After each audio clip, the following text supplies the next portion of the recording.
says, do you need this for anything? We'll just need to file it. I'm gonna sign it.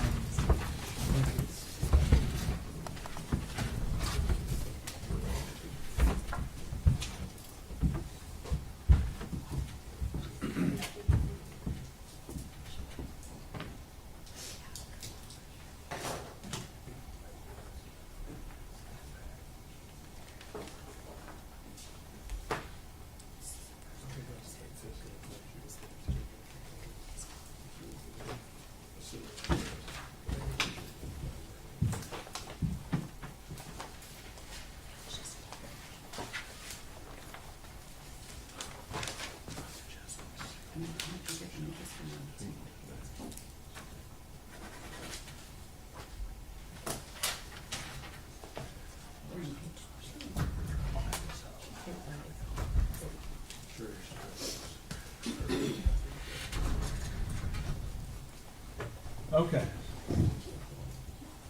We're returning to day 4.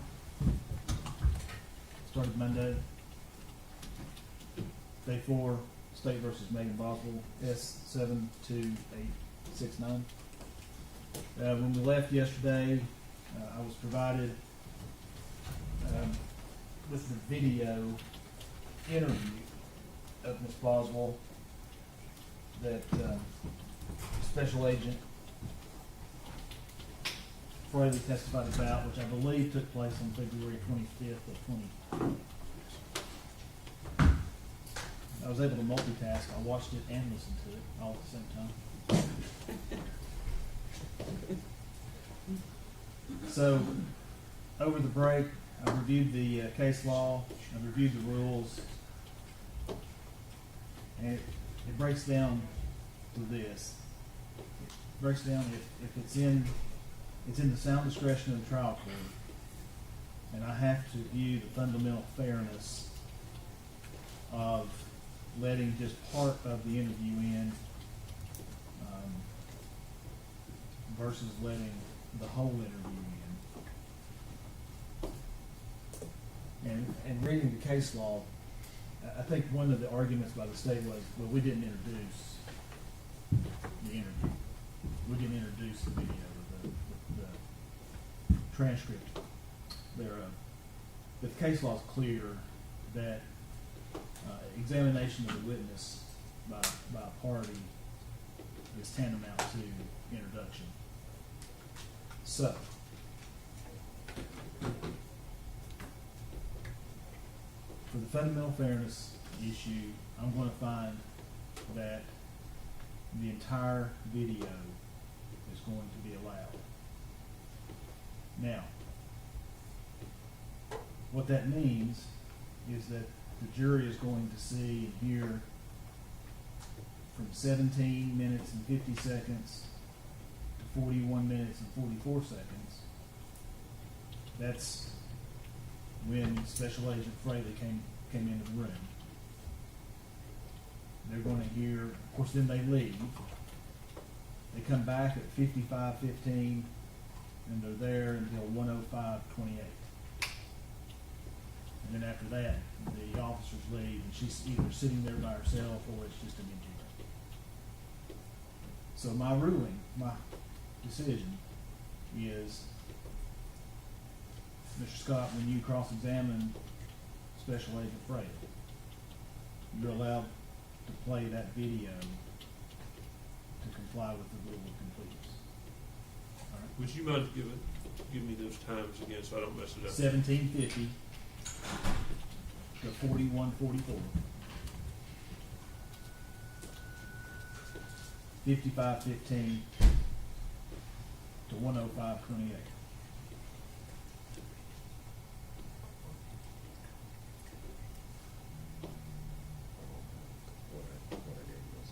And I think that to comply completely with that Rule 106 is not that he'll just ask him questions about what happened during those time periods. They need to see the video. I think that is the case law says that where certain aspects are brought out by one party, the other party has the right to put the whole in. And that's what I want done. So, All right? Well, okay. I'm probably gonna ask the same question, Judge, but I mean, do you want me to clip the video to just show that portion, or are you just gonna have Mr. Scott start and stop with this particular? I think because it'll have to be, well, here's the question. Are you gonna move, if you're not gonna move it into evidence, you can just play it, skip ahead and play it. I'll have to move If you it wanna in. move it into evidence, then it needs to be clipped. I'm not So the parts that aren't played don't go back to the jury for there's no reason that jury needs to see her and her mama sitting there talking. Because there's nothing of value. They want to see that part at this point. Does that change your opinion? So now the question is, who's gonna clip it and I don't know how. Not like that. do what? She asked me if we'd clipped it already, but we don't have it clipped like that. So we have software to do it.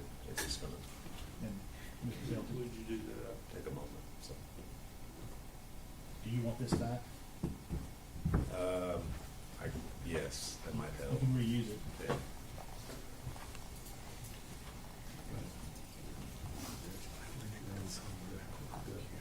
Is there anything else we need to take up this morning before the jury comes in, before you go to clip videos? I don't click. Did I have just one second?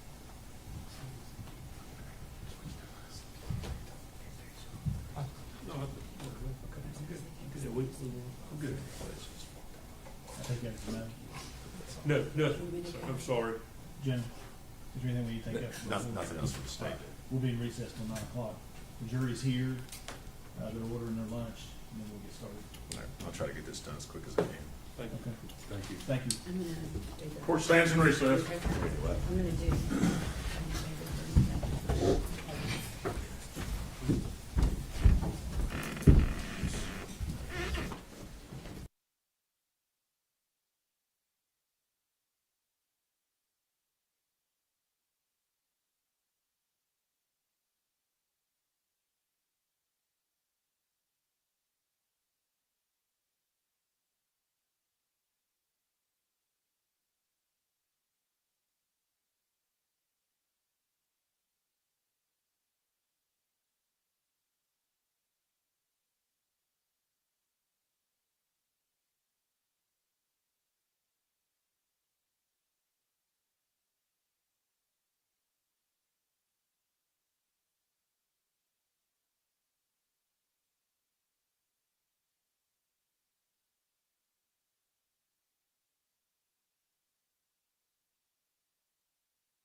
Do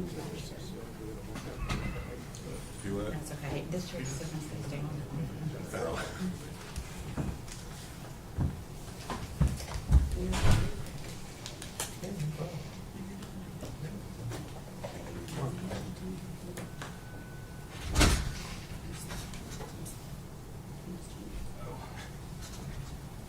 You do, and it's okay.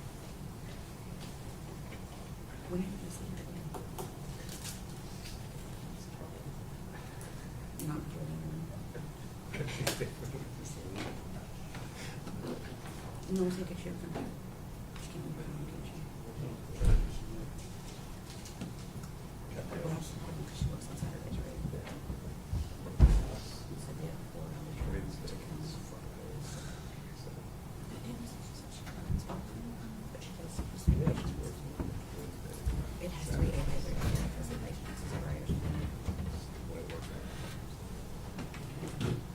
What are you gonna do when she moves here? Or see what's going on.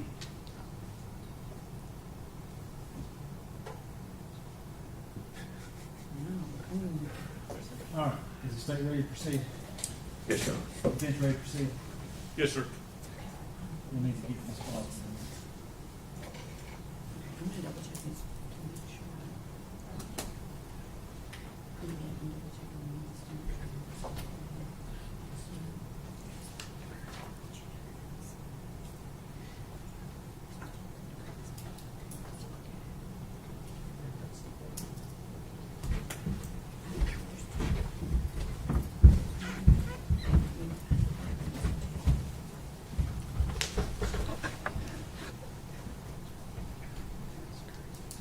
All right. So we need to get Agent Fraley. I think we were just beginning cross-examination of Special Agent Brian. Yes, sir. They got it.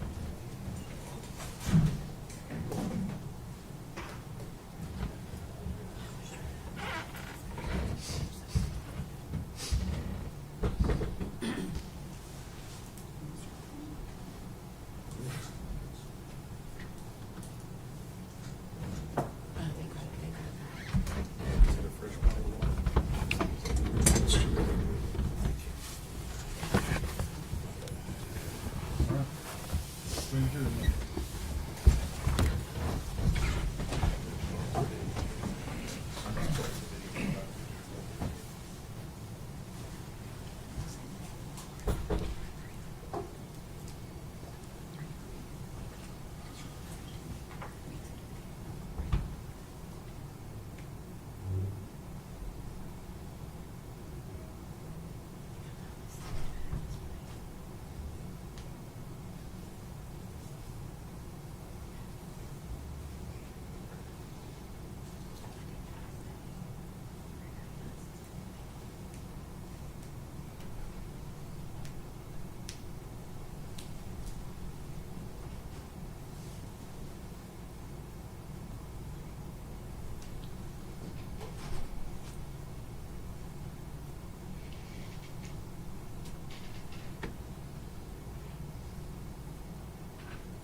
Everyone stand, please.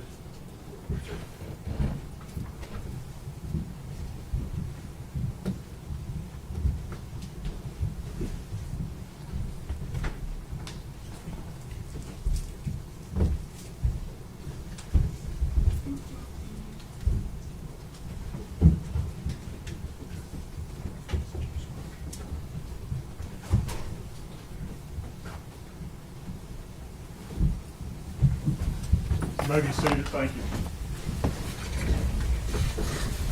Good morning, ladies and gentlemen.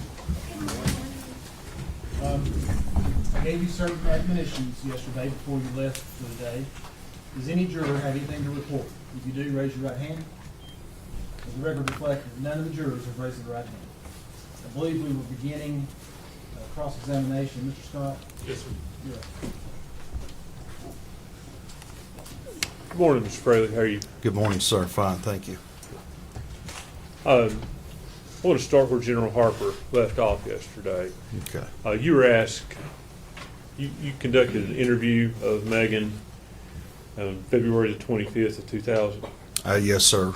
Myself and Detective Licklider from the Sheriff's Department. And in that interview, you you talked with her about the child being dead Yes, sir.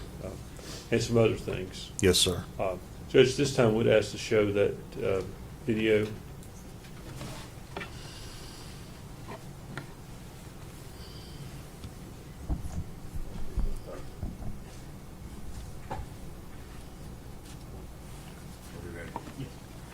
Hold on. But when you left, how long was he gone? No. Oh, not day you went. You know this, okay? You know that. For sure, but This is the last day. places. If If you I had, tell you where I think you will look. I would, and look for yourselves. Yeah, but don't leave me bring her on, man. Don't lead us on like this is going too long, okay? This is for your baby. This is to give her the proper and where's she at? There's only two places I can think of where she would be. Where's she She at? said they put her somewhere closer. I think she's somewhere at Dad's or at his house. Okay, his house? Maybe somewhere like, you know, that like the dog store. I think she's either there or she's somewhere at Dad's. So she's somewhere close. Underneath the dock at Hunter's. I don't know if she's underneath there. I'm just, Is that what you're trying to tell me? I'm not putting words in your mouth. that's just my theory. She has to be No, two no, places. I don't want to go. We're not looking at theories, son. You need to bring her She home. said, he said that she was somewhere close. There's only two places I can think that he would take her. You're honest with you, okay? But you know this part. I don't know for sure. I'm trying to help you all. I swear I am at this point in time. This is the ending, okay? Let's bring her home. Let's bring her home. There's a bunch of places I think that he would even have time to take her. It wasn't going very long. Well, regardless of time, there has to be a reason that you would know that, okay? Because that He said is she was somewhere close. in that time. There's only X amount of places she could be, okay? But you're specifically narrowing down those two places, right? Do you know? He said she was somewhere close. Help me with this, Megan. When he took her out with the driver, how was she dressed? You know that picture I have of her? She said her old penguin suit. Does she in the penguin suit? Is she wrapped up in her blanket? She was wrapped up in Did you give her to him? a picture You picked her up, where was she? on the bed. On- I held her for hours because I didn't want to let her go. And that's okay. We need to bring her home. Okay? We need to bring her home today. Just tell us where we can go get her. I don't know for sure how old you are. I think she's at. Okay, hold on. You held her for hours. Yeah. She was in what? How was she dressed? You know that picture of me and her were sitting outside the trailer and she was Yes. smiling and she had that little purple thing on. Yes. She was And she was wrapped up in a blanket. like a dark colored blanket. A thick fleece blanket. And he took her from you? Where did he put her? What car was he driving? I read the car. Your red car? Did he put her in the trunk? I don't know. I didn't go out Did there. you go outside with him? No. What time of day was it? It was close to the dark. Was it close to dark or was it It was dark? close to the dark. What day was it? I don't know what day it was for sure, to be honest with you. So, how long was he gone? Less than an hour. Was it 15 minutes or 30 minutes or 45 minutes? Maybe like 45. And he kept saying she's somewhere close by. Did he ever take you back to where it was? Between then and now? And this was in December, early December. Was it after you started working at the It was chicken? after summer. How long after? Not too long. You started on Monday, right? Right? Was it Tuesday? No, it Was was it a Wednesday? week or two after. It was a week or two after. Closer to 2 weeks. So about December 10th. What do you remember about that day? Did you wake up or what happened? I don't know. I rolled over on her. I don't think I did. I think he did it. It was an accident. So he was sleeping in bed with you? Was the three of y'all together? In She the was in bed? between us. Okay. I should have put her just on my side. I slept with her almost every night of her life before that, and I never once rolled over on her. But when you woke up, she wasn't breathing. Is that what you're telling us?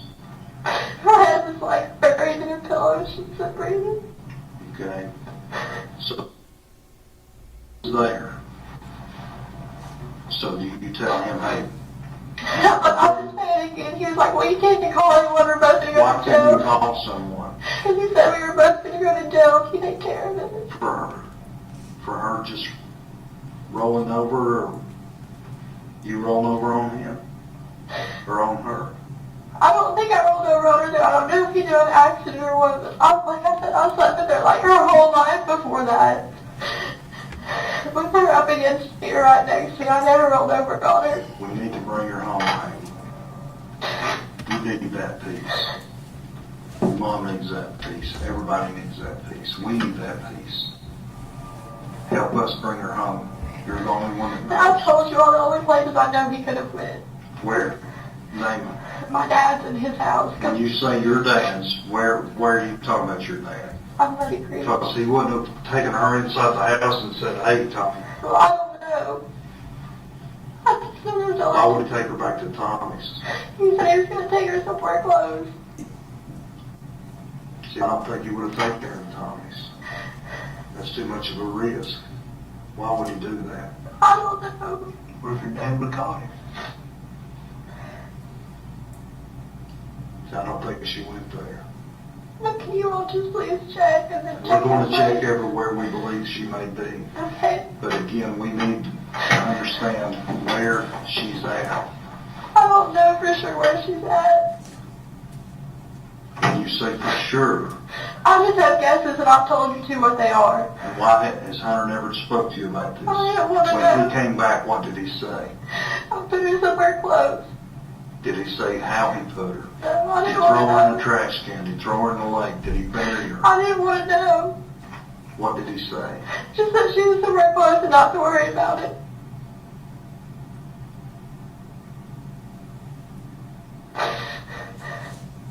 Megan, you've lied to us for 6 days now. I need you to be truthful with me today. I am being truthful. No, just hear me out, okay? I need you to be truthful with me today. We're getting there. We need her brought home. She don't need to be laying out in the woods in the cold anymore. She needs to be buried. She deserves that. You need to help us bring her home. Please. Tell us where she's at. I don't know for sure. I really don't. I don't want to know.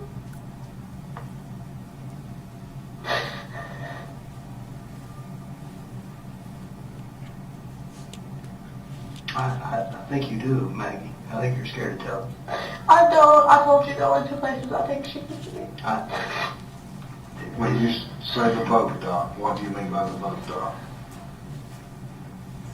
I don't know. Maybe he buried her there or what. Did he mention the boat dock? No, but he said he took her somewhere close and he wasn't gone very long. Did he drive away with her? Was she placed in the trunk? I don't know for sure. You didn't look out the window. No, I didn't want to. Who did you call? Nobody. I was scared to call anybody. Did he call you while he was gone? No. And it was dark. Close to getting dark. It was dark by the time he got back. It was light when he left and dark when he got back.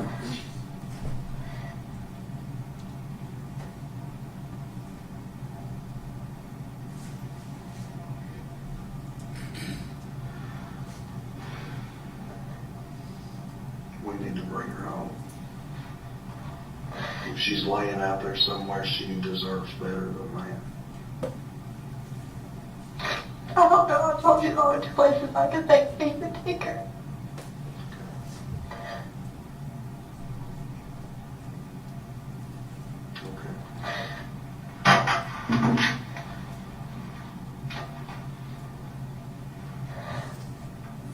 are you all going to tell my dad when you go to search his property?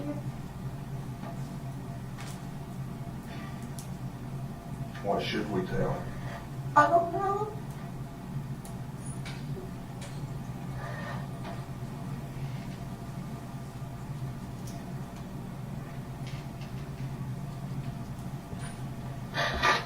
Is she buried on that property? I don't know if she is or she isn't. I really don't know. There's a village places I know that he had time to go to if they Did come her out. take a shovel? No. Did he take a trash bag? Did he carry her out in that blanket, a box, or a box? Jump into the I box? stayed in the bedroom. I just had her wrapped up in a dark colored blanket. How big was this blanket? It was like a normal size, like fleece blanket. So when you say wrapped her up, so you describe that to me. Like, you know, you swaddle a baby. Okay. Like that. So did you leave her face exposed? So it sounds stupid, but I didn't want her to be cold, so I wrapped her up in a blanket. So she was her whole body was wrapped up. Except for her face. You know how you swaddle a Her face baby? was open. You know how you swaddle a baby? Mhm. So I wrapped her up. I didn't want her to be cold. We don't want her to be cold anyway. She's still out there and we need to bring her home. And you can help us with that part. There's only two places I'm trying to go look for it. I need that. So Hunter's dock, underneath Hunter's dock. Or just around the dog. Okay? I don't think if he did take her to his house, he's not stupid enough to, you know what I mean, just put her somewhere inside the house. His dad owns property right next to that place too. How long did you hold her? For a long time. All day? I didn't want to let her go. How did you know she was dead? Because she wasn't breathing. Her eyes were open. Her eyes were open. She wasn't breathing.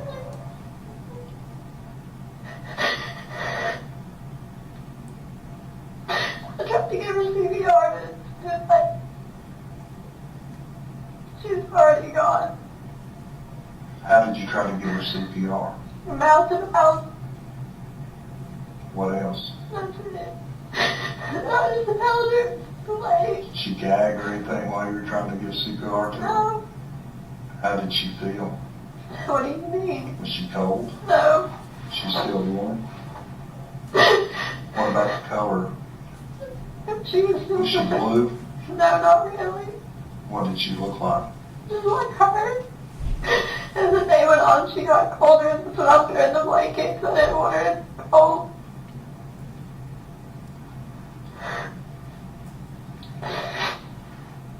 And you don't remember what day that was? No.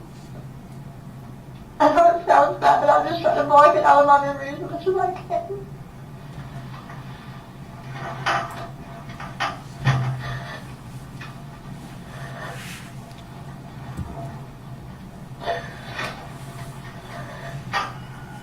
Where would you look at your dad?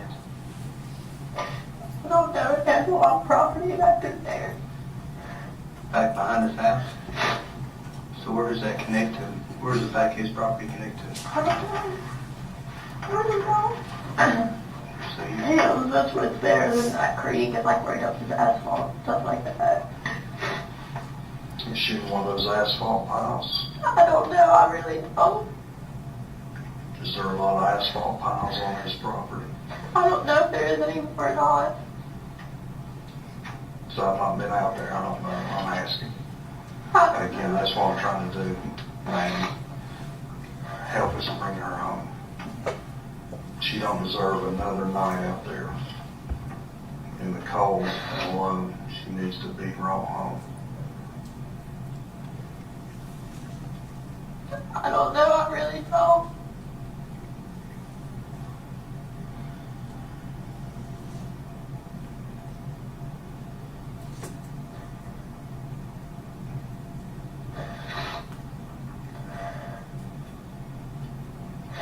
I don't know if he took her in the trash can or not. When he came back, it was gone. I didn't want to ask.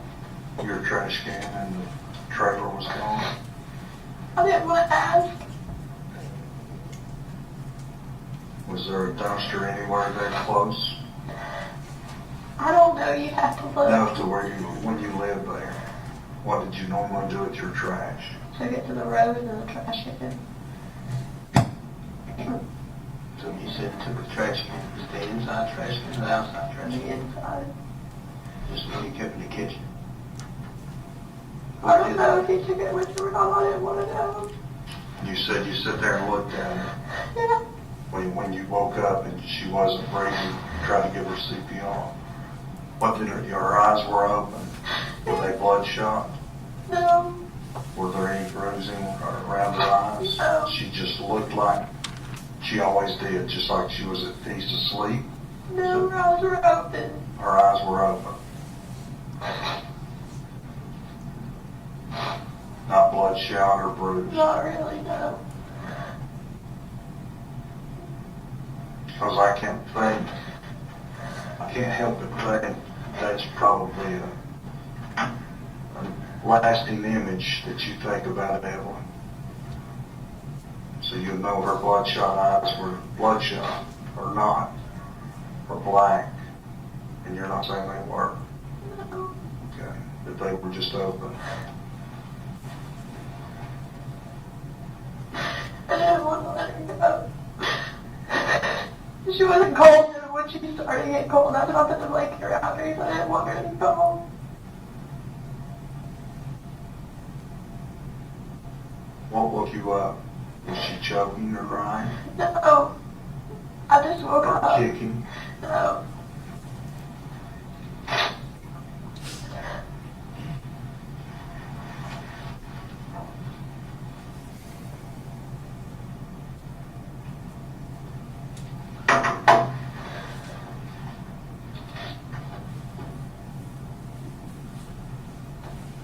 If we talk to Hunter, what will he tell us? The same thing he's been telling you, that he's never met Evelyn because he told me not to tell anybody that he would go back to jail. If he has never met Evelyn, how do we make that connection that he has? I don't know. Was he ever out in public with her? During this time, how long had you all started dating? Not long. Talking about not long, like a week, Yeah. a couple of weeks, A a month? So prior to you starting at the chicken shack, No, I didn't know Hunter. you didn't know him. Oh, So the first day you met him was an interview for that job? yeah. When was that? I don't know. You started on Monday. Right, I think it was a couple of days The day before. before, like on a Friday or Saturday? It was probably like a day or two before. Did you go there in person and fill out an application? Yeah. Evelyn sat in And the that's car the with first Mother time? and Bailey. Okay, and that's the first time you ever saw him. Mm-hmm. What happened? I just filled out an application, that's it. Did he ask you out on the dates when I No, did? not until I started working there. So you started working, he said, okay, you're hired. You started working on December 2nd, on a Monday, correct? And then start farting at work. And tell me what happened, Joe, got on a day, Monday night, Tuesday, tell I me don't about it. remember the day, I really don't. Whatever day, whenever you say the first day after the application, that was the first time you met him, you started working, which we know that was on a Monday, that's easy. Y'all started flirting at work. Did y'all go out Monday night, that first night? No, I don't remember what night we went out. I'm just being honest, I really don't. Okay. But at some point, he started staying with you at the camp, or at the trailer. Just one night. He stayed in one night. Indigo, you said he stayed a couple of nights. I didn't say that. You said he had slept together. Just the one time. Said y'all had slept together in the bed with her between, Me and him. not with her. She slept in between us. And so I'm saying, you said you'd done that a couple of nights and No, I said I've done it 1,000 times where she slept with me. Like her whole life, she slept with me in bed. And then the one night he stayed was the first night he met her, correct? I mean, no, he'd seen her like in the car with me at the chicken shack. Okay. Like a couple days when you went to get the application, when you applied with Bailey. Mm-hmm. And I came to measure the parking lot, they wanted it redone, and I had her in the car with me. when was that? I don't know a day. But you told these guys the other day, y'all went through a timeline. I think I wasn't in there. But y'all went through a timeline. I don't remember what day I measured the parking lot, I really don't. The day they opened, I came back to the drive-thru after I left, and she was in the car with me too. In the back seat, her car seat. The pink and gray one you all have. Mhm.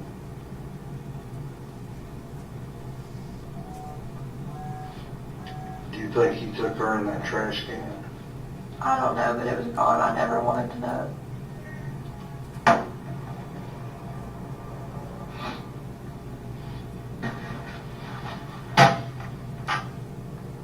And that's the only two places. I don't know where else it's close. I think my dad owns those storage units across from the trailer. You know what I'm talking about? I do. Does Hunter have a storage building rented from him or something there? No, but I mean, Or do you? no, they're abandoned.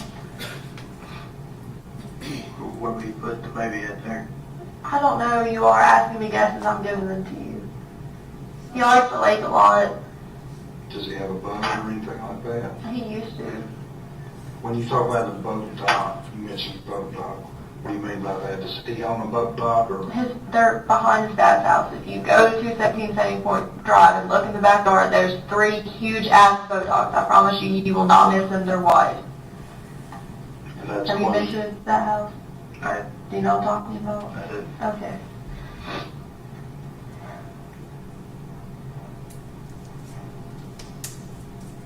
But of those 3 huge ones that you had, which, I don't know. where would you think? I really don't know, to be honest with you. The only thing I think of is maybe put her in the lake or something. Do you think you would walk in from there and walk down to the lake? What do you mean? What do you? There's no water there right now. Well, that's what I'm saying. You would have to walk down the dock and walk to the lake. Well, you can get to the lake not too far from my trailer. Because it was Lakeview Mobile Home Park before my dad. Is there a place you can drive down from there? I really don't know, to be honest. Isn't there like an access, something on Sugar That's Hall? what I'm asking. I don't know. There is. You're talking about the ramp, the new ramp they built down there? There is. You talking about the one on Sugar Hall, or you talking about the one on the Devon Bridge? Just before the bridge. They built a new ramp down there. Oh, I didn't know that. Okay. Which one are you talking about on Sugar Hall? Well, I just passed the one that says Sugar Hall Access Park. Okay.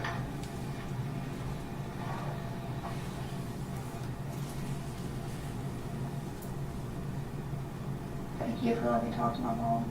You're welcome. Let us put this baby in red. Okay? You come off of that part. All right? We talked. Those are the only places I know for you all to go look, I swear. You're positive. Positive. Because listen, Those are the only places you can so get there. you're telling me all these other stories that you told me. All those before, those are lies. But this is the truth. This is the God's honest truth. Okay? That timeline, all the dates that you gave, all that stuff prior, all that stuff was made up. And you want, why do you want to come clean now? What benefit do you have? I don't, but you talk to me. To be honest with me. Is it for me or is it for your baby? For my baby, but you're the one who were like, hey, like it's been going on long enough, you know what I'm saying? It's time to put an end to it. You have no idea. I told you the only places I think you could have went in that short time frame.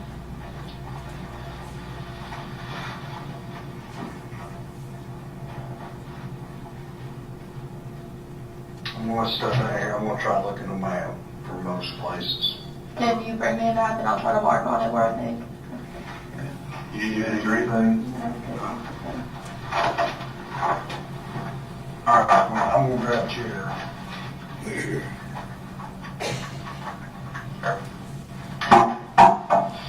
Here we got some maps. Let's see here.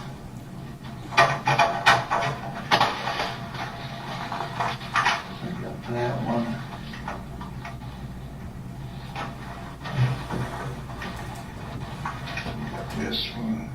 543 Muddy Creek. Is that his dad's? No, that's not. This is his dad. Okay, so we got 3 maps here. So here, just take this. And again, I know they're kind of small. This is where, that's where you were staying, I think, right? That's Yeah, this is Buffalo Road. Okay, this is Sandy Point Street. Yeah. This is Muddy Creek Road. And this is where your trailer was, right? Is that right Yeah. there? Well, where's the access part of Sugar Hole Road? So, Is this it right here? You got Sugar Hollow, and you should have the Ball Bridge here. Maybe there's Sugar Hole Road away. Okay, so right across from here, there's like a storage building, like going back up towards that, whatchamacallit. but you said those are empty, right? Or, It's and just on like, those? I don't know. Okay. I thought my dad might have lost this earlier. You just mark wherever you think, like I said, you mentioned that he had just a limited amount of time. Well, those are the only places I can think of on this map. Okay, but did you just mark where? This is like the storage unit.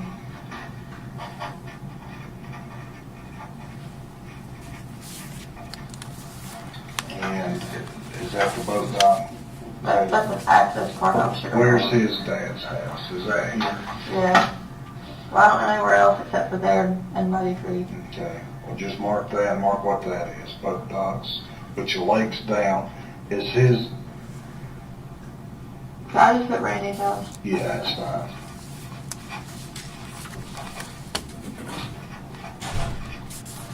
Okay. Anything else you can think of?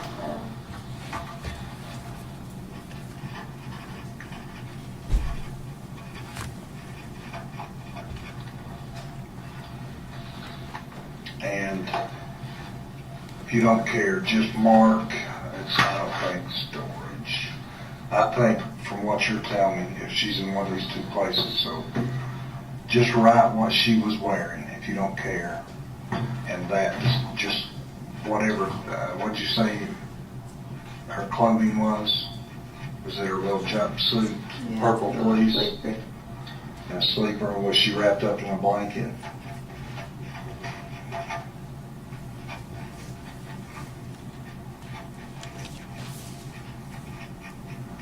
Now notice, hey, this might be hard for you. Write down how she was. Her eyes open.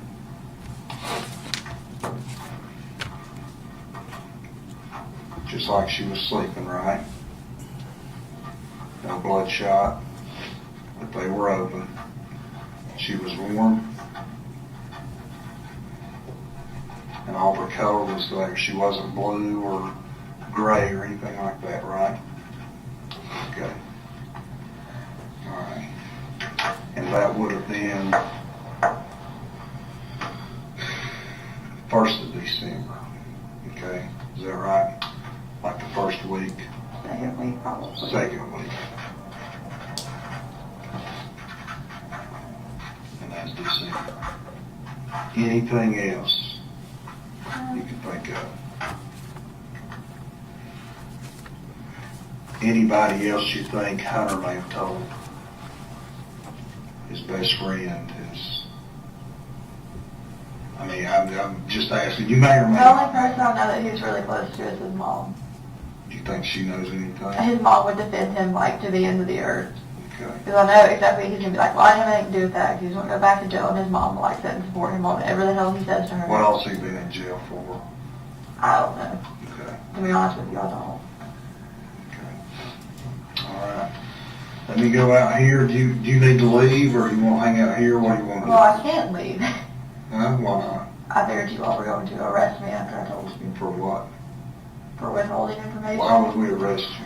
For withholding information, impeding an investigation. Well, here's how this works, and again, I'm not talking to you much, but I need you to understand. Number one, I need you to understand that I'm not going to lie to you about anything, okay? That's not what I'm in the business of doing. I need you to understand, too, that we confer with the DA's office, okay? Before we make any kind of decision like that, that's out of our hands. But I need you to understand that I can help you, okay? You've not helped yourself at all during this whole ordeal. You know that. You're not done. No way in shape or form are you done, Maggie. You're smarter than this, than what you've let on. You have lied repeatedly, more times than we. And to be honest, didn't you go on the news last night and say that TBI? Who?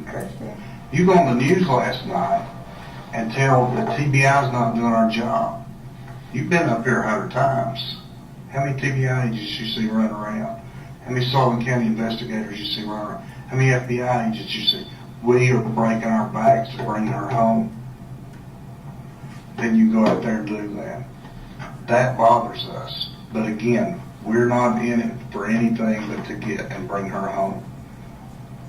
And you hold the key to that. So with that being said, we're the only ones that can help you. And what I mean by that, and I want you to hear me out, what I mean by that is that when we talk to that DA's office and they say, hey, what did she, well, they're going to say, hey, because we have talked to them, we know she's lied for 6 days now, 5 days, whatever it is. I haven't seen them. Many of us have not seen a full night's sleep in well over a week because of this. But when they go to and say, hey, what did she tell you other than the lies? Because how many lies have you told us? How many? Dozens? Just say it. Let me help you. I'm here to help you. How many lies have you told us? A lot. Every day you've talked to us, right? I need to go to him, the DA, and say, look, I get it, she lied. She was a scared mother who didn't know what to do. Okay? But today, when he and I were in here talking to us, when you first talked to him, she started to tell us the truth. That truth is what's going to be able for me and him to go to the DA and say, hey, we know she told all these lies. She's telling the truth now. We can help her. We'll go to bat for her. And that's what we're willing to do, is to go to bat for her. Regardless of how many lies you told, we can start over right now. And I can go to bat for you and say, hey, look, she was scared. We just need to bring her home. Hey, you need to help us do that. This is a start. But you should, again, you just need to understand my perspective. You've been lied to before. How did it make you feel? Bad. And that was over probably something trivial.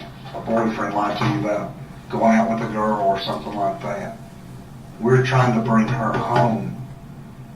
Dozens of guys out here and women out here, and in Quantico, Virginia, Nashville, Tennessee, and Atlanta, Georgia, are all working this thing. That's all we're working right now. To bring her home.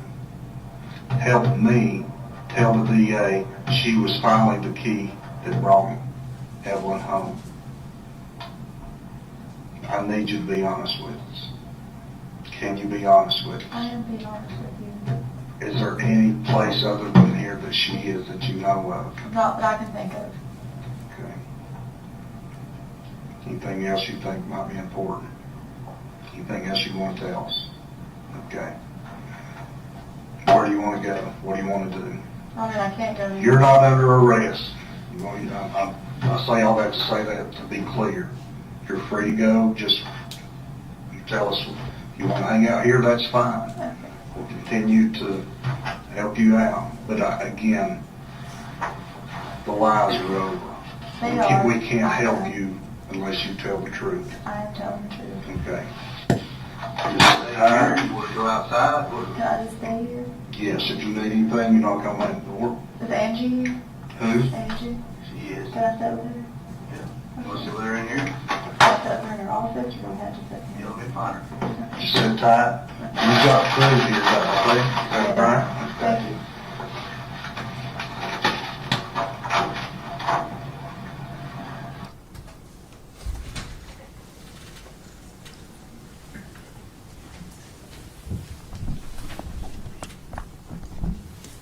Agent Fraley, is that a fair and accurate depiction of your interview with Megan Boswell?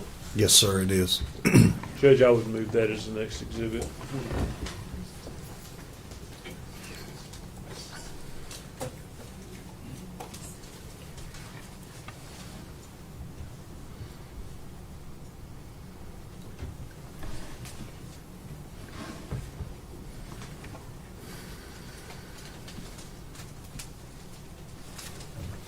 Judge, may I approach the court reporter?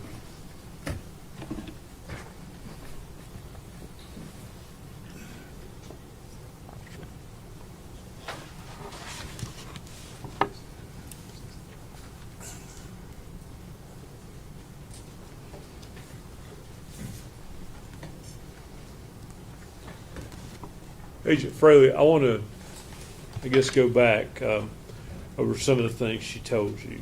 You testified on your direct examination that she had told you she knew the baby was dead, not missing. Correct. Now, I didn't really see that initial thing in the video. Was that somewhere else? I mean, it's obvious from the context of what you all are talking about, but had that happened before that video? Yeah, in my notes, she'd also talked to other investigators, and that was the first day of the 6 days or whatever day we were on that she told us that she was dead instead of missing. Okay, do you know when did she tell you or did she tell someone else? It was in other interviews, and again, we were all working together. Okay. And it, she'd, like I said, she'd talked with other investigators, but that was the first day. And then after that was revealed, that's when Detective Licklider and I brought her into this room and started talking to her again, trying to clarify. Just so we can clarify a few things for the jury, I think it becomes apparent, but there's a lady in a jail uniform as this video starts. Yes, sir. That's Angela Boswell. That's her, Megan's mother. And yes, sir. You all had arranged for her to be brought to the sheriff's department to meet with Megan?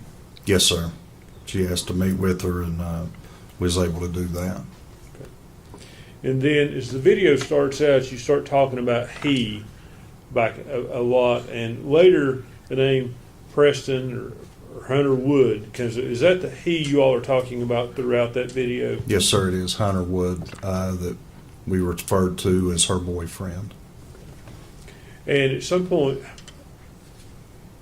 I guess the other thing I noticed just so that for the jury's context, in the video you all refer to her as Maggie. Yes, sir. Her name's Megan, but she was called Maggie. I think she told us that's what her nickname was from her real name. That's what her family called her. Yes, sir. That's correct. Fair. So she provided you with several locations that she thought the baby could be in. Yes, sir. And one of those was Tommy's property. Yes, sir.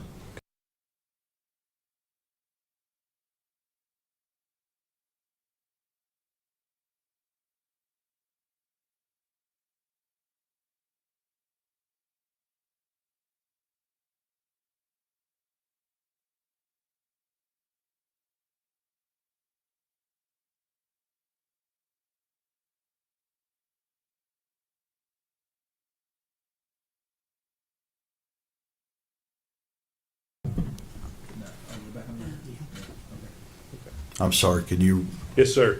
When was the body ultimately found? March 6th of 2020. Now, there's a conversation between you and Megan about the fact that you're not arresting her that day. Yes, sir. In fact, she was later arrested that night by Mr. Price, was she not?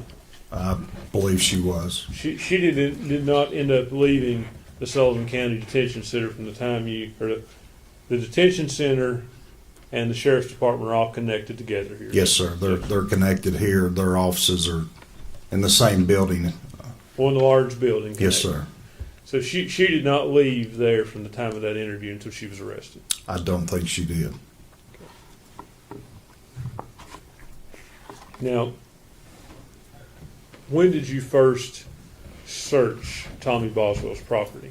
That would have been March 6th when Evelyn's body was found. Okay. So, was there some reason you didn't search the property from the time she told you on February 25th until March 6th? I can't recall specifically why we didn't, other than she had told so many lies. We didn't know if this was true or not, so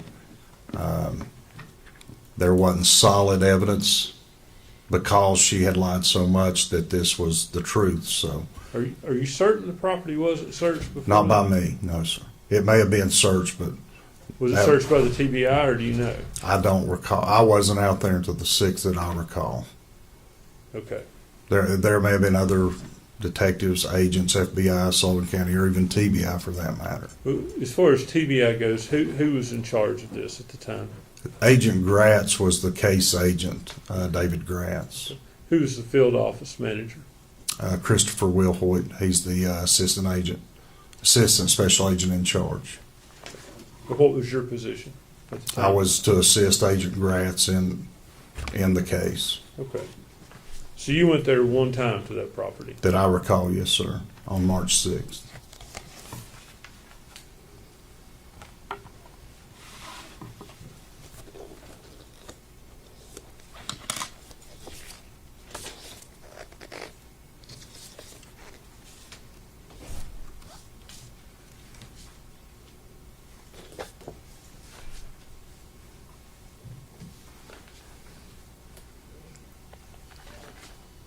I'll be showing you what's been previously admitted as Exhibit 17.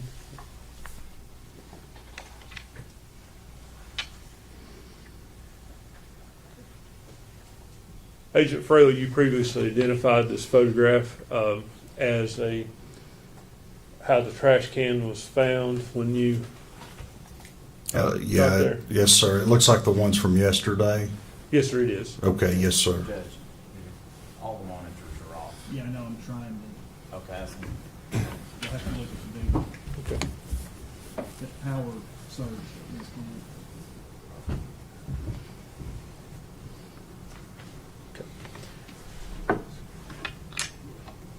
And I believe is this the position the trash can was in when you found it? That's representative of, like I said, once the door was open, on how the trash can and the bags were there. When you say it's representative, was the trash can moved and put back in place, or is that exactly how it was? In this particular picture, I think that my best recollection is that's how it was. It wasn't. At some point in time, I did remove these and we stopped because of the weight of the trash can, believing that Evelyn might be in that trash can. But like I said, my best recollection is that was the way it was when the door was open and we first saw that. Okay. At some point after picking the trash can up, was it placed back in the same position for more photos? I believe, yes, sir, it was. Okay, so some of the photos we saw yesterday, the trash can was not exactly as you found it. It was to the best of your ability to put it back. Is that fair? Yes, and this probably, well, I don't want to probably, but yes, that is correct. It was moved and then replaced. And then, like I said yesterday, we stopped and made some phone calls after we confirmed or believed that to be Evelyn's body. And the trash bag, the black trash bag, that's ultimately where Evelyn's body is found. Underneath, it looks like, yes, there was a black trash bag on top of the one that's in there. Okay. Where did you find the body? And what I mean by that is, did you find the body in the trash can after you had removed it? They're giving you a pointer, so if you okay. need that. After you Thank had you. removed the trash can from the building, or were you still in the building when you found the body? Best I can remember, sir, was, like I said, we opened that door and we saw those items. Now we had the knowledge of, she had said that there was maybe to look for a trash can. So that alerted us. Red flag went off, if you will. That time, I think I removed some items on top of that and maybe moved the can. But like I said, once I felt the can, it had some significant weight to it, more so than a regular trash can has household trash in it. Removed some items off the top of that, and then that's when I first saw the leg of Evelyn's body. Like I said, may have replaced it or resituated best I can, stopped what we were doing, and made the appropriate phone calls. So you say you replaced it. Set it back, yes, close Set, to. set the trash can back in. Did you set the stuff back in the trash can that was on top of the body? I don't recall putting those items back on top. I think once those items were removed, and some of the items I remember specifically, there was a bread bag, an empty bread bag that was in that top portion of the trash, and I recall it having a September 2019 expiration date, which again alerted us that, hey, this wasn't there like the rest of that stuff I testified to was obvious to me. It had been there for years, and now you had these couple bags of trash in this can that looked out of place or looked more recent. And I think, after seeing that, opening that bread bag with that date, obviously that date gave us an idea that this was a window of time that was recent, that fit close to the proximity that Evelyn was reported missing. Okay. So the black trash bag in Exhibit 17, it appears to be pressed down in the trash can. Is Yes, that correct? sir. Yes, sir. So at some point you took it out of the trash can. Yes, sir. That was, as I best recall, that was the first thing removed from that can.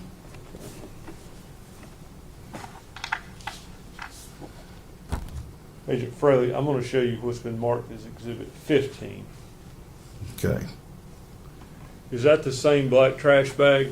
Yes, sir. As best I recall, you could only see that portion in that last picture, and that's after it's kind of been opened Okay. to inspect the contents inside.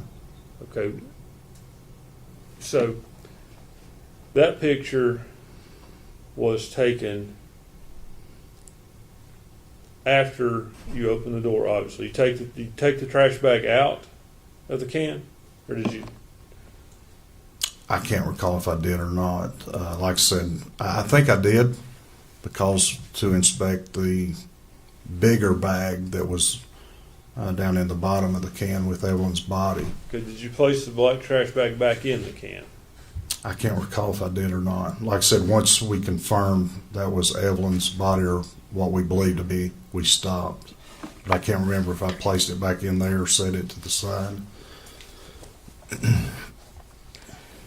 Now, I assume there's a protocol to how you all would handle a scene like this. Could Yes. you walk me through that?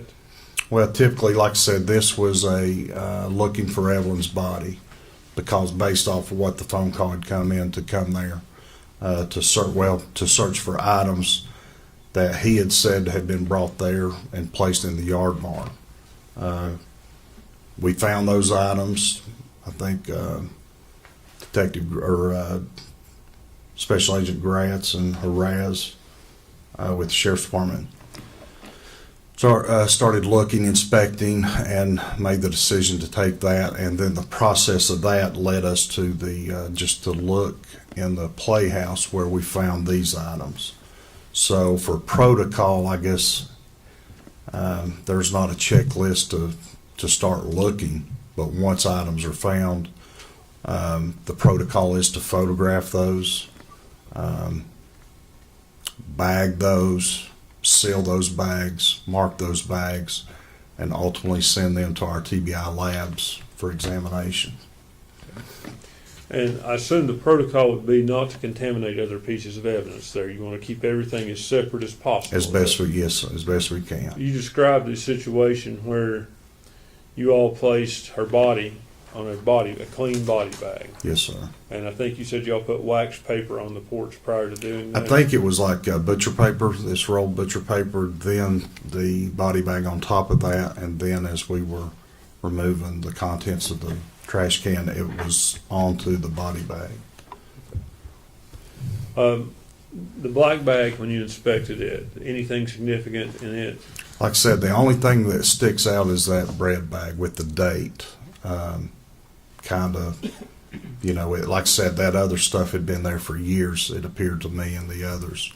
and this appeared to be recent, and that date on that bag I recall. Okay. If I could approach the court reporter, Judge.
Agent Fraley,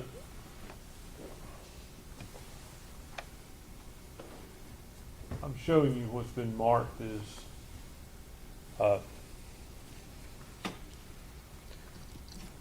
Exhibit 11. You recognize that? It looks like, yeah, that's one of the pictures introduced yesterday. Okay. What does- That's the playhouse with the door open, showing the trash can inside the doorway. And that's the front porch of the where you ultimately place the body back, correct? Yes, sir. Okay, if you could, do you have that pointer still? Yes, sir. Could you point for the jury and show them where you placed the paper, where you placed the bag? Can you raise that? Does that raise up anymore? Okay, yeah, Is that's, that better? yeah, it was on this porch right here.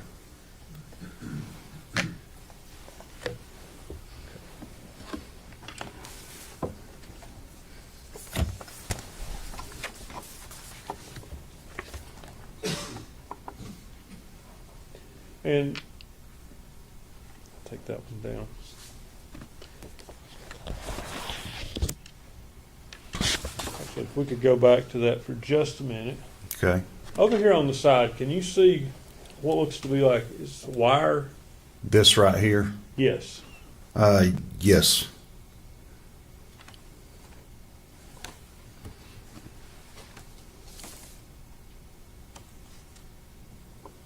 I'm going to show you another picture. Okay. Does that appear to be the same wire? Yes, sir. Okay, and that appears to be an accurate representation of the porch at some point during that night. Yes, sir. We'd move this as the next exhibit, Judge. Any objection? Objection. 46.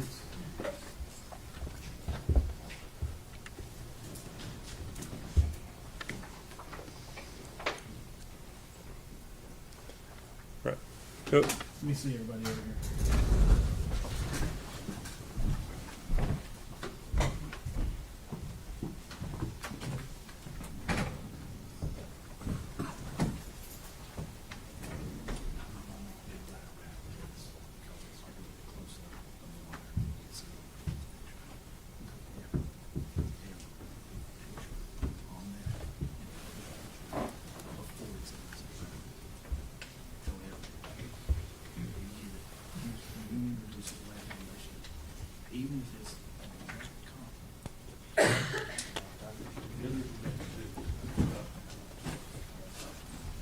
do it again.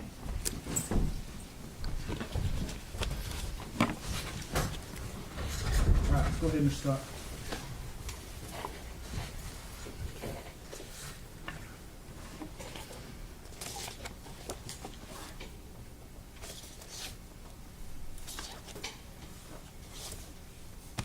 Agent Fraley, I'm going to show you what's been marked as Exhibit 21. Yes, sir. Do you recognize that? Yes, that was one of the photos introduced yesterday depicting the removal of the trash bag containing Evelyn's body from the can onto the body bag. And that was done on the front of the porch, is that correct? Yes, sir. Was, at the time you all did that, the wire and stuff, was that kept away from that body bag, or? Best I recall, we moved those items in order to clear the front porch to do this. Okay, to keep from contaminating anything, I see. Well, to provide room as a flat space, the most convenient place for that. But it was, like I said, right there on the front porch. I think it was moved off to the side of the playhouse. Okay. If we could go back to the last, actually.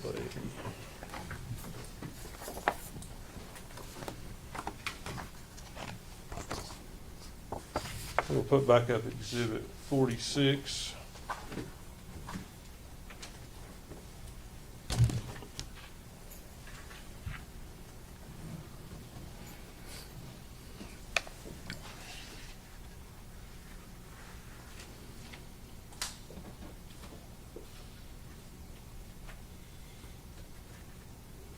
Exhibit 46, I'm showing you around the wire and stuff. Yes, sir. Does it appear to you that there are some leaves and debris under the wire? I can't make out. I'm sorry, I can't make out exactly what that is. Okay. I've heard some.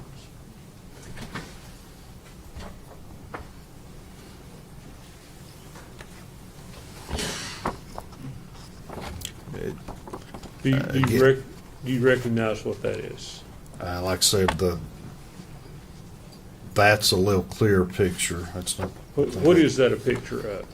It looks to be a portion of that picture. Sorry. Is it up in this portion here?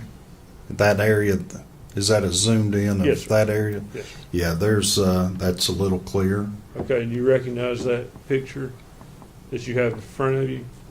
Yes, sir. Like I said, it looks to be the middle portion of that, and it's a little clear now that it does appear leaves, maybe some grass or hay or something there underneath that wire in this area. Okay. And also it appears maybe 2 insect pupae right there. If I may, I would ask that the picture is identified with the next exhibit. You object? No, no objection. 47.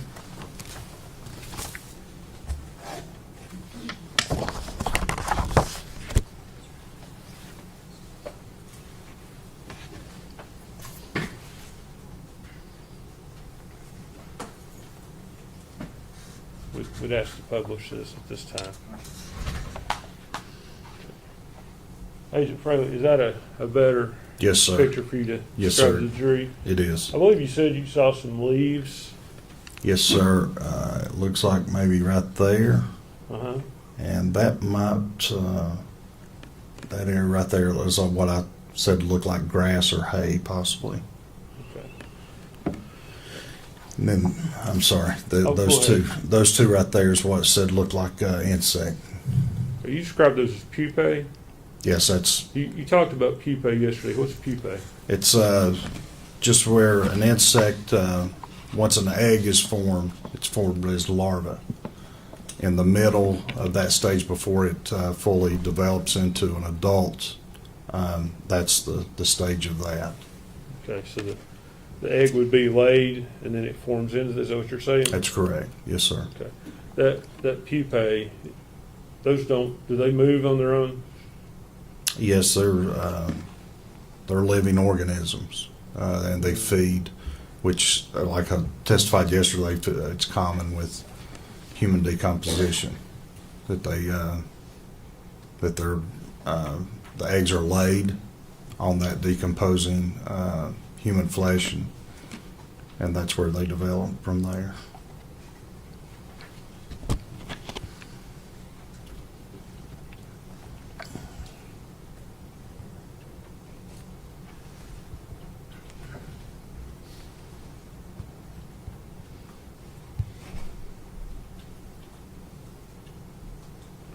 Okay. You say they're living organisms, but in fact, a pupae is an insect in its inactive, immature form between larva and adult. It's in the middle. It's an inactive form. Okay. Would you agree with that? Yes, sir. So they don't crawl around, do they? Like I said, the eggs are laid, and then they develop into an adult. Okay, that's the stage before they become larvae, which would move around. Yes, sir.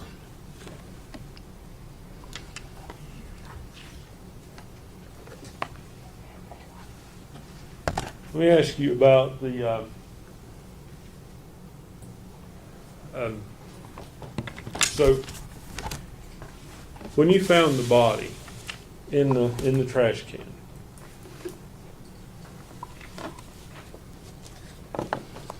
it was in a bag, correct? Yes, sir. Evelyn had leaves in her hair. I don't recall that. I don't recall that. Okay, were there any leaves in that trash can? I don't recall.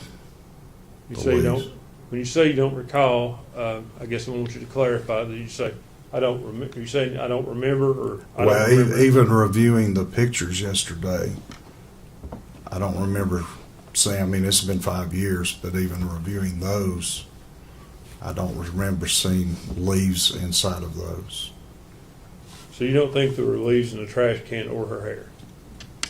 Like I said, I don't remember seeing those even after the review of those photographs yesterday.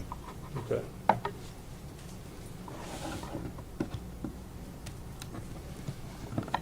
want to talk about the body. Obviously, when you find it, you had to move it to some degree. Yes, sir. I mean, you would have done your best to have placed it back you moved it out of the trash can and then placed it back like it was, I'm assuming. No, sir. Okay, tell me what you did. Are you talking about removing the body and then putting it back in? Yes. No, sir. Okay, That's incorrect. okay, tell No, me. once we went into the playhouse, opened that door, saw what we saw, the trash can, the 2 bags that, like I said, were obvious to us that they didn't match everything else in that playhouse. It was, and then confirming, like I said, with the information that Megan had provided to us, that the trash can was in play.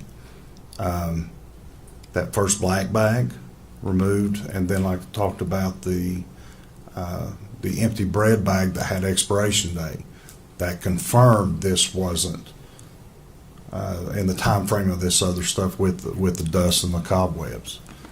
Pulled that off, and that's when the odor of decomposition appeared or was present, and then pulled that fleece blanket back, and then that's when I saw the leg and the foot.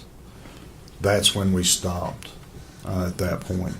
Then made our phone calls, forensic pathology, medical examiner, DA's office, and our chain of command. So I assume you made as minimal of movement as the body as possible. Yes, sir. but- Again, because we were, number one, trying to confirm if that was her. We were optimistic and hopeful it was. And once we verified that, at that point, we stopped and But- waited on them for guidance. But it would be fair to say you moved the body. to some Absolutely, degree. we did. You had But to be- like I said, not from the trash can and then Right. put it back. But you had just- to move it within the trash can in order to see what you're seeing. No, again, just pulled the blanket back and saw that leg and foot. We didn't, the body wasn't moved. Now, it may have moved when we moved the trash can, but we didn't physically touch the body remove it and replace it. So fair to say you didn't try to move it, but when you moved the trash can, it could have moved? Yes, sir, it absolutely could have moved. Judge, could I have just a minute?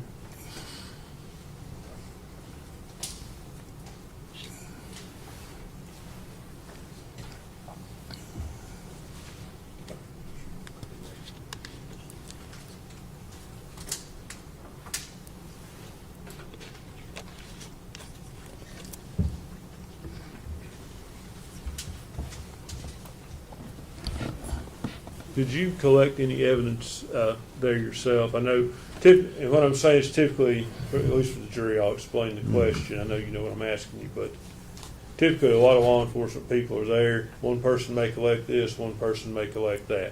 Did you collect any of the evidence there? I recall when we first got there and we were in that yard barn where all that evidence was. I think Gratz wanted, Special Agent David Gratz wanted all of that taken. I think I assisted in that. And then, like I said, then went to the playhouse, found Evelyn's body, was active in processing that.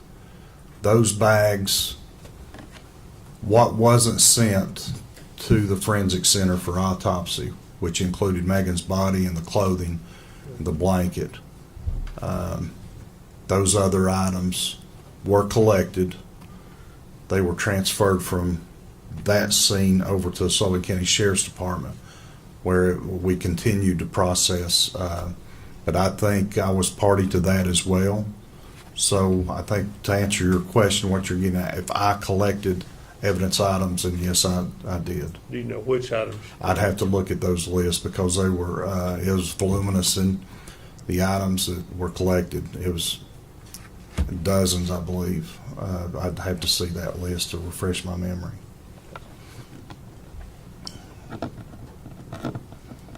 Judge, that's all the questions I have for Agent Fraley. Thank you. Yes, sir. Thank you. Redirect.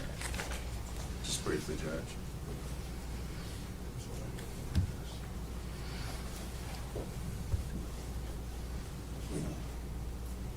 Agent Fraley, Mr. Scott asked you some questions about the moving of the body after you located it in the trash can. When you first saw the trash can and the black bag that was in there, how would you describe them as far as where they were positioned in the trash can? Like I said, trash can, as we've seen in these photographs, the black bag was on top. Then you see it kind of opened. That's where the bread bag was. After that was removed, then was the white trash bag. After that is opened, then the next thing visible was the gray and white fleece blanket. Pulled that back, and that's when I first saw the legs. So, if that answers your question. Well, let me ask you this. I mean, was the black trash bag just sitting on the top, or had it been pushed down inside, or did you have to, in other words, did you have to pull it out of I pulled it out, yes, sir. Okay. And the white trash bag, again, was it pushed down in there, or did you? Yes, it was compressed almost to a degree of compression that it created like a vacuum coming out when we removed the bag from the can. Okay, so it wasn't just gently placed No, on top of it? absolutely not. All right. And to the extent that you have already testified, you did not in any way, once you located the body in the trash can, manipulate it, pull it out. You didn't pull the trash bag up to look and see what else was in there. You all didn't do anything else with that until the medical examiner arrived. No, like I said, we stopped, and even once it was removed, it was a gentle process where it was removing the bag containing the body, tilting that can onto the body bag on the. Thank you, Agent Fraley. That's all I have, Judge. Thank you, John. Recross one question. The trash can, you all moved it outside of the building before the medical examiner got there? I can't remember exactly, but that we could have moved that to the front porch to remove that black bag with the bread bag, and then placed it back. I can't say 100% if that was done, but it could have been. Thank you. Yes, sir.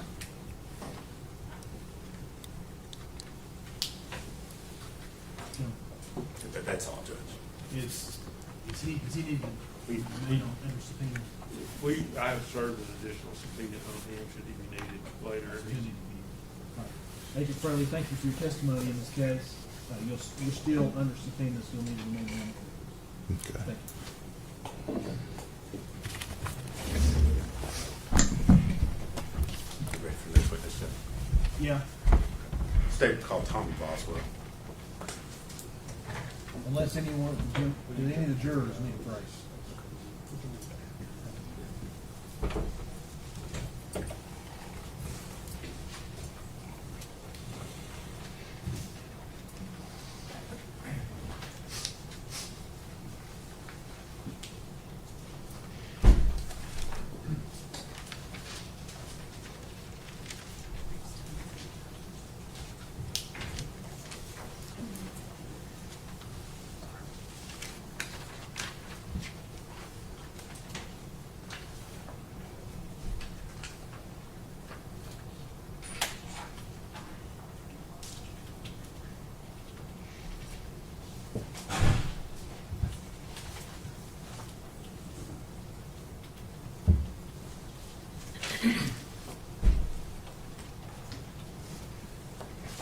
Raise your right hand to be sworn, please.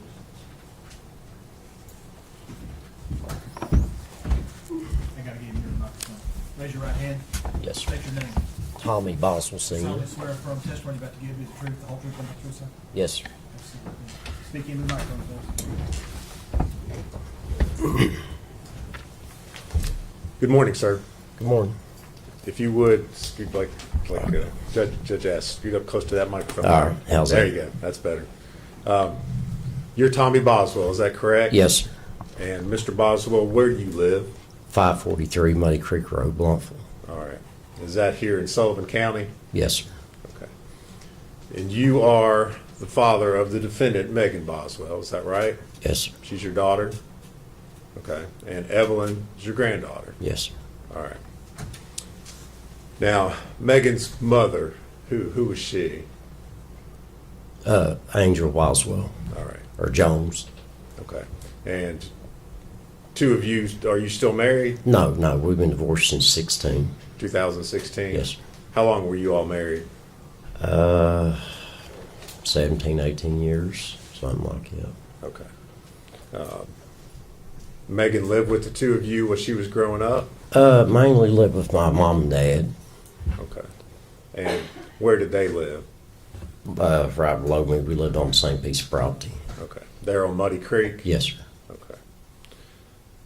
Now, at some point in time, did you have problems with Megan that eventually led to her being placed in foster care? Well, that's her mother's fault for not sending her to school. And she'd come to stay with me. And then she wanted to go stay with her mom. I said, you got school, and we got to go to court Friday. And I said, you don't go to school tomorrow. I said, they will send you off. Well, she went and stayed with her mom. Mom didn't send her to school, went to court. State took her. Okay. Now, let's back up a little bit. This was after you and Angel were divorced? Oh, yeah. Okay. All right. How old was Megan when all this took place? The divorce, or which part? When Megan went into foster care? I think she's about 17. Okay. Was she in high school? Yes, sir. Okay. Now, while Megan was in foster care, were you aware that she had a child? Yeah. Okay. And who was that child? That was Evelyn, my granddaughter. All right. Do you remember when she was born? I'm so nervous today, I can tell you the date if... All right. Which is November 2018? That's right. Sound yeah. about right? Okay. During this time that she was in foster care, were you working with DCS to get her back into your custody? Yes, sir. Yes, sir. I done everything in my power. Okay. What sorts of things were they having you do? I'd meet the foster care parents on different weekends. We went to church events, different things like that. And then they finally let me get her on the weekends, and then she'd come over and stay. All right. And she have Evelyn during this time with her? No, Evelyn wasn't born then. Okay. Did you do that after Evelyn was born? Yeah. Okay. Because Evelyn was born while she was in foster Foster care, care, right? yeah. Uh-huh. Okay. Now, at some point in time, did Megan or Maggie come back to live with you? Yes, sir. Okay. Do you remember when that was? I don't remember the exact dates. Okay. But it was after Evelyn was born. All right. Okay. So Evelyn's born in November 2018. Yes, sir. So it was some point in time after that? I can't remember exactly the dates, but she was real little whenever they come back. All right. And that's to your, when you say she came back, was that to your house there at Muddy Creek? Muddy Creek, yeah. Okay. Megan and Evelyn come back to our place. So they were both living there with you. Who else was in the house at the time? I had my little daughter and my son, and then my soon-to-be ex-wife was there. Okay. And she had her little boy part-time. All right. When you say soon-to-be ex-wife, that's someone different than Angel, correct? Yes, this is Ashley. Ashley. And when you say Ashley, what's her last Rosenbaum. name? Ashley Rosenbaum. Okay. Were the two of you married at that time or dating? No, not that time. We were engaged. Okay. All right. When Megan came back to live with you, was she working? Did you help her out? How'd she support herself? I supported her. Okay. I supported her when she was with them people. All right. Bought her whatever she needed and give her money and stuff. Okay. Well, tell the jury, because we don't know. What sorts of things did you do to help her out? I give her money. She had my credit card number. She'd get stuff on it. I mean, if she needed anything, the baby needed anything, I seen to it that they had it. Okay. We heard some information that came out earlier today about Megan having a car. Did you have anything to do with that? I bought her a brand new car, paid cash for it, get $20,000 cash for it, and her the title to it. Did you help out with expenses for taking care of Evelyn Yes, sir. while she was living there? Yeah, I bought everything while she was there. Okay. Bought diaper genies, just whatever baby needed. Okay. So how long did Megan and Evelyn end up staying there at the house with you? I don't know exactly. I don't want to lie to you. Just a few months. It wasn't that long. Okay, just a few months? Yeah. Well, what happened that caused her not to be living with you anymore? Not clean her room, to be honest with you. I mean, I had my two little ones. Ashley had her boy part-time. And then we had Megan and my granddaughter. And Megan didn't want to clean her room. And that's causing problems between me and her. Okay. So did she leave your house? Yeah. Okay. Where did she go from there? I think she went to my mom's for a few days. And then she went up to the trailer park. Okay. Judge, could I see exhibit number 1? Should be a diagram. I mean, I'm sorry, not one, it's 6.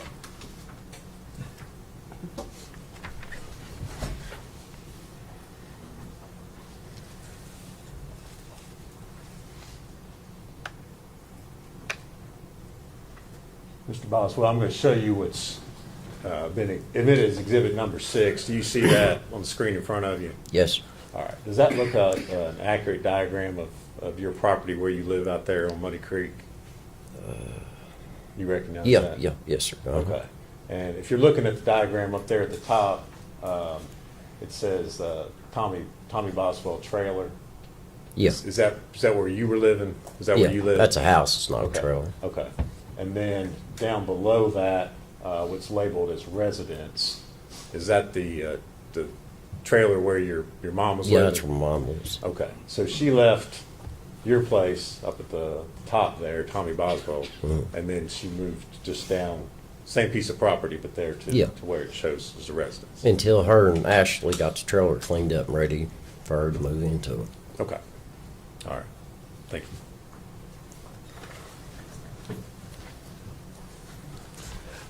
Now, do you know how long she lived there at your mom's residence?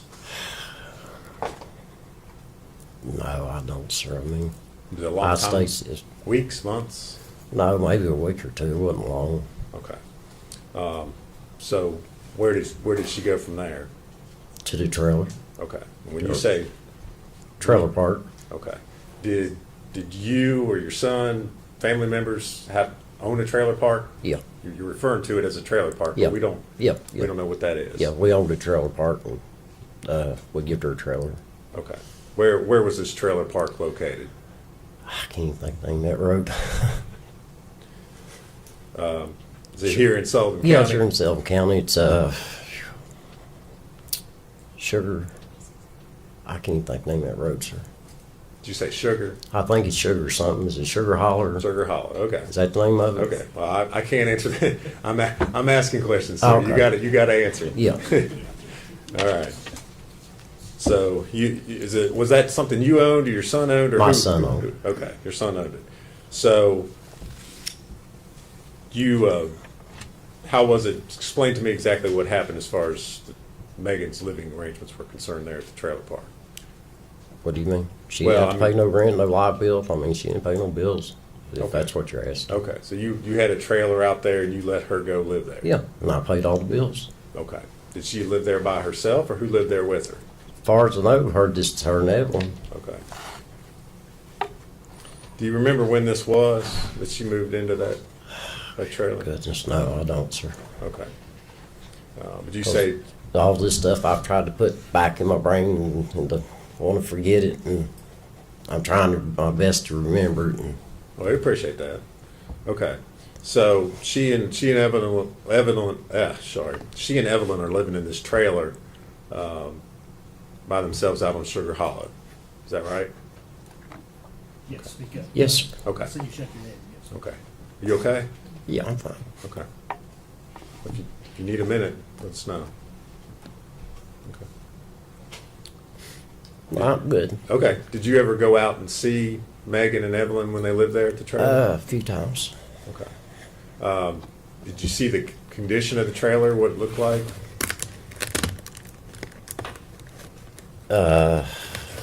Most of the time I'd stay outside. She'd come outside to be pretty because I'd look around, pick up garbage and stuff. Okay. So you'd, But a couple times I went in, but not that much. okay.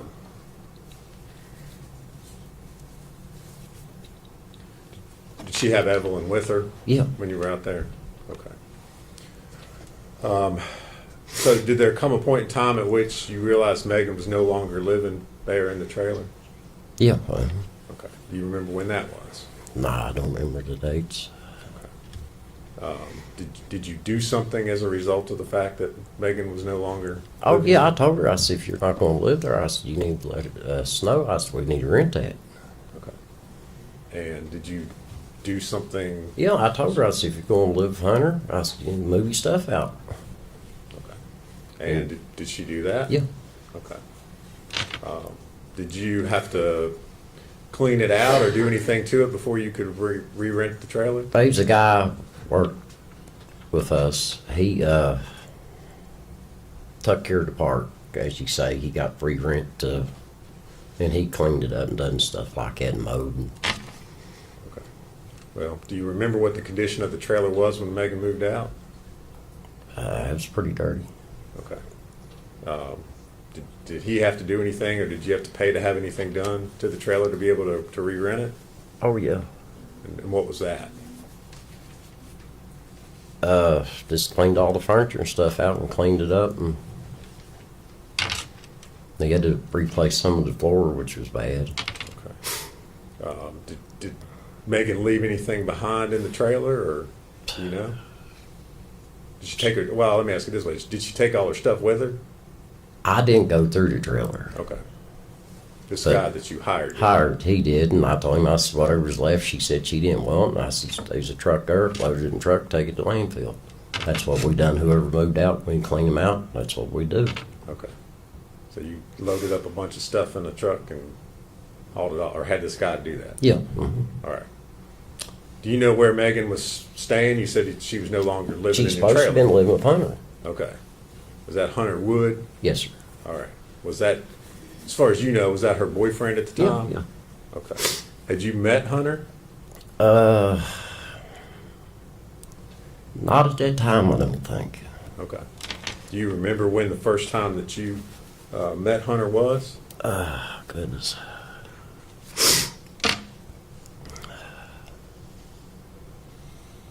It was either when she come up Earth Angel to get my two little ones, or when we went to Gatlinburg for Christmas, or Pigeon Fords. Okay. So you went with, well, let me ask you this. Who did you go to? Pigeon Forge with? Hunter and my son and his family, and me and my family, and Megan and Hunter went. Okay. And when was that again? That was the day after Christmas or the day before Christmas. I can't remember exactly. All right. So it's around Christmas. Mhm. You met Hunter. Yeah. Who was he there with Megan? Yeah. All right. I What- could have met him before that and don't remember it now. I don't want to lie to you, but Okay. that's the best of my knowledge. Okay. Did your trip there at Pigeon Forge, did Megan have Evelyn with her at the time? No, sir. Did that seem unusual to you? Yes, I asked her Okay. You asked her what? where Evelyn's at. Okay. Did she tell you? Said that Ethan had her. Okay. Did you know who Ethan was? Yeah, I met Ethan. He's a nice young man. I thought a lot of Ethan. Okay. And who did you think Ethan was at that time? Or who did she say Ethan was? Well, they used to date, Okay. but she said Ethan was the father, Okay. and he wanted to see Evelyn. He'd been in the Army.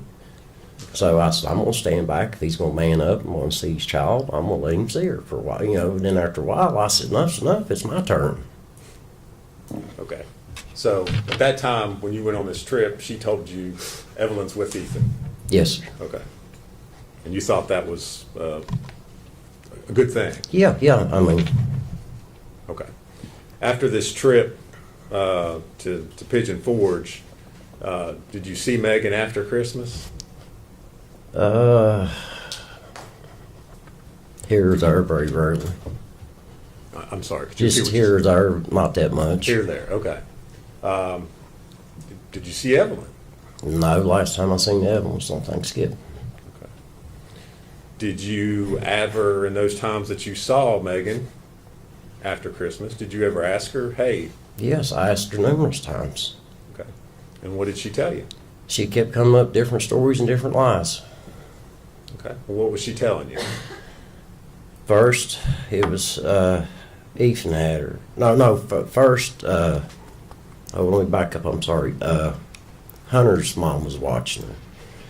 And then she come off with Ethan had her. And after it went on for a while, I said, I'm going to do something about this. Well, she told me that Ethan wouldn't give her back. I said, hey, let's go get an attorney. I said, he can see his daughter, but I said, he's not taking her. Okay. What did she say when you told her that? I can't remember the exact words. She said, Dad, give me a day or two or something. She said, I'll get her or something. And it just lie after lie. Okay. Any point in time did you ever see Evelyn? No. Last time I seen her was on Thanksgiving, sir. Okay.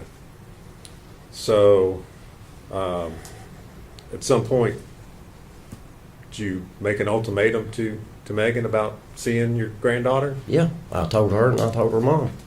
Okay. What did you tell her? It was on a weekend. Oh, excuse me. I said, come Monday morning, which I told this to her mom. I said, come high hell water. I said, I'm going to get on the phone. I said, I'm going to find my granddaughter. I said, I don't care what I got to do. I said, I want to know what's going on. I said, enough's enough. And that's when I got on the phone and made the phone call. All right. That Monday morning. All right. And did you talk with, who did you talk with? I don't know. I can't remember all of their names. Okay. Was it somebody at DCS? Yes, sir. Department of Children's Services? Mm-hmm. Okay. And what did you tell them? I just told them I told you I hadn't seen my granddaughter and I was worried about her. Okay. Did you tell them how long it had been since you'd seen Yeah. your granddaughter? Okay. And then I think they got me in touch with that Miss Constance, said her name. Okay. Well, I can't answer questions from you, Mr. Oh, well, I'm Boswell. sorry, So but I if you can't remember that's everybody's fine. If you name. don't, that's fine as But well. I think it's her name, Miss Constance, if I'm saying it right. And Constance, does she work at DCS? Yes, sir. Okay. And you talked to her about, again, Yeah. the fact that you had not seen Evelyn? Mm-hmm. Okay. What happened after you made this report to the Department of Children's Services? It wasn't long. Detectives was up there, best Okay. I can remember. All right. So after you reported, then you start meeting law enforcement officers Yes, to sir. come to talk Uh-huh. to you? Yep. Okay. Did you cooperate with them? Oh, 100%. All right. 100%. Whatever they needed done or searched or done, I give them permission to do anything. All right. Did they come out there to your place, your property out there on Yes, Muddy sir. Creek? Mm-hmm. All right. Now, this was sometime in February of 2020? Does that sound right? That sounds about right. Okay. Did you keep up? Obviously, at that point in time, you realized something is going on, right? Yeah. Okay. Did you, as time went on, continue to talk to and cooperate with law enforcement? Talk to them about what was going on? Mm-hmm. Keep in touch with them? Oh, yeah. We stayed in touch. All right. Now, do you remember on March the 6th of 2020, calling the TBI? Yes, sir. Okay. And what was the reason that you called them on that day? Me and Ashley was talking. Her and Megan used to switch phones all the time. Okay, hold on. If you could, I think Mr. Scott had trouble hearing what you I said. had trouble hearing the person's name. If you could start over and repeat what you just said. About Ashley and her switching phones. Well, Which part? I think the beginning part of it. Oh, when I called TBI? Yes. Okay, well, before that, me and Ashley was talking. Okay. They used to switch their phones all the time. Okay, when you say they, are you talking about But Megan Megan and Ashley, they'd Okay. switch their iPhones and trade backwards and forwards. Okay. And I told Ashley, I said, call that TBI guy back and tell him he can have that phone. There might be something on that phone. Because I prayed and prayed and, done everything I could to help them. And they come back and got the phone. Okay. When they got the phone, they got to the gate and I asked Ashley, I said, what about that stuff Megan put in down there in Dad's building? She said, I don't know. I said, well, call them back and tell them to go down there and look in it. Okay. All right. And did you all call them back? Yeah, Ashley did. Okay. And as a result of calling them back, did law enforcement then return to your property? Yes, sir. Okay. And what did you do once they arrived there at your property? I told them about the building because I come in one day and I remember seeing her car backed up to the building and the door raised. Okay. I'm sorry, could I see Exhibit 6 again?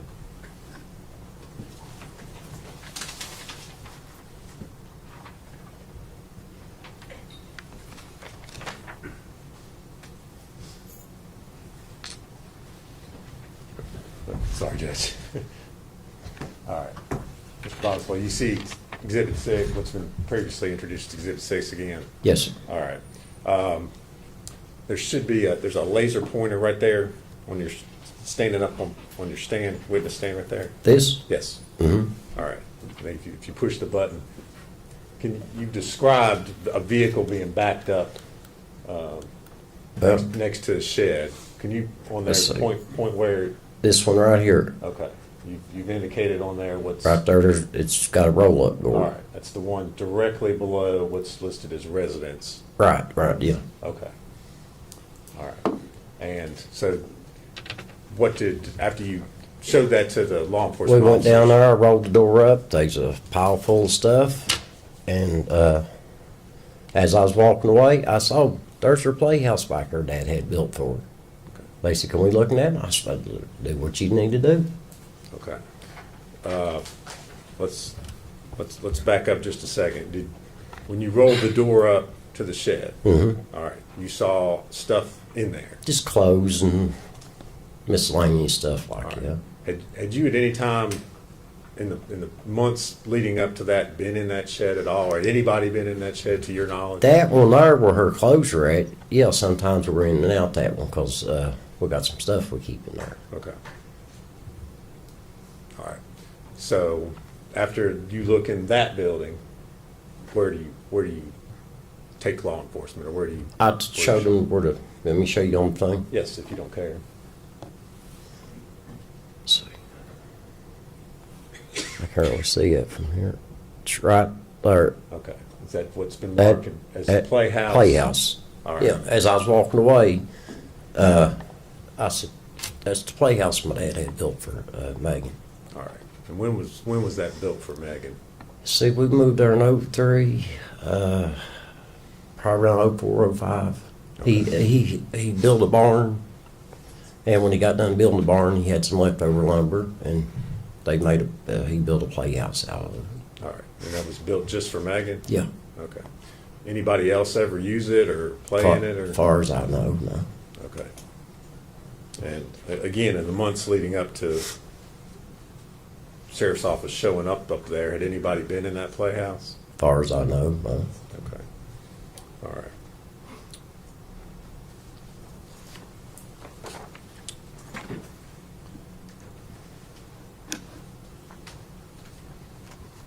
Your property, Mr. Boswell, in order to get onto the property, is there any gates or anything? Yeah, I got a fence and a gate. Okay. And what do you have to do in order to get past that It's gate? like a key fob, remote control. You just push it and the gate opens. Okay. And if you don't have the key fob, you can't open the gate. No, but you can walk around it. Okay. You can't drive. You can't drive. No. There's no way you get on my property. Okay. No. Did Gate ain't open. did Megan have a key fob? Yes, sir. Okay. So she could get onto the property if she wanted to. Yes, sir. Okay. Did you ever give a key fob to Hunter? No. Okay. Did you ever see Hunter up on your property without Megan? No.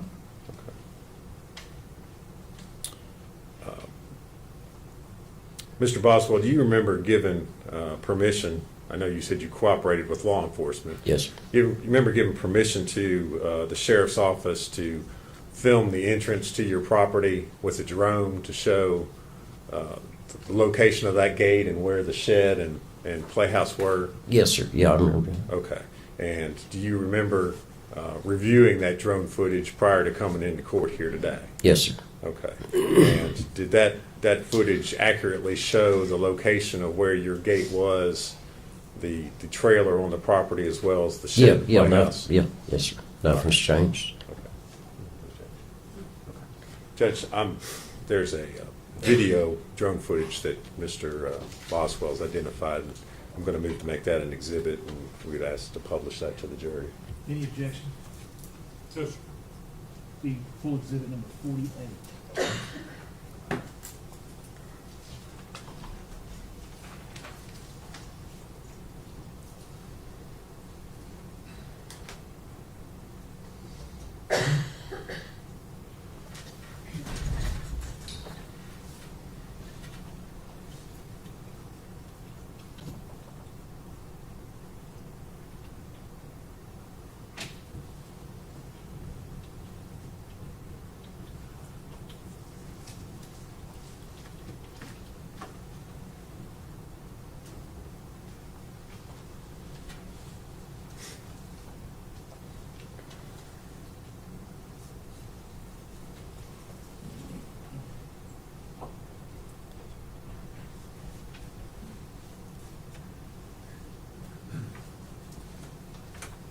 Okay. It just went away. Yeah. You did something. I mean, I don't think you did it. Just before you stood up, it went away.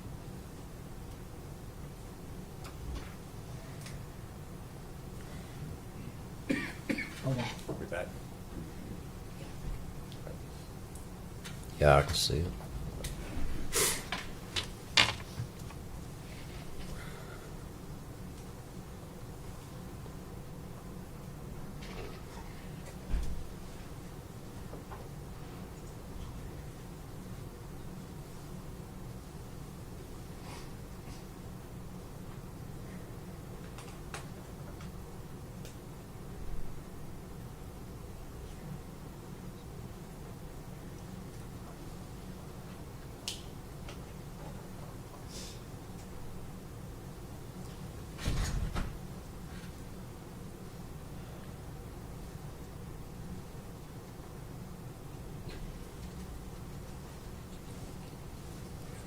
tell him what to do. Judge, I think I'm just gonna, I'm gonna turn your Zoom off. Let's see if that helps. Hold on just a second.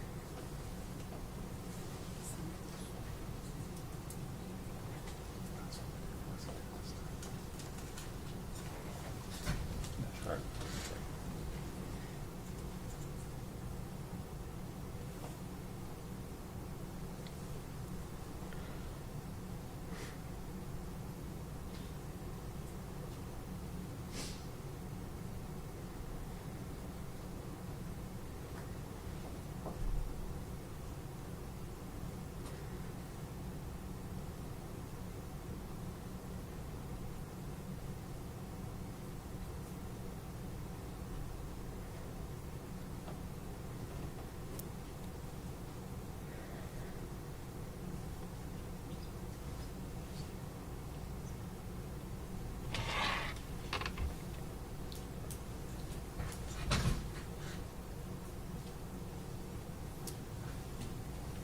Mr. Boswell, in the video that was shown, the trailer was labeled Omami's residence. Yeah, that's right. Just so we're clear, the jury doesn't get confused. Omami. Yeah. What? Who is that, or what? That's is that? my mom. Okay. Is that a nickname that? Yeah, Megan it's a had? nickname Okay. we all just start calling her. Okay. And so that's where she lived. Yeah. Okay. Mr. Boswell, at any point in time, did you ever see, or did Megan ever come up to your property with Hunter and have Evelyn with her? No. Not that I can remember of, no. Okay. Because the last time I seen Evelyn was on Thanksgiving.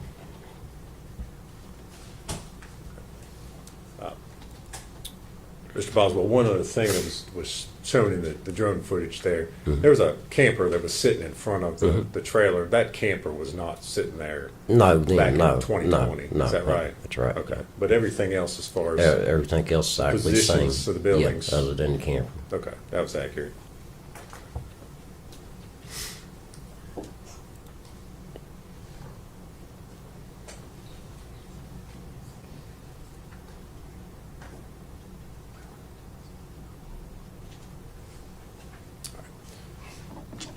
Thank you, Mr. Boswell. If you would, answer Okay, any you're welcome. questions Mr. Scott has for you. Can I get some water, please? Something to drink? Tell you what, before you start, let's take our mid-morning break. We'll take about 15 minutes. Okay, thank you. One stand, please. Okay.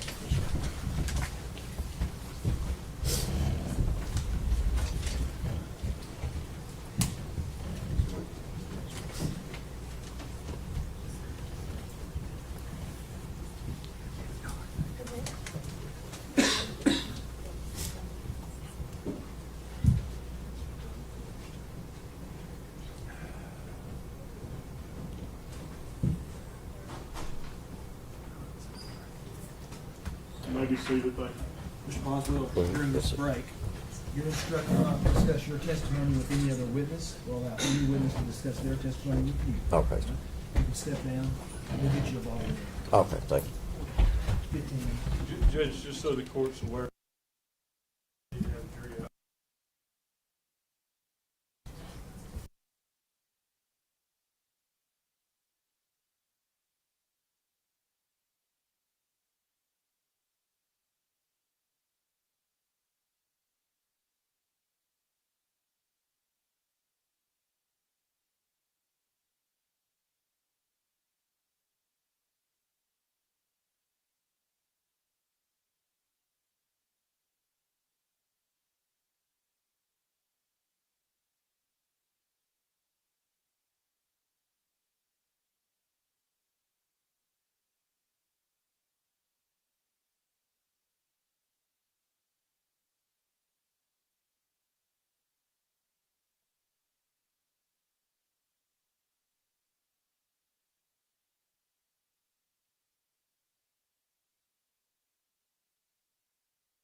Boswell, 2 felony convictions. They are dated,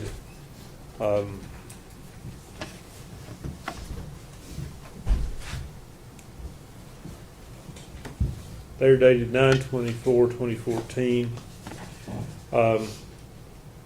They were entered, I guess, 10/1/14, so that would be the working date the judgments were entered against him. One is for, sorry, I had the wrong judgments. I separated. Let me start over with that. I propose to impeach him with 2 felony convictions, one from aggravated assault, judgment entered 12/11/14, and one for kidnapping, entered 10/1/14. Obviously, those are over the 10-year time limit, but I would suggest that the court, given that the delay in this trial caused in large part because of COVID. This started in COVID, and if you'll remember, when this started, I think the court was trying no cases. And I think the docket really, nothing was being tried for several months there afterward. Ms. Boswell did have a counsel change, but as I recall, I came in on the first date. I set this trial date and never asked for another continuance. My approach? Yeah.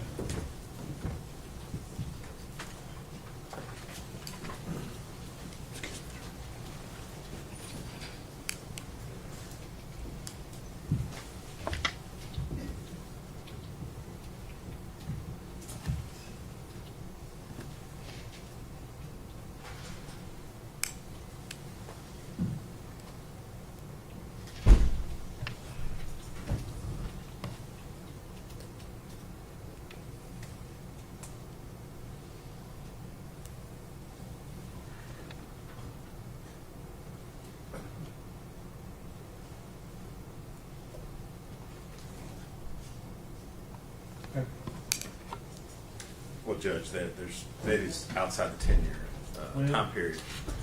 Here's the time period. Evidence of the conviction of this rule is not admissible if a period of more than 10 years has elapsed between the date of release from confinement and commencement of the action or prosecution.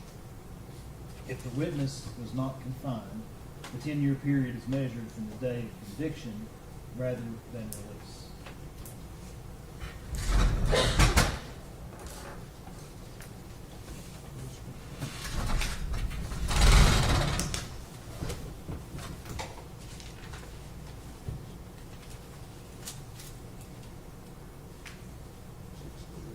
It looks to me like prosecution was commenced February 25th, 2020.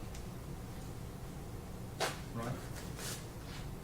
That's when the affidavit of complaint was signed. And that would be the commencement of the action. Yes. So 10 years from 12/11/14 will be 12/11/24. Yes. Basic math. That means that for purposes of Rule 609, it's within the 10-year period. Because it says he got straight probation, so there was no period of confinement. So you go from the date of conviction.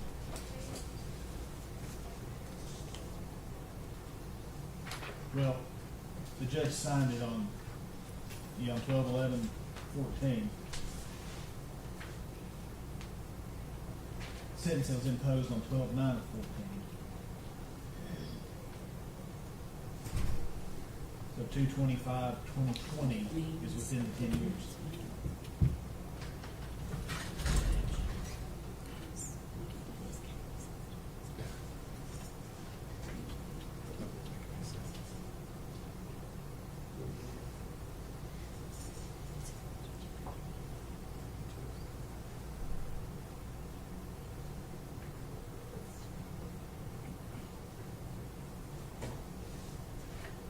June, are you following my logic? I am, yes, Judge. So these are both felony convictions. They appear to fall within 10 years as contemplated by Rule 609B. So you'll be allowed to ask about this. Thank you. Now, I do expect you to follow 609, You ask him, if he says yes, that's the end of it. If he says no, then we can move from there. Justice Shaw, I'm clear. I can ask about each offense. I can ask him, you're convicted of kidnapping on this date, you're convicted of aggravated assault on this date. Yes.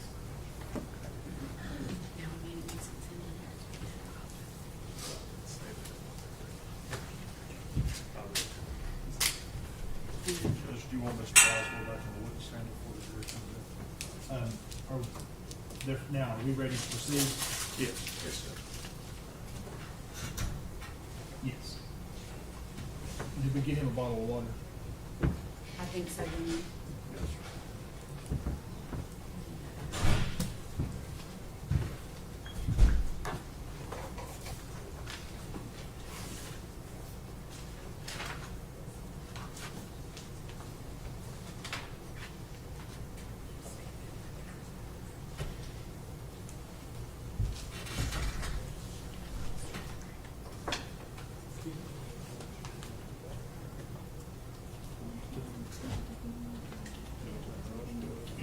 My wife complained last night because I looked all hunched over all the time. She's like, sit up straight. The problem is I can't see if I don't hunch over. I hunch over because it gets the distance from my reading glasses.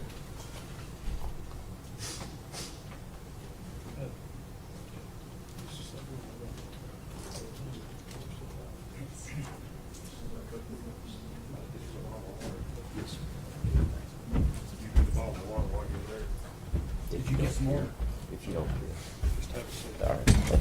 Yeah, I left it in the room. I didn't know to bring it back in or not. All right. We ready to proceed, Mr. Stockton? Yes, sir. Jim, Yes, sir. if the jury's ready, we'll bring him in.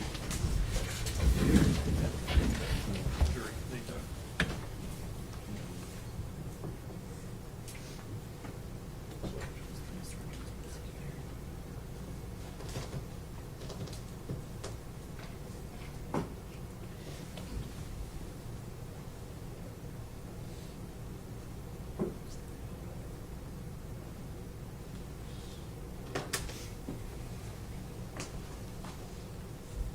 I'm gonna close this if that's okay. That's fine.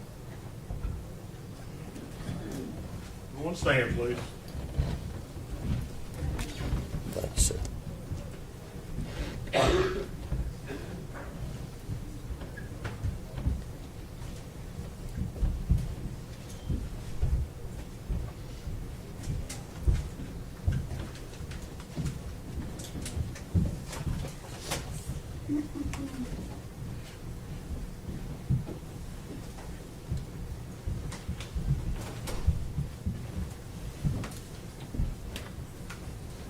You may be seated, thank you. Mr. Scott, you may cross. Good morning, Mr. Boswell. My name's Gene Scott. I represent your daughter. Good morning. How are you today? Seen better. Understand. Got just a couple of things I want to ask you, I guess initially. You were convicted in this court of aggravated assault on December the 9th, 2014, felony offense. What's that got to do with this case, sir? Yes or no? You Yes. answer these questions. Yes, sir. And likewise, you were convicted of kidnapping on 9/24/2014 in this court of a felony offense. Is that correct? I took a plea bargain on it, yeah. Were you convicted? Yeah, because I took a plea bargain, I didn't take it forward. But since 2012, I've not had a speeding ticket.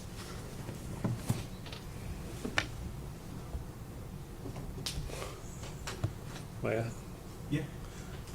sir, you were convicted in 2014. You said since 2012 you haven't done anything? 2014. No, that was 2012. I don't think this line of questioning is. I wasn't convicted enough in 14. All right, we're going to move on. I was not convicted enough in 14. He was. Judge, we had a jury out hearing about what he could ask as far as that was concerned, and now we're Maybe just going into.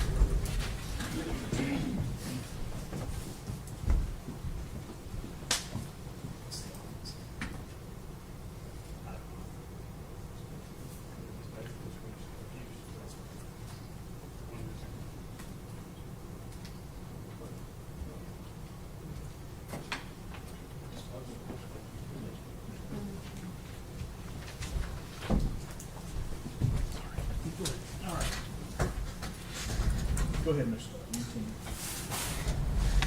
can- Mr. Boswell, I want to ask you just a few questions to follow up on your direct examination testimony. Yes, sir. Initially, I'll just start going backwards. We saw that drone video of your property. When was that taken? Do you know? He stated the date.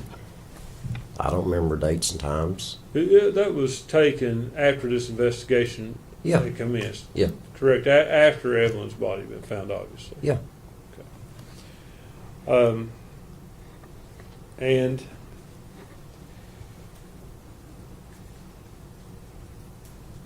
talked about you have a gate, Yes, sir. clicker, and I think you volunteered in your direct testimony that appeared on the drone video. If someone wanted to walk into that property, they just have to walk around the fence. It's not, you could walk in there. Yeah, you can walk in there. It's not secured that someone couldn't walk in there. Right. And you said that Megan had a opener to the gate. Yeah. What kind of openers are those? It's like a little key fob thing, and you stick them on your sun visor just like your garage door opener, sort of. Okay. And that was something she kept in her car? Yeah. So anyone who had her car would potentially have that. Is that reasonable? Yep, somebody had her car. You talked about a day that you saw Megan backed up to that yard barn with her trunk open. Yes, sir. Did you talk to her that day? No, I was in a hurry. My boy, I think, had a seizure or something going on, and I had to get back up the hill to take care of him. But as I drove by, I seen her car backed up to that building with the door that rolled up and the trunk open, but I never seen her. You didn't see her, just the car? Just the car.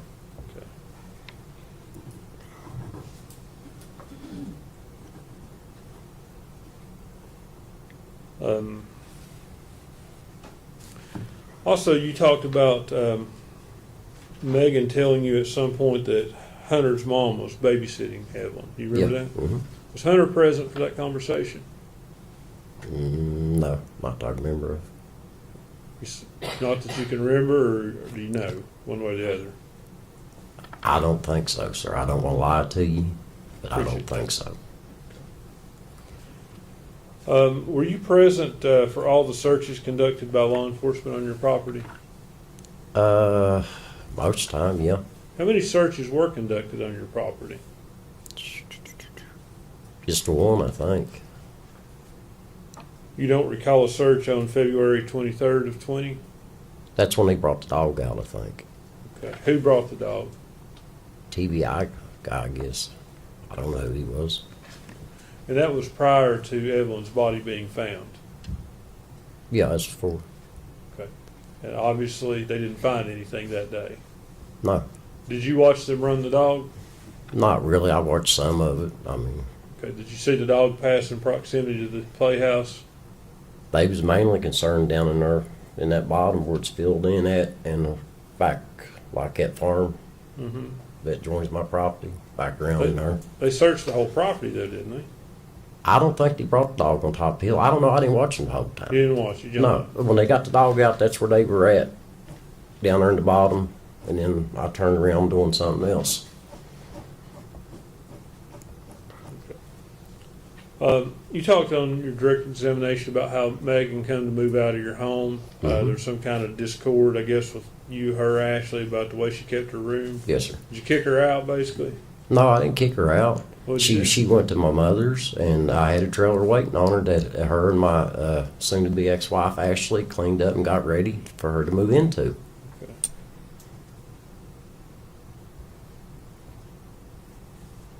Now, I want to talk to you about the dollhouse. Like, you're the one that suggested that to law enforcement that they should search that. Is that right? How all I got started was about the phone. Me and Ashley was talking about the phone. They come and got the phone, and then me and Ashley kept talking. I said, "What about that stuff Megan put down there in Dad's building?" So she called them back. They come back, went down there, and as I was leaving, I said, "Oh, there's the playhouse Dad had built for her too." But just to be clear, you didn't see Megan put anything in the building. You saw her car. I just seen her car, Not and Megan. the trunk was raised. I didn't see nobody. I was more concerned about my son. I had to go get his medicine because he had a seizure. Okay. Oh, the day you saw the car? Yeah, I yeah. understand. So I was getting it up the hill to take care of him. And had you never thought, when did you start to suspect the child could be on your property? I didn't suspect the child was on my property. Why did you call him to come down to the yard barn? To see if there was a clue in that stuff she put in the building.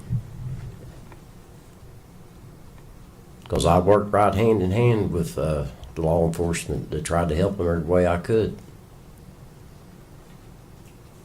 When's the last time you were in that dollhouse? I couldn't tell you, sir. It's been years. It's been years since you've been in. Yeah, I couldn't tell you when's the last time I've been in that dollhouse. Half them buildings down there, I don't go in. How big is your property? 11 acres, 10.9 acres to be exact. How close is that dollhouse to your house? It's about 600 feet away, 700. It's close to your mother's house. Yeah, You go see your mother often? yeah. But when I go to my mom's, she could go into the back because she can't get down her steps, so I cut her spot out around the back so she go in the back, not to climb the steps, so we're going out the back. But you were down there at your mom's during that time frame, weren't you? Not that much sometimes. I could have 1 second, Judge.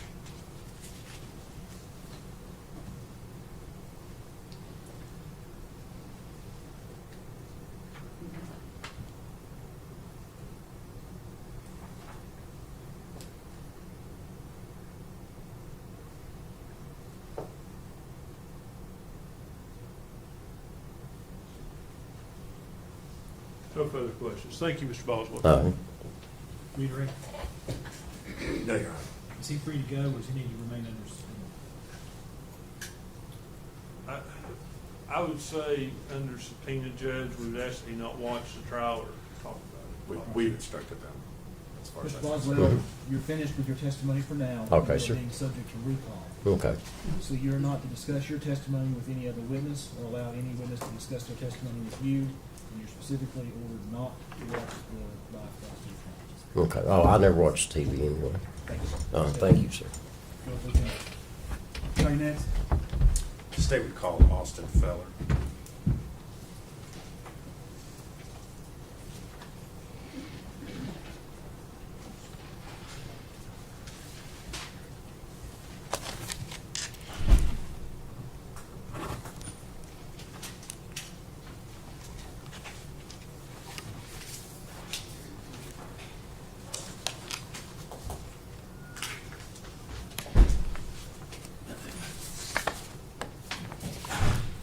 Mr. Boswell, sit back there for a while.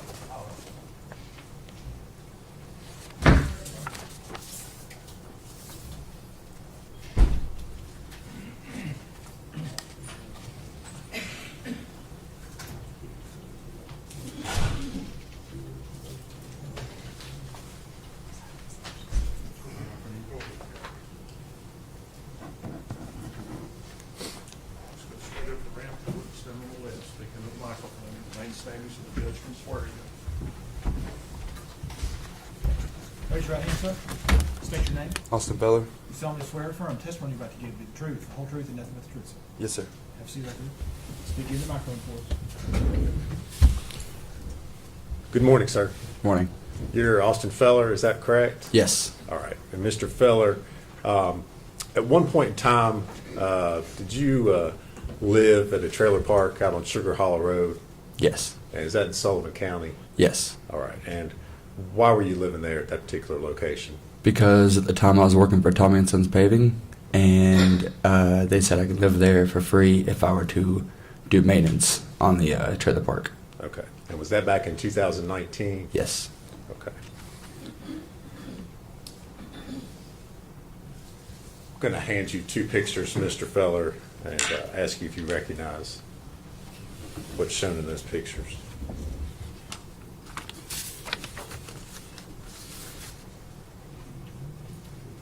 Yeah, I recognize him. Okay, and what are they? What is it? The pictures of the trailer that she lived in? Okay, and when you say she, you're referring to Megan Boswell? Yes, sir. All right, and were you living out there at those trailers in Sugar Hollow when Miss Boswell moved in? I never met her in person. Okay. I think the time I moved out there, she was already out and kind of unknown whereabouts. Okay. Do you recognize those photos as being the trailer that she lived in? Yes. All right. And are they true and accurate depictions of the outside of the trailer? Yes, sir. All right. Judge, we would move to make those, I believe it's 2 photos, be 49 and 50. Any objection? No, sir. Before exhibit 49 and 50.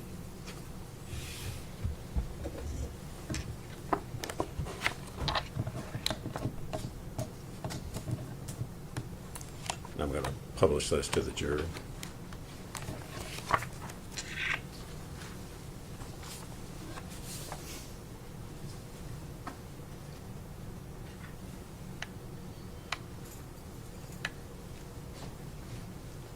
Mr. Feller, is that, I'm showing what's been introduced as Exhibit 49. Does that show the outside of the trailer looking at it from the front? Yes. Okay.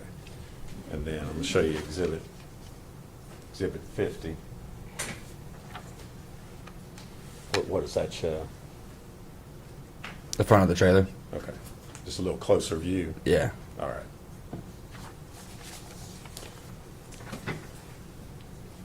Now, at some point in time while you were working out there, living in those trailers for Mr. Boswell, were you asked to clean out that particular trailer? Yes, sir.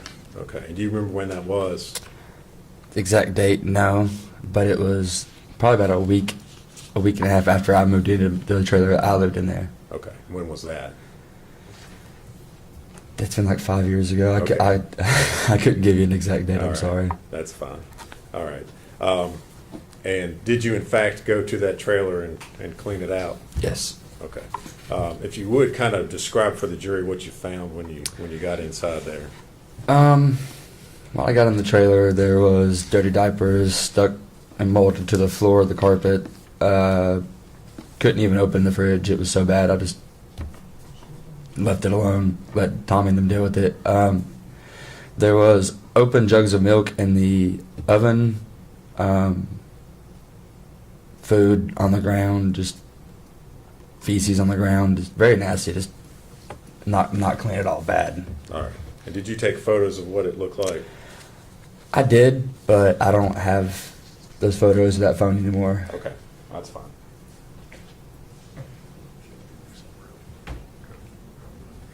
Okay. All right. Good approach.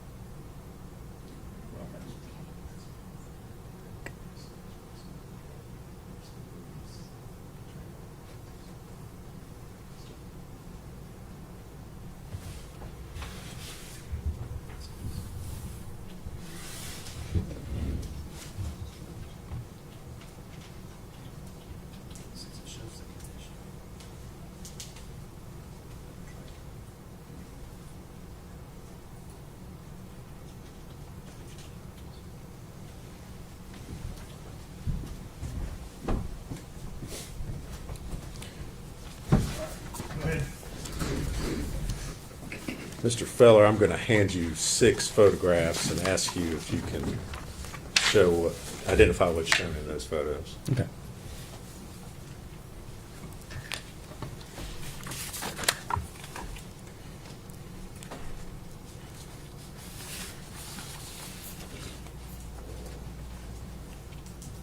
Yeah, that's it. Okay. Those are the photos you took that show the inside conditions of the trailer? Yeah. All right. Do they accurately depict the condition of the inside the trailer when you found it? They do. All right. Judge, I'd move to make those the next 6 exhibits.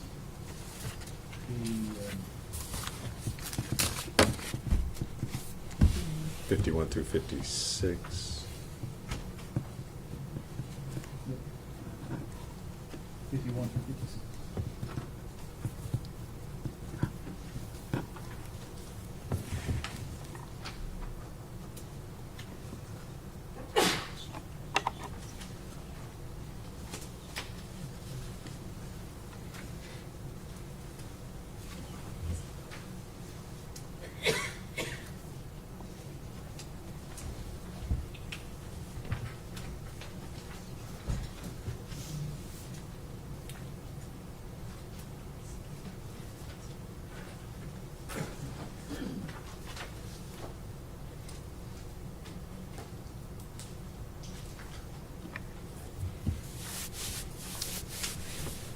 ask to publish those to the jury judge.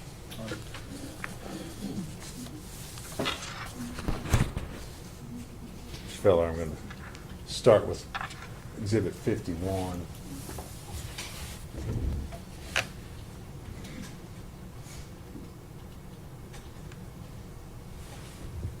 Can you tell us what we're seeing in this particular photo? The bedroom. And that's the condition and the state you found it in when you Yes. entered. You did not move or toss anything or otherwise? Everything you see is exactly what I walked into. All right. Now I'm going to show Exhibit 52.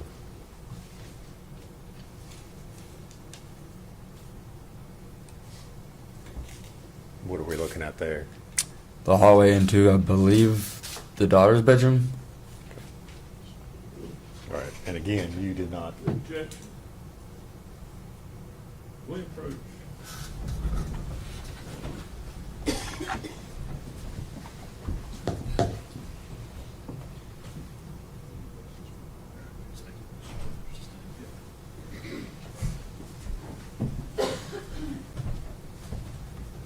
Ladies and gentlemen, I'm going to sustain that objection. There's been no foundation that he would know that was the daughter's bedroom. And I'm going to instruct that you're not to consider that statement for any purpose for deliberation. If you can do that, raise your right hand. Every juror has raised their right hand. Go ahead, Jim. All right. So, Mr. Feller, this is the picture. You're not sure, you don't have any knowledge as far as who was staying in what particular rooms, but that's another angle and picture you've taken from inside the trailer. Yes, sir. Is that correct? Okay.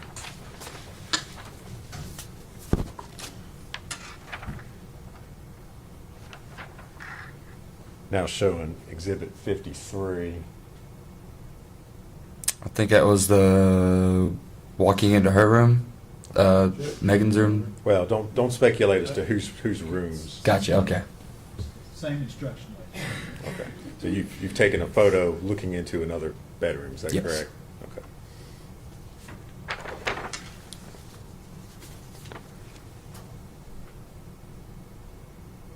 Now it's showing Exhibit 54. What's shown in that photo? The living room. All right. And again, you did not place or move or disturb anything. That's exactly as you saw it. Exactly what I saw when I walked into.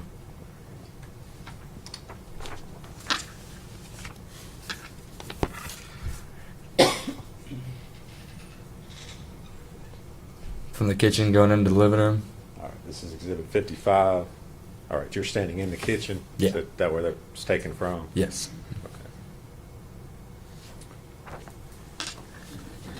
Okay. And Exhibit 56. Kitchen. Okay. That's a photo looking in on the stove and the refrigerator that way. Is that Mhm. correct? Yes. Okay. And again, you did not place any objects, move any objects prior to taking these photos? No, sir. All right.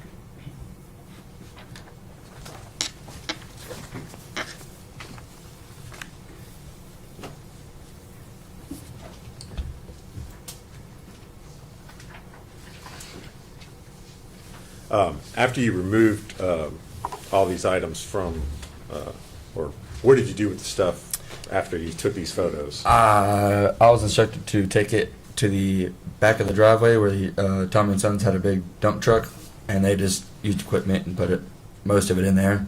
Okay. Did you remove all that, lack of a better term, trash and stuff that we saw? Everything, trash, carpet. I mean, completely remodeled the whole entire thing. Okay.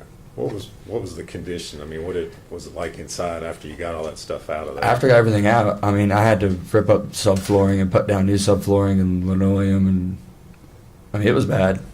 Okay. Was there any sort of odor or anything in the trailer? I had to use respirators to enter the house.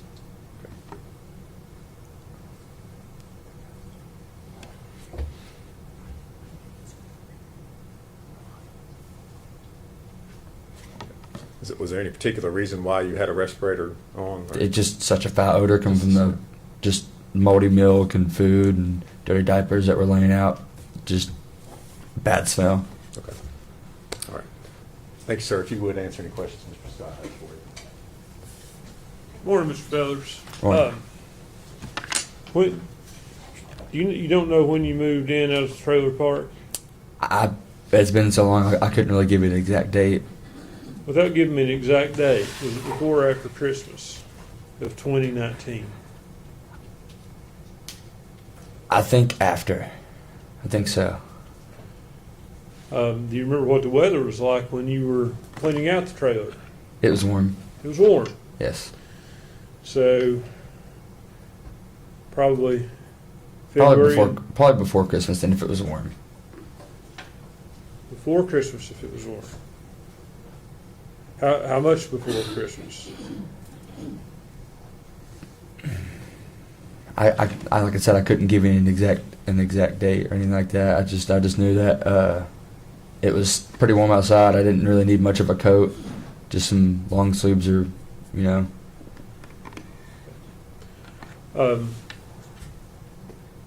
You never met Megan? No, sir.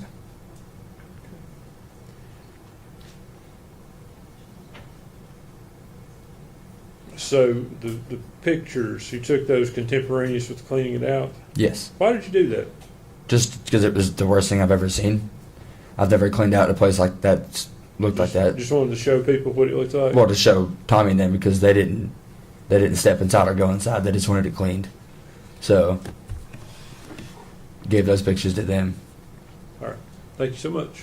Yes, sir. Redirect. Nothing further, Judge. Does he need to remain under subpoena? I don't think, Judge, I think he can be released. Mr. Feller, thank you for your testimony today. You're released from your subpoena. There you go. Thank you.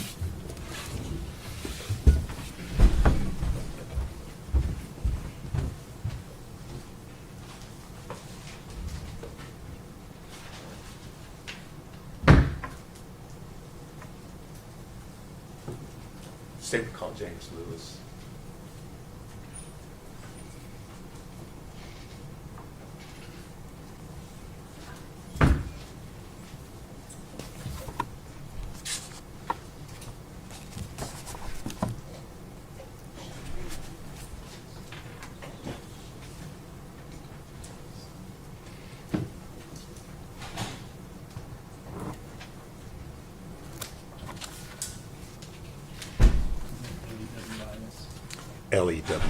Lewis, yes.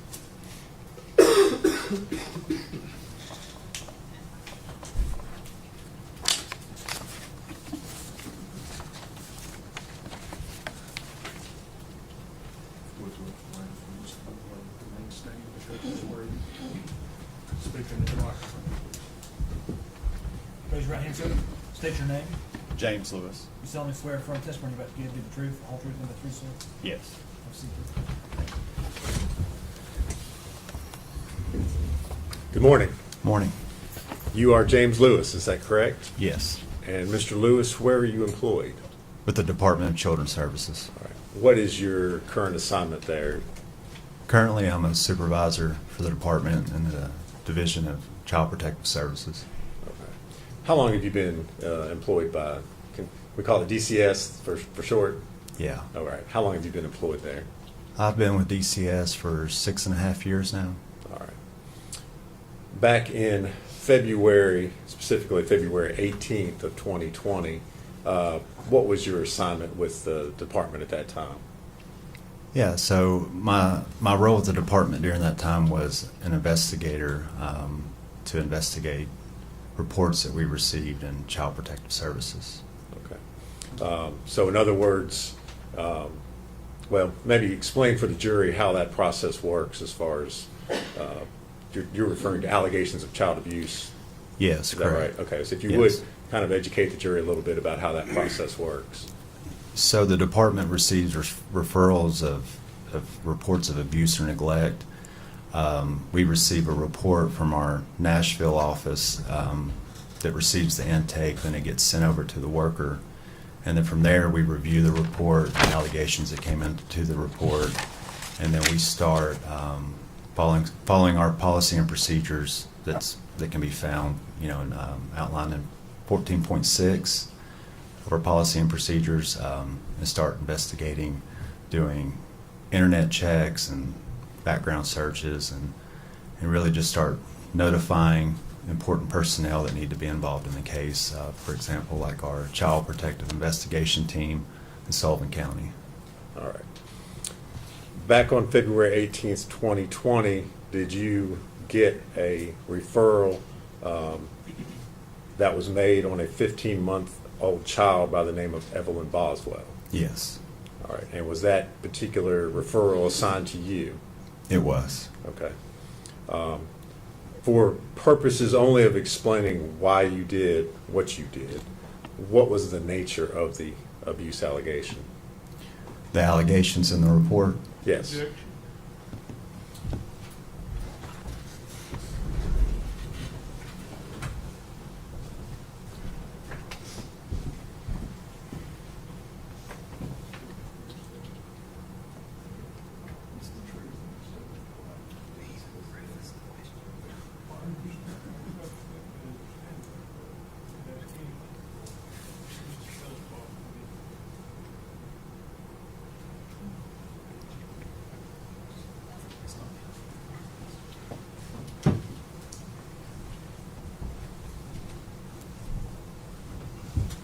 All right. If you would, Go ahead. go ahead. Okay. The allegations that came into the report that day state a lack of supervision and physical abuse. All right. In regards to Evelyn Boswell. is that Evelyn correct? Boswell, yes. Okay. So after you get the referral, what's the first step you take after that? Typically, the first step when we receive these reports is we would reach out to the person that made the report, and then we would see if there was any additional information that needed to be added or to clarify the report in general. And then from there, my next step was to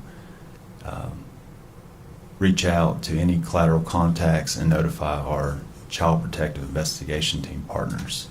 Okay. You used a term or a phrase, collateral contacts. For those of us who don't know, what are you talking about? Yeah, so a collateral contact would be someone that lives outside the home, anybody that would have information to the report. That's what we refer to whenever I say collateral contact.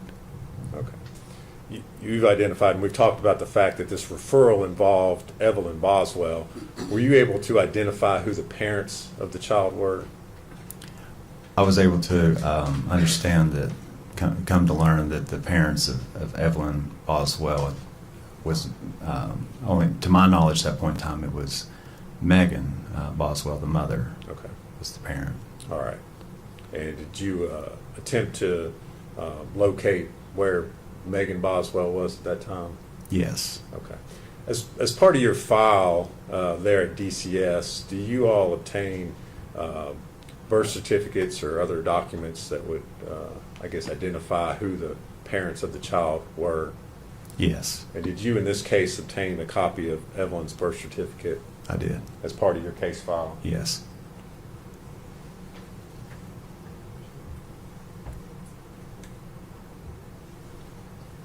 Mr. Lewis, I'm going to hand you a document and ask you if you can identify it.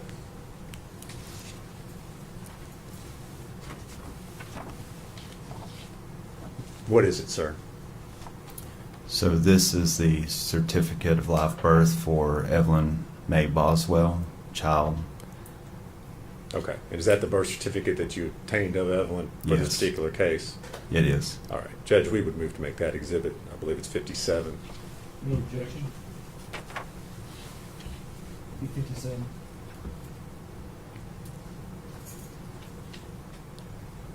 All right. Mr. Lewis, you indicated that you were able to learn where Megan Boswell was at that particular time. Did you then, what was the next step in your investigation? Once I received information from Detective Tracy Jerez, who I was working the case with, that she had sent patrol officers out to the home that Megan Boswell was living at to see if Megan was there, and that she had received information that Megan had just arrived at the home. And then from that point in time, Detective Tracy Jerez and myself decided to go to the home to speak with Megan Boswell. Okay.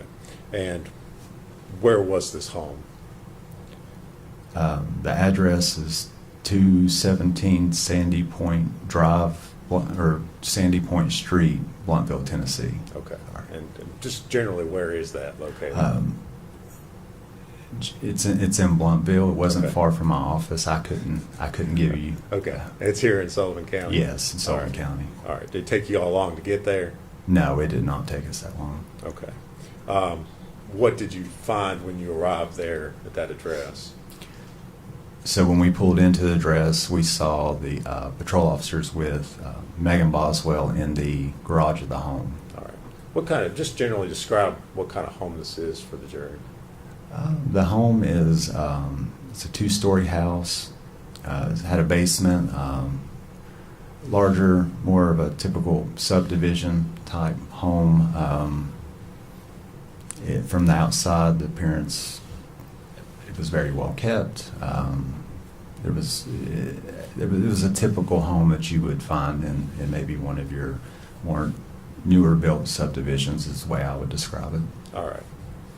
So you arrive, Miss Boswell is there at the residence, is that correct? Yes. Anybody else there present with her? Outside of myself, Detective Tracy Jerez, and the patrol officers, no. Okay. Was Evelyn there with her? No. Okay. What did you do next as far as your investigation was concerned? My next steps was to notify Megan Boswell of the report that the Department of Children's Services received, the allegations in the report, and to conduct some inquiry as to where Evelyn was, and to ask questions concerning Evelyn, to check on her well-being and her safety. So I initiated the conversation to learn where Evelyn was and to see if we could observe Evelyn to ensure that she was safe and that she was okay. Okay. Specifically, did you ask Miss Boswell where Evelyn was at that particular time? I did. Okay. And what was her response? Megan informed myself and Detective Tracy Jerez that Evelyn was with Ethan Perry. Okay. Did you know who Ethan Perry was at that time? At that time, it come to my knowledge that he was the alleged father of Evelyn Boswell. Okay. Did Miss Boswell tell you that? Yes. She did tell me that Evelyn was with her dad. Okay. Did Megan give you any sort of contact information for how you could get in touch with Ethan? She did not. Okay.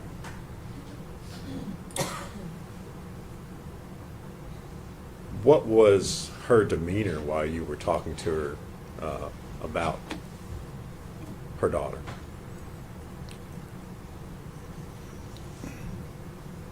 The way I would describe Megan's demeanor, it wasn't much affect. When I say that, I would say there wasn't much emotion as concern. I didn't notice any concern when speaking with Megan. She just stuck at that point in time to telling us that Evelyn was with Ethan, and then from there I asked her to show me, of course, evidence that a child had been with her. Okay. All right. So did you go inside the house with her? How did you do that? She invited me into the home and walked me through the home. Nothing at that point in time appeared to be observable to be outside of a typical home. I didn't see any safety concerns as far as what we may consider a safety concern for a child at that age. She walked me. I asked to see a crib or a pack and play. She said that those items were elsewhere, that she didn't have any of those items.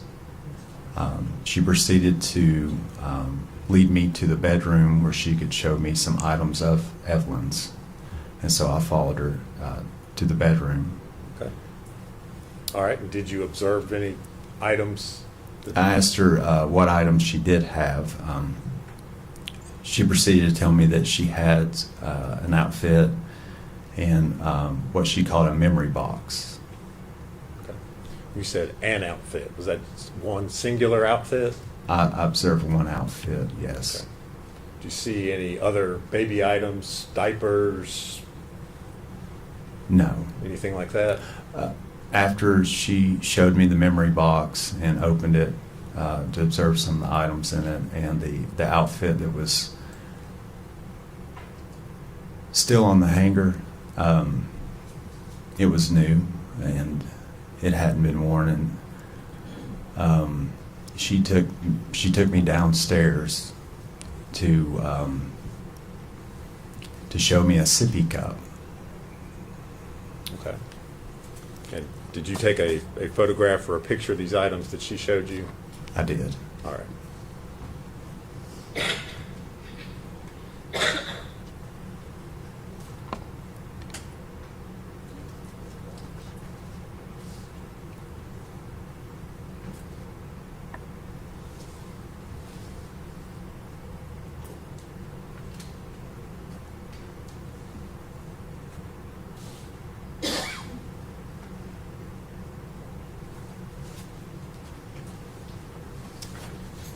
Mr. Lewis, I'm going to hand you 4 photographs and ask you if you can identify what's shown in those photos.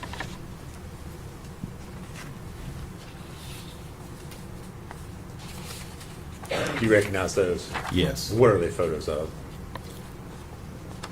This first photo is the photograph of what she described as the sippy cup. Okay. That's fine. Go to the next one. And then the next photo I'm looking at is the bedroom that she reported to be staying in with Preston Wood. Okay. All right. And the next one. The next photo is the photo of the what she described as the memory box. Okay. Is there one more? And the next photo is the outfit that she showed to me All right. on the hanger. And do you recognize those as being the photos that you took that day while you were in the residence? Yes. And are they true and accurate photos of what you saw? Yes. Judge, we've moved to make those exhibits 58 through 61. No objection. We did 4 exhibits, 58 through 61.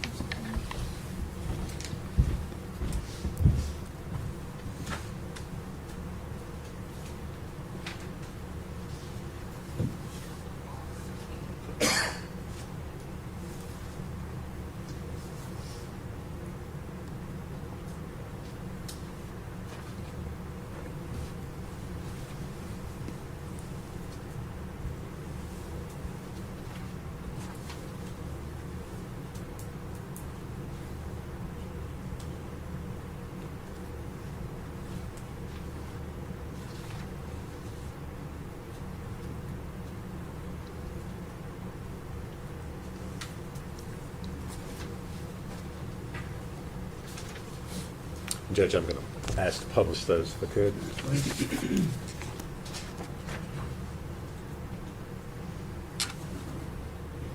Mr. Lewis, we're showing what's Exhibit 58. What is that photo of? This is a photo of the cup that Megan Boswell informed me that Evelyn Boswell would drink from. Is that the only kind of dish or spoon or item of silverware that she showed you that Yes. belonged to Evelyn?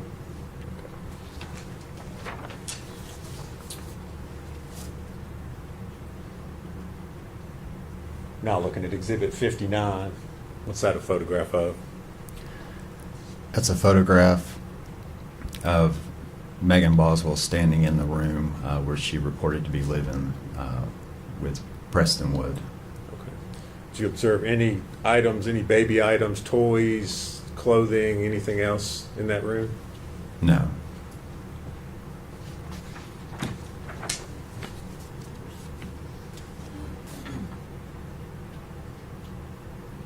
now looking at Exhibit 60, what is that? That is the box that Megan Boswell has showed to me, that she described as the memory box with items of a rattler,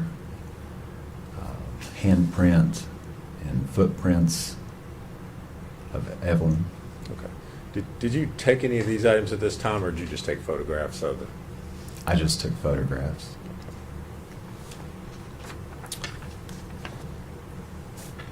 And now showing you Exhibit 61.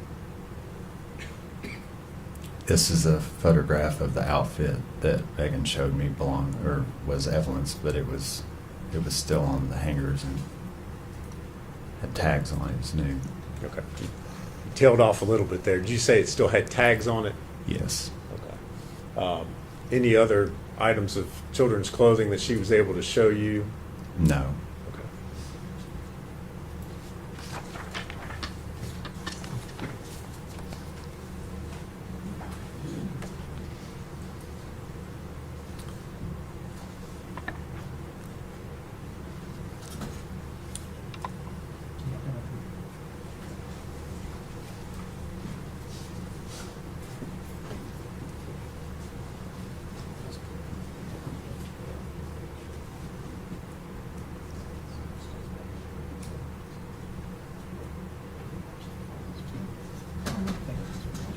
Ladies and gentlemen, I've just been informed your lunch is here, so we're gonna stop. We'll be back at 1:15. Mr. Lewis, I'm gonna instruct you not to discuss your testimony with any other witness or allow any witness to discuss their testimony with you, and not to watch any of the live stream of the trial. Can you help that now? And, come back later. Yes, sir. So one stand, please.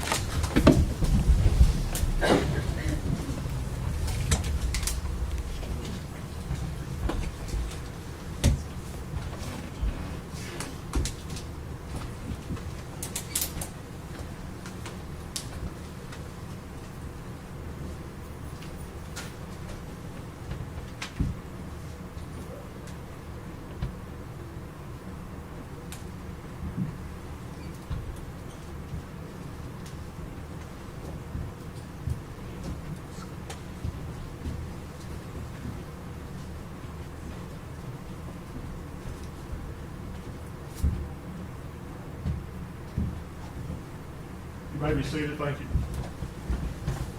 Be recessed at 1:50.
We're in the middle of direct examination with Mr. Lewis. General, are you ready to resume? Yes, sir. Mr. Scott, are you ready to proceed? Yes, sir. The jury is ready. Let's bring him in.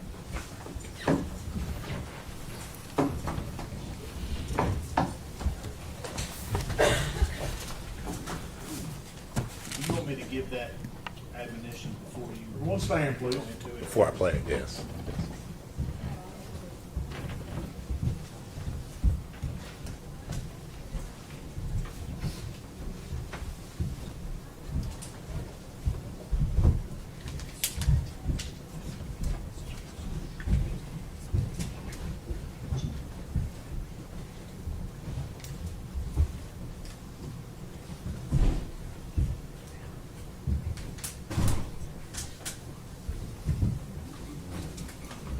You may be seated. Thank you.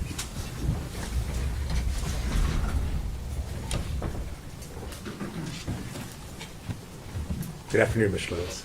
Afternoon. I think where we left off, we had just talked about the photos of the items that you took pictures of at the residence where you located Miss Boswell. After you met and talked with her there, what did you do next as part of your investigation?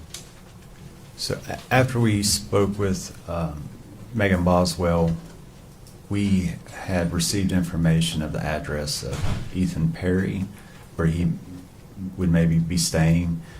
And so Detective Faraz and I proceeded to go to the home of his address. And what did you find when you arrived there? Ethan was not there.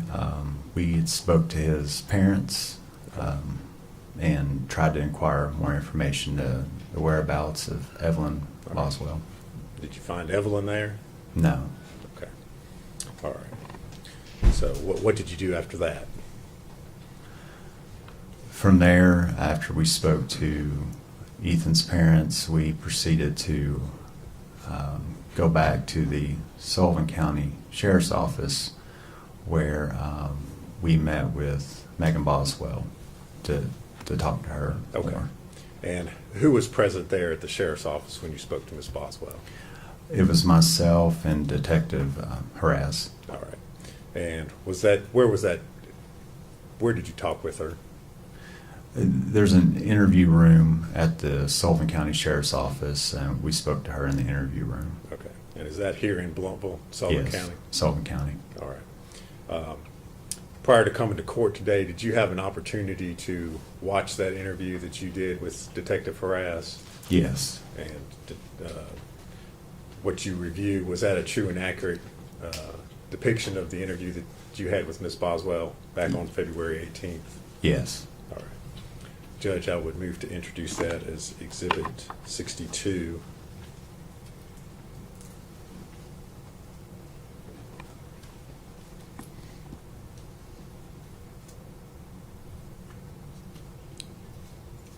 Be full exhibit. All right. And if I could, I'd like to play and publish that to the jury. All right. Ladies and gentlemen,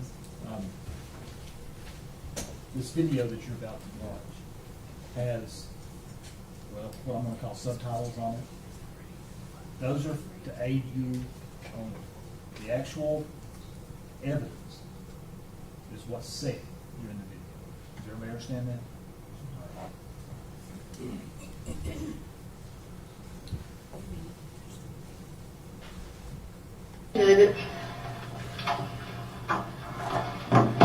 Well, we're back.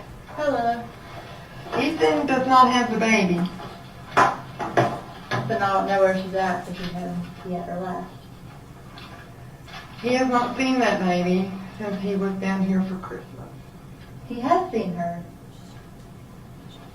I promise you, yeah. And he went back to where is he at? Fort Polk, Louisiana. Are you sure he didn't take her with him? I'm positive. Well, then I don't know what he did with her. Does that not concern you? I mean, yeah, but like, you all not know at all where she is? No. Well, what can we do? Just That's what we're trying to figure out. Can you put out like an Amber Alert or something? When is the last time you've seen her? I guess more than a couple weeks ago. It was around January. Well, he went back. Let me go back. January the 1st.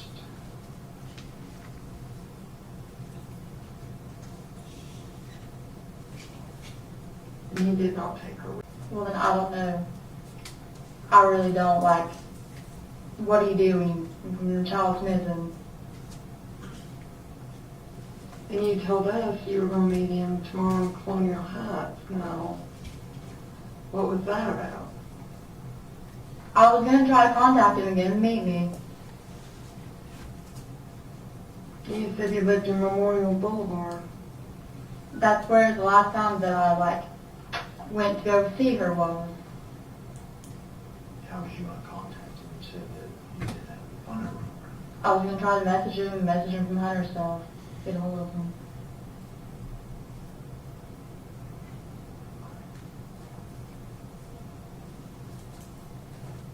Well, we were able to contact him and talk to him. And he said that the last time he seen her was, you come up and seen him in late November, early December. And he came back up in December. Right. And then you came over New Year's, and you didn't bring the baby because she had the flu. I did have her with me. Me and Hunter went because Ethan got her some Christmas stuff. You didn't have her with you because she had the flu and I didn't have because of the her. grandmother. I didn't have her with me. He says you didn't. Well, I did. I don't care what he's telling you, I did.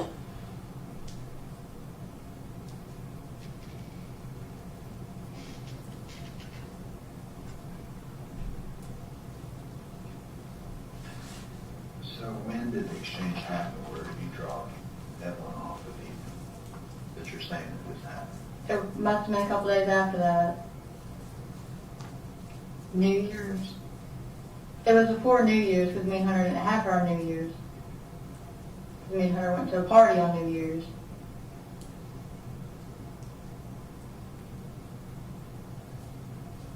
So how long have you and Hunter been together? A couple months.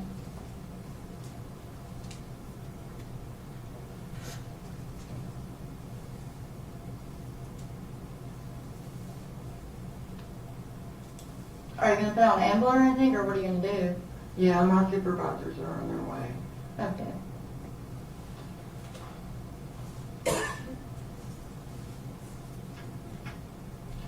And what was the conversation like that you had with Ethan whenever you dropped her off? Well, I mean, he was really hateful with me because Hunter was there. He wouldn't even let me, pull up the driveway, drop her off, and maybe walk it up. Walk it up. The driveway.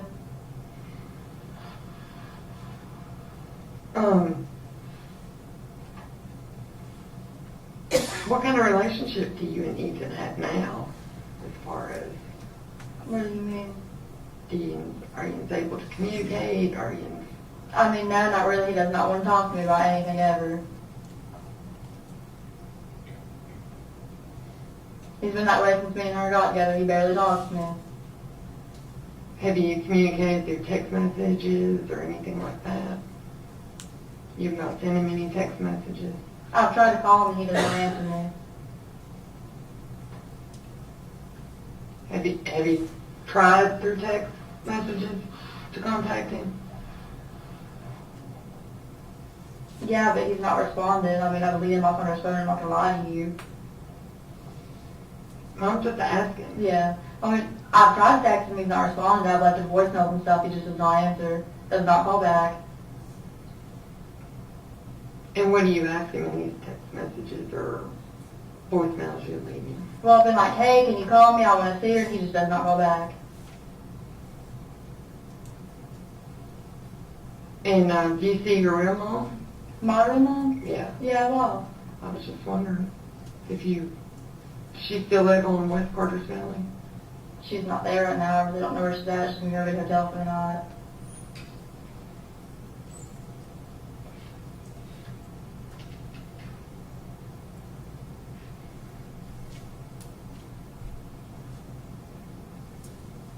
If, let's just say, if Ethan was to leave the baby with somebody, who would he leave it with? I mean, I really don't know, because, like, I know when Ethan was in the Army, he did not talk to his family.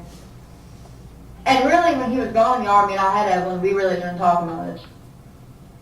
Which is why we're not together now. I mean, he would just go like months and weeks without talking to me. Never really helped me out with her the whole time that I had her and he was in the Army. So, I mean, I really don't know who he talks to, who he fools around with or nothing. He didn't talk to his grandfather or the ones... I mean, I guess he did when he came up here, but, like, as far as I knew, any time that, like, they tried to contact him, he just didn't respond.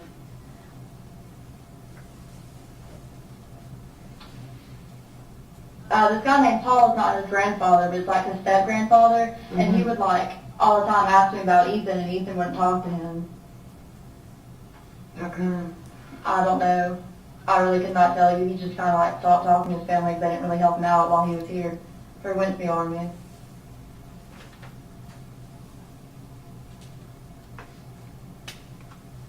And you don't have a phone?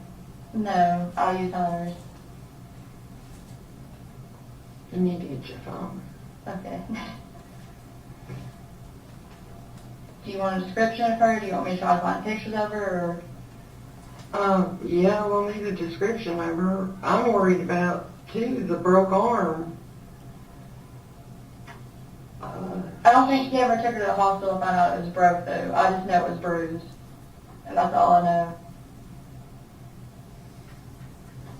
I mean, I won't lie to you, when she was with me, there were a couple times that when she was trying to walk, she was like falling bruise her cheek, you know what I'm saying? But, like, she was never bruised, I never whipped her. Some people disagree with that, but I mean, I just can't. I mean, they're gonna fall when they... Well, yeah, but I walk, mean, whenever that happened also, my dad was like, Mama called and said that you abused her because she has a bruise on her cheek. And I was like, you can't do that, like, because for one, like, I never hit that baby, ever. And I wouldn't, you know, because when kids are bad, like, you know, bad, I believe, like, oh, you should take a toy away from them or something, like. And like I said, I know a lot of people disagree with that. I feel like you should spank your kids, but I'm not one of those people.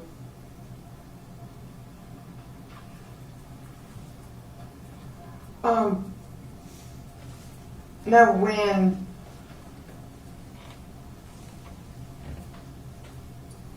you gave the baby to Ethan, what did you do with all your stuff for the baby? Because when we went to the house, there was no baby stuff.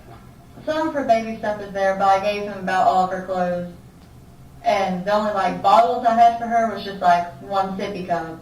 And it wasn't even, like, a sippy cup. It was, like, one of the kids' like, new pink cups. You know what I'm talking about, like, the straws in it? She's already switched the straws. And I mean, I really only kept that from the car because if nothing else, I would just, like, go buy, like, little plastic straws and give her stuff out of cups. And then I had baby stuff at, like, a mommy's and stuff like that. My grandma's. And the car seat's in Hunter's truck. Her car seat. Is that what you were going to use to pick her up tomorrow with? Yeah, the car seat's in the truck. Well, I was going to take the Lexus to go get her, don't get me wrong, but the car seat is in the truck.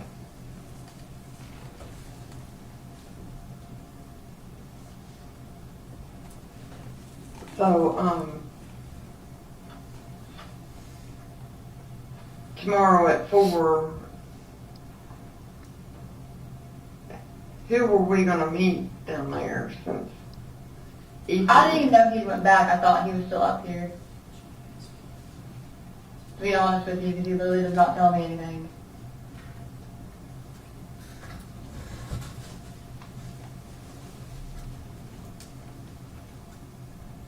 And when did you make the arrangement to meet him tomorrow? Then, like, when was that discussed with you? I mean, it's been a long time ago. Okay. Tomorrow's the 19th, right? The 18th, yeah, the date's right.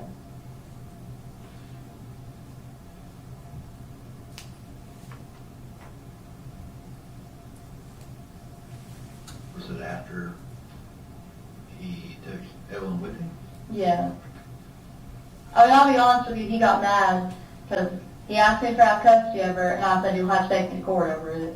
I was like, I would not keep her from you, you know what I'm saying? But I was like, if you want to have custody, we're going to go to court, and it's going to be set up like the right way. So I'm not going to sign half of her over to you, you know what I mean?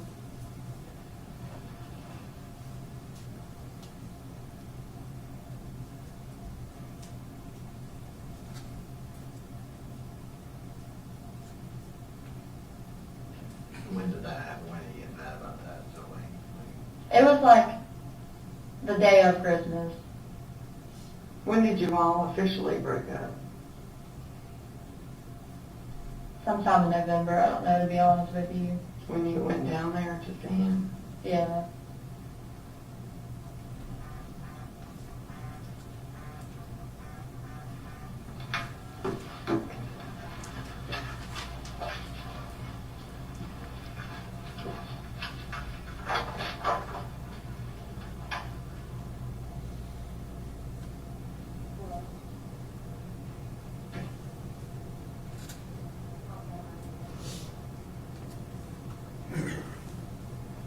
Whenever you and Ethan went to that party, whose house was that party at? Me and Hunter went, and it was at this guy named Clint's house that Hunter's friend with. You and Hunter went to a New Year's Eve party? Yeah. Hunter's first name was Preston. I'm sorry if that confuses you. I've always called him Hunter. It's fine.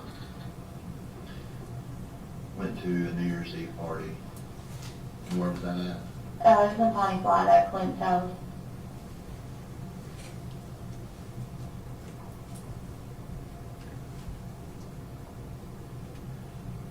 She said Clint's.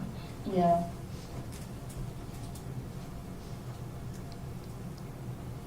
Who is Clint? Just a friend? It's one of Hunter's friends.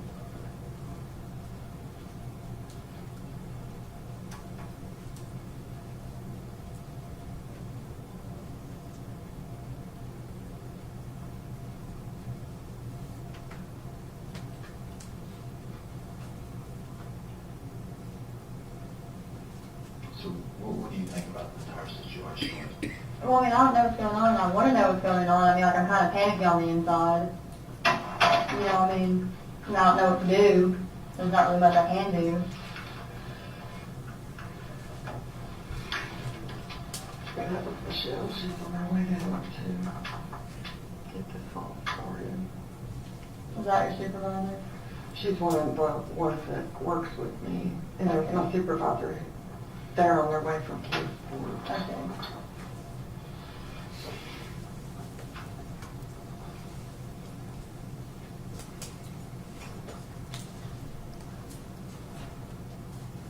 Did you spend any time with Ethan over the years? Mm-mm.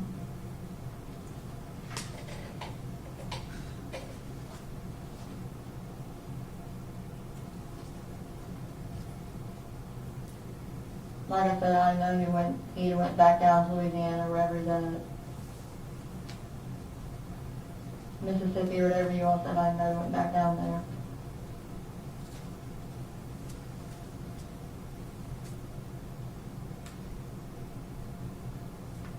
So he told you he was living in Kingsport.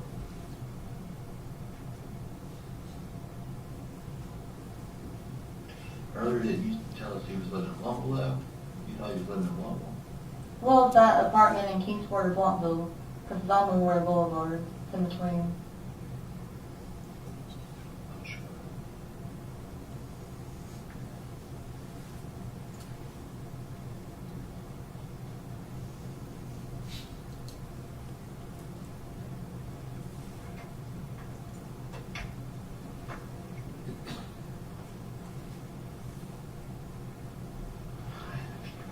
Questions?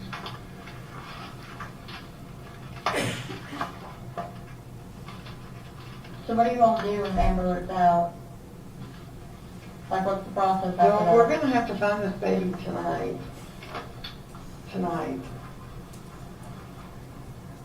And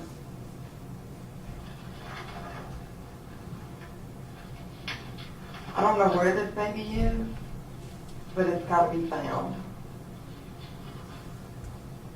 So what happens if we don't find her or not? I don't know. I've never run into this in my 20 years here.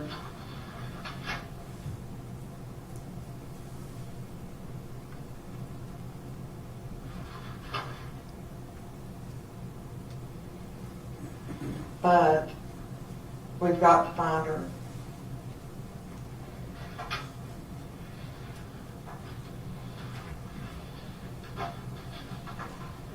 And Ethan doesn't have her.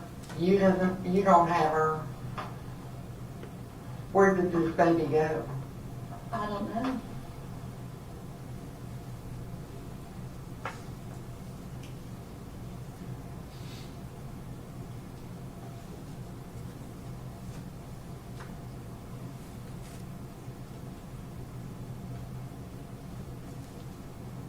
What did Preston think about the baby? What do you mean? Or Hunter? Do you call him Hunter? Yeah, that's his middle name. I'm sorry. Okay. I thought Well, something there. I didn't know what you called him by. Was Hunter jealous of the baby because No. it was by another No. person? I was just asking because some people, are like that. No, he's not like that. Maybe one of the questions that popped in my head, maybe he didn't want the baby. Ethan? No, Hunter. No. But Ethan and I used to get into it, and he used to tell me he didn't want Evelyn and that I wasn't his baby. We used to have fights like that all the time, and I'd be like, I'll give you DNA test, I know this child's yours. There's my supervisor.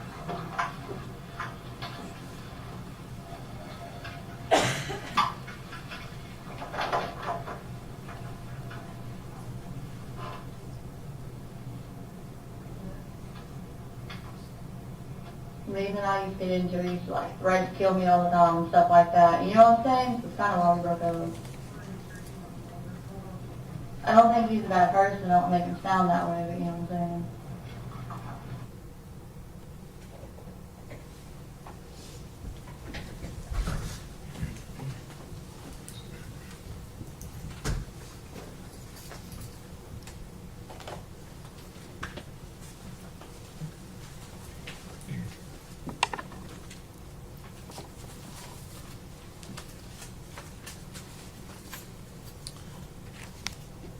All right, Mr. Lewis, this interview took place February 18th, 2020, is that correct? Yes.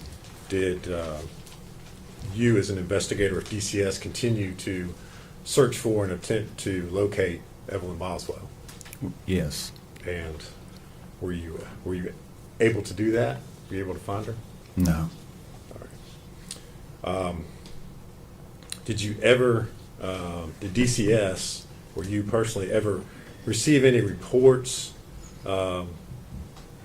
from the defendant, Megan Boswell, that her child was missing? No. Okay. Did Megan Boswell ever produce Evelyn or bring her to you? No.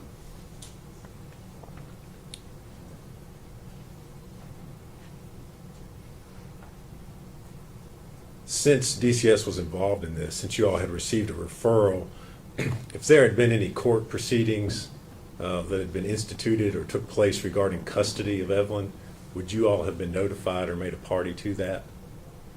Yes. Okay. At any point in time, were there ever any custody proceedings or custody petitions filed seeking custody of Evelyn? No. No. Okay. Either by Megan Boswell or any other person? No. As a result of the fact that she could not produce Evelyn, she could not be found, what did you do next as far as your role as an investigator is concerned? My next step was I consulted with DCS supervision, and we had decided to file a petition for requesting an order to produce the child. And was such an order obtained? It was. And was that what was that through? Which court? That was through the Sullivan County Juvenile Court. Okay. And as a result of that, was Miss Boswell ordered to produce the child, produce Evelyn Boswell? Yes. And did she ever produce Evelyn Boswell? No.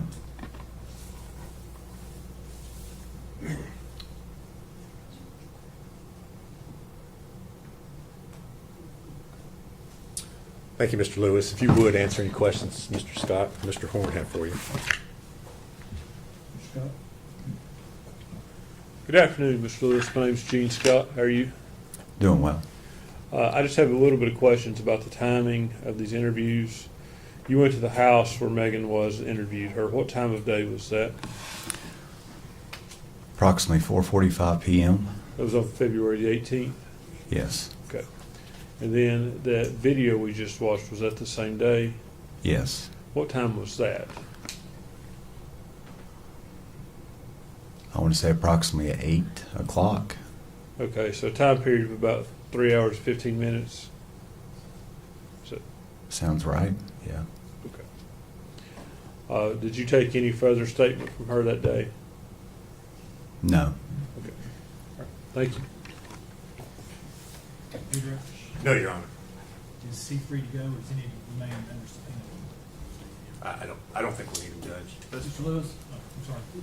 You agree, Mr. Scott? Yes. Mr. Lewis, thank you for your testimony. You released from your subpoena. You can go, sir. Thank you, sir. Statement called Casey Saults. Last name?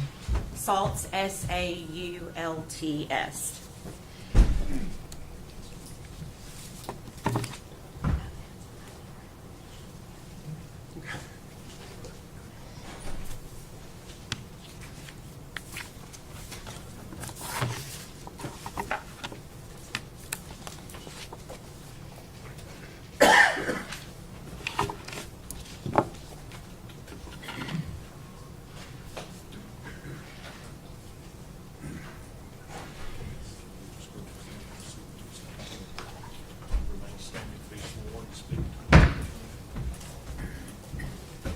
Raise your right hand. State your name. Casey Saults. You solemnly swear to affirm testimony about to give you the truth, the whole truth, and nothing but the truth, ma'am? Yes. Have a seat.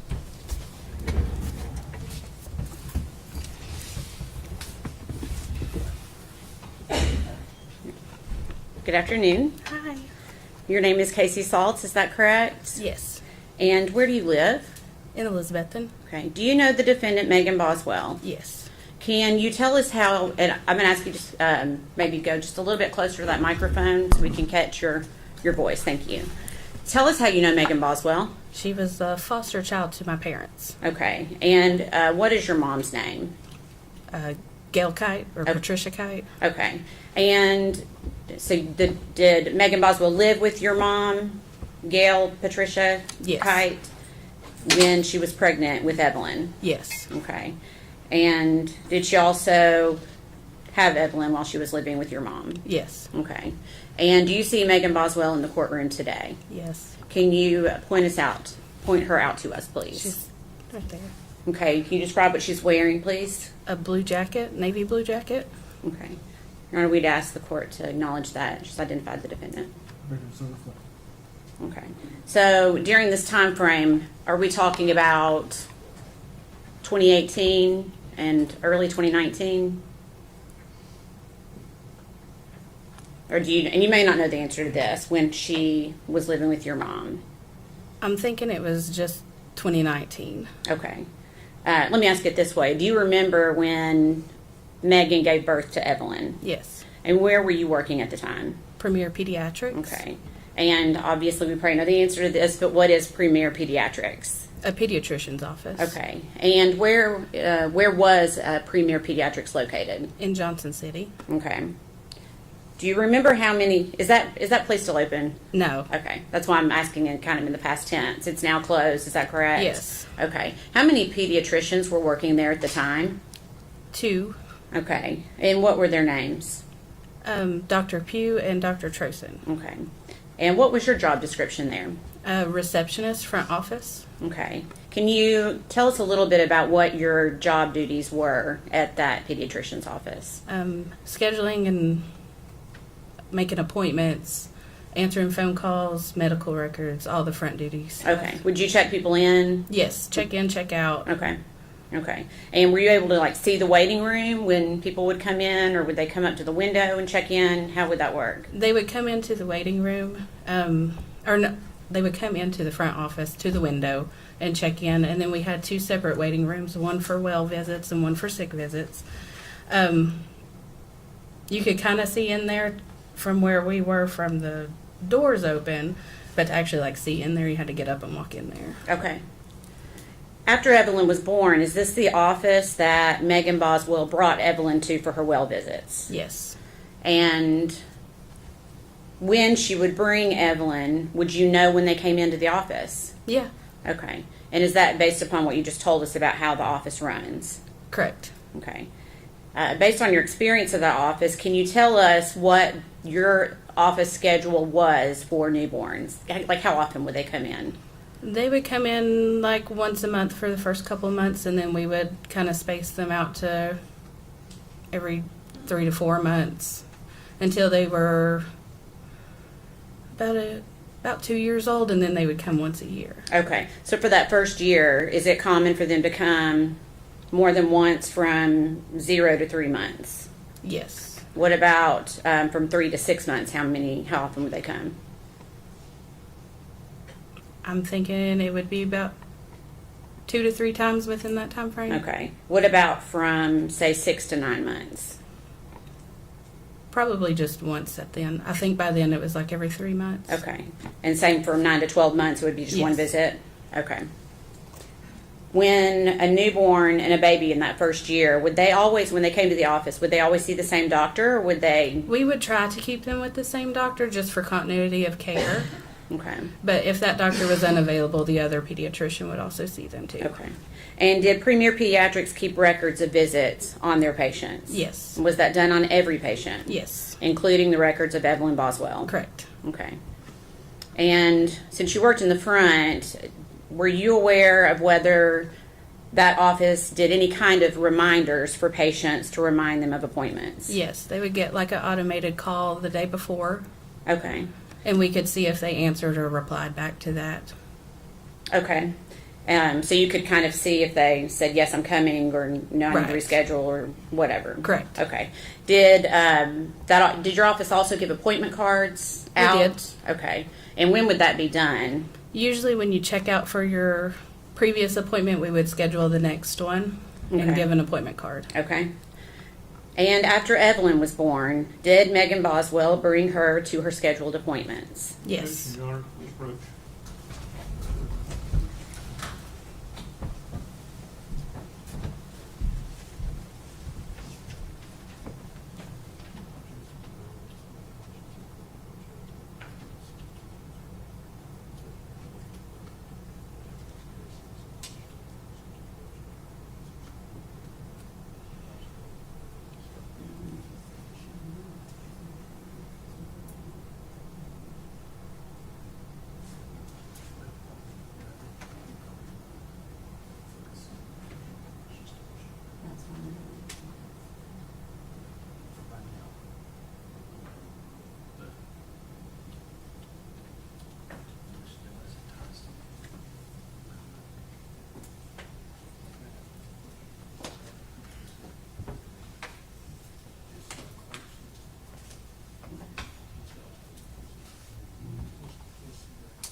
Okay. We're just going to ask for some clarification on that.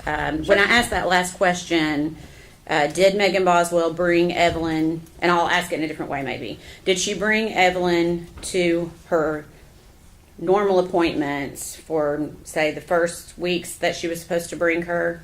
Did she bring Evelyn to those appointments? Yes. Okay. And did she continue to bring her to appointments up until a certain time closer to the end of 2019? Yes. Okay. For her 12-month visit, is that something that would have been scheduled at Evelyn's last appointment, her previous appointment? You're right. Okay. Yes.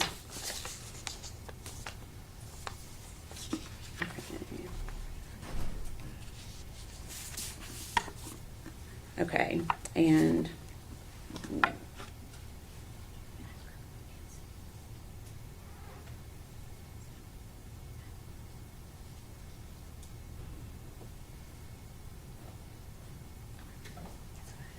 okay.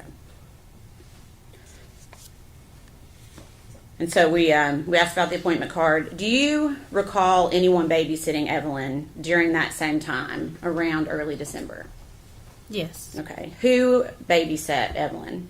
My aunt, Okay. What was her name? Sue Whitson. Okay. And is that your mom's sister? Correct. Okay. And do you know when she babysat Evelyn? I don't know like the exact dates, but I do know that she kept her a few times. Okay. Do you know what month that was in? In early December. Okay. And do you recall receiving a photograph? Yes. Okay. What was the photograph of? Evelyn's had a really bad diaper rash. Okay. And that's a photograph that you saw yourself? Yes. Of Evelyn. Okay. Can you describe what it looked like? Really blistery, and you could kind of see like on the sides of her legs where she had been scratching, possibly some scratch marks. Okay. Since you're working at a pediatrician's office, did you show that to anyone? I did show it to one of the nurses. I don't recall which nurse I had showed it to, though. Okay. And you're not going to be able to say what they told you, but then what did you then tell your Aunt Sue about what she needed to do with Evelyn? Objection, I think we're getting far-fetched here. I'm not asking to elicit hearsay. I'm asking what she told.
Okay, so we're going to move to Evelyn's 12-month well visit. Did Megan Boswell bring Evelyn to her 12-month well visit? No. Okay.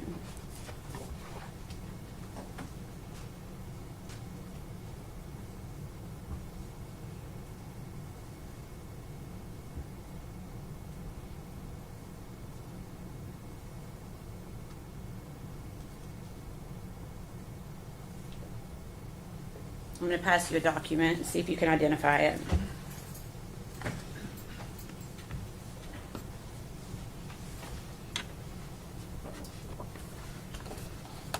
Okay. Do you recognize that? Yes.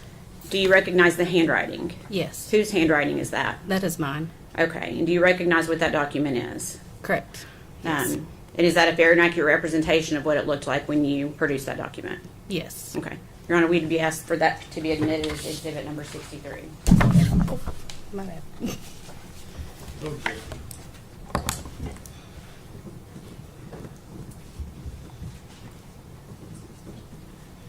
What is it? The reminder card. Yeah.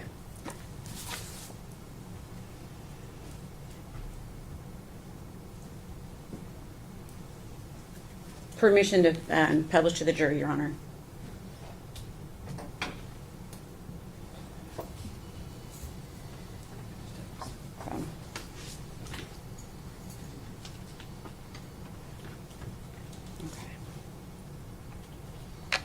Okay. Can you see that okay?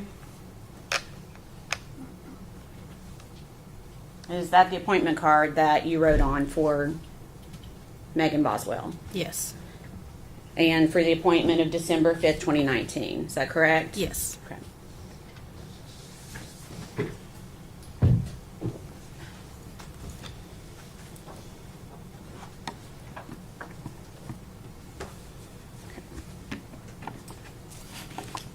So when she did not show up for her appointment, what did you do? I texted Megan. Okay. So you had her contact information? I did. Okay. Where she was part of the family, we did keep in contact. Okay. And how would you contact her? Through Facebook Messenger, mostly. Okay. And had you communicated with her before on Facebook, or was this the first Yes. time? No, I've Okay. communicated with her before. Okay. And is that how you reached out to her that day?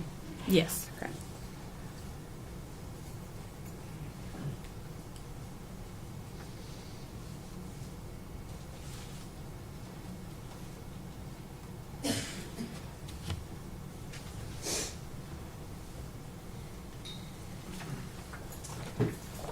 I'll pass you another document.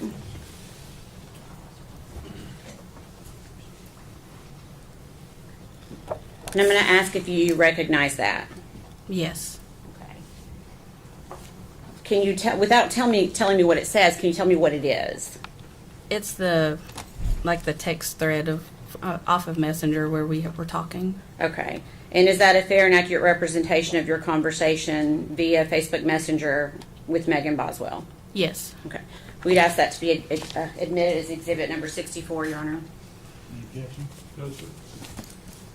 The full exhibit 64.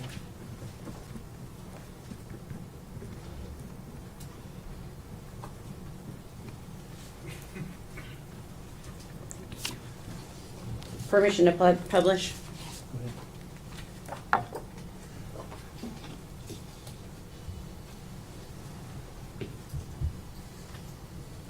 Your Honor, we've got a few more of these. Would you like for me to leave the Elmo up until we're done? Okay. Okay. Okay.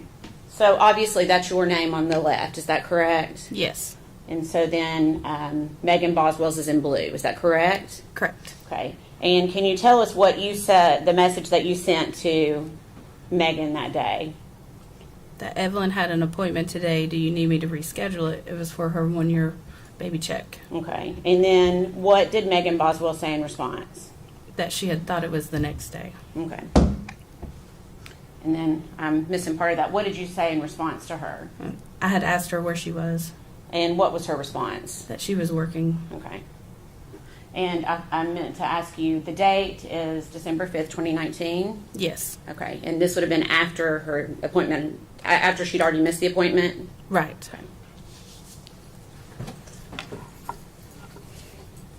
Okay. And did you reschedule her appointment? I believe so, yes. Okay. Do you recall when you rescheduled it?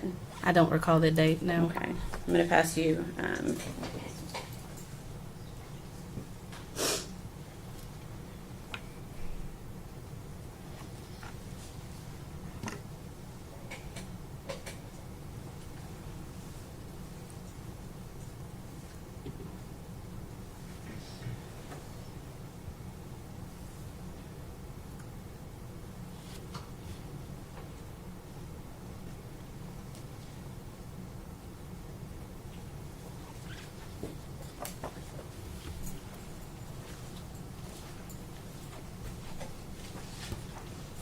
I'm going to give you a second to read through that. I just believe it's 2 pages.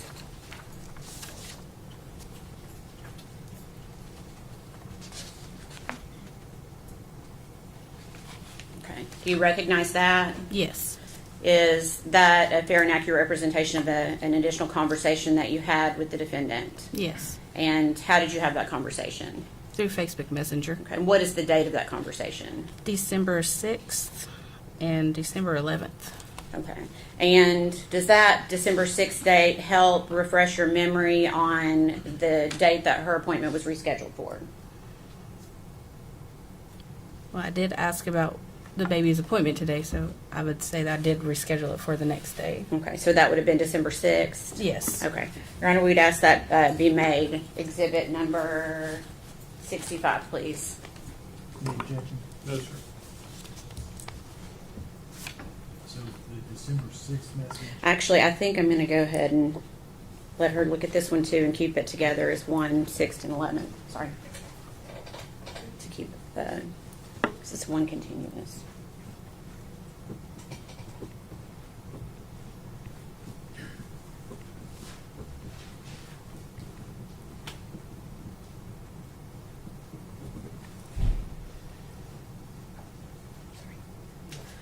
I'm going to give you one additional page for that same exhibit. If you could just take a look at it, please.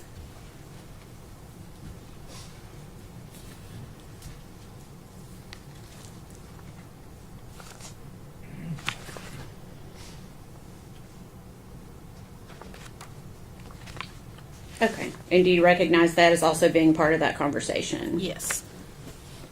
same day. Does that go into the date of December 11th as well? Yes. Okay. It has to be that collective exhibit number 65. The full exhibit 65. Yes, sir. Go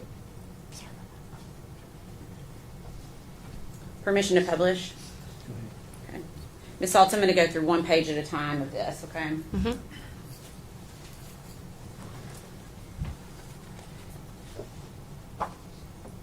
So again, this is the day after that first missed appointment, is that right? Yes. Okay. And can you tell me the date of this conversation? December 6th, Okay, and what do 2019. you, I'm sorry, December 6th, 2019. and what do you ask the defendant, Megan Boswell? What about the baby's appointment today? Okay, and what does Megan say to you? That she says I had to come in. I've been called in since 4:30 a.m. I'll have to reschedule it. That she'd been working crazy hours. Okay, and what did you ask her? Where she was working, And what did Megan Boswell say? the chicken place. And then what did you tell her in response? To just tell me a day when she can come for sure. Okay. And then did she respond to you? Yeah, she said that she'll figure it out and that she's working all day tomorrow. Okay.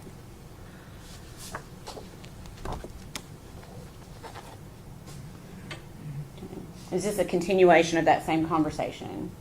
Yes. Okay. And then what do you say back in response to Megan Boswell? I told her it was okay. I just didn't want her to get too far behind on her shots. Okay. And does the next conversation start on December 11th? Yes. And is that started by Megan Boswell to Yes. you? Okay. What does Megan Boswell say to you? She's asking if her dad or Ashley can bring Evelyn for a doctor's appointment because she had been working really hard from Okay. 4:30 to 6:30. Okay. And does she say that she's staying past 6:30? Oh, yeah, it does say. And then she's staying after to clean, too. Okay. And what is your response to her? I told her that, yeah, it was fine, that they could bring her. Do I need to make an appointment? And then what does Megan Boswell say to you? That when her dad wakes up, she'll ask him if he can. Okay. Then the last page of this exhibit. Are we still on December 11th, 2019? Yes. And then what do you say in response to her? I asked her, is she sick or does she need, is it for the well child visit? Well, at the top, I think you responded to her first at the very top. Oh, Or we is went that over was that it. on this slide? Okay, go ahead. So you say to her, is she sick or for her well child check? Yes. And what does she say to you? For her well child. Okay. And then what do you say back to her? I said, okay, I'll look through the schedule and see when I can get her in. Okay.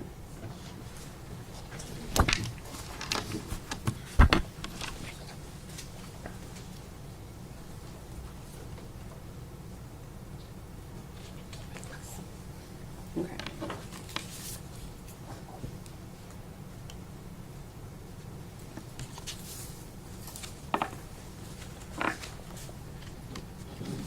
Do you recall if you rescheduled that for a date? I want to say that I did, but I don't remember an exact date. Okay.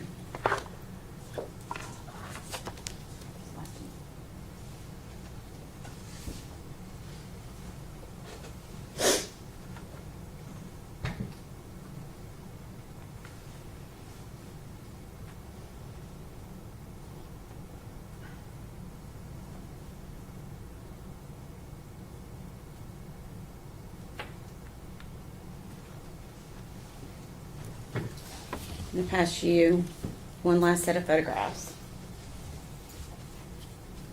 I'll give you a second to read through them.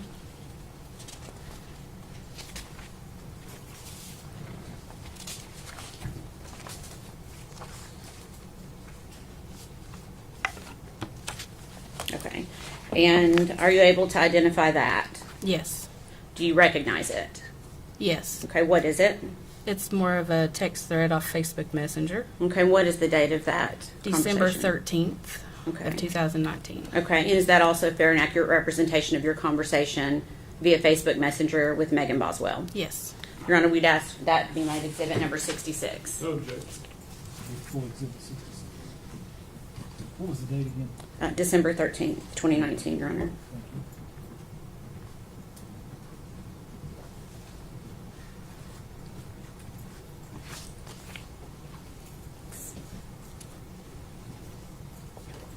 Permission to publish. Go ahead. Again, I'm going to show it to you one page at a time. Okay, so you said the date on that was December 13th, 2019, is that right? Yes. And what do you say to Megan Boswell? Is Evelyn coming today? Okay. Is that because she had an appointment scheduled for that day? Yes. Okay. And then what did you say? I had said Actually, I should ask you this. Did she respond to that message at all? No. Okay, so then what did you say? I said I need to know. Dr. Pugh was asking. She's not happy about her missing these appointments. Okay. And what did Megan Boswell say in response to you? That she was going to switch her pediatrician to somewhere closer. Okay. And did she say anything else? That she could pay for missed appointments or whatever. Okay. And then what do you say in response? I told her no is okay. Dr. Pugh was just worried about y'all. She said it's not like y'all to miss appointments. That was a typo. She was asking me if I knew what was going on. Okay. All right.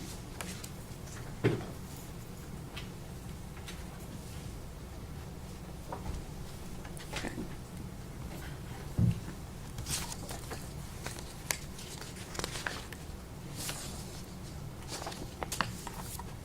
How long did you work at Premier Pediatrics? Probably a little over 4 years. Okay. And during that time, I'm assuming like children would switch pediatricians. Correct. Is that a fair statement? Yes. And when they did, would you get record requests from the new doctor? Yes. Okay. Did you get a record request from another pediatrician for Evelyn Boswell? Not to my knowledge. From any other doctor's office for Evelyn Boswell? No. Is it typical, based upon the time that you were there for 4 years, typically would you get a request from another doctor to get their vaccine records, etc. Yes. of the child? Okay.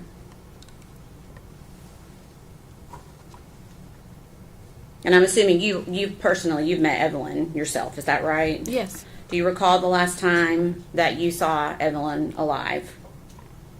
November 28th of Okay. 2019. Okay. So it had been just a little bit after she turned 1, is that right? Yes. Do you remember where you were? At my home. Okay. And do you remember why she was there? I think Megan and Evelyn were going to visit with my parents and they were busy, so she stopped by to visit with me. Okay. So she just came by to visit, and Yeah. it was just Megan and Evelyn together? Yes. Did Evelyn appear healthy that day? Yeah. Any concerns that you had for her? No. Was she mobile yet? Yeah. Was she walking? Toddling around. I think Okay. she was still holding on to stuff, but she was getting around. Okay. All right. Okay. Please answer any questions that Mr. Scott has for you. I'm sorry, Mr. Horn. It's okay. Ms. Saults, right? Yes. My name's Tim Horn. I'm one of Megan's attorneys. I just want to ask you a couple quick questions to make sure I understood your testimony. And that is, since Evelyn's birth, up until roughly right at the 12-month mark, Megan was bringing Evelyn in as recommended for these wellness checkups. Correct. It would be a fair statement to say that she did that up until Ms. Massengill asked you right at the infancy or the onset of December. Correct. So a year.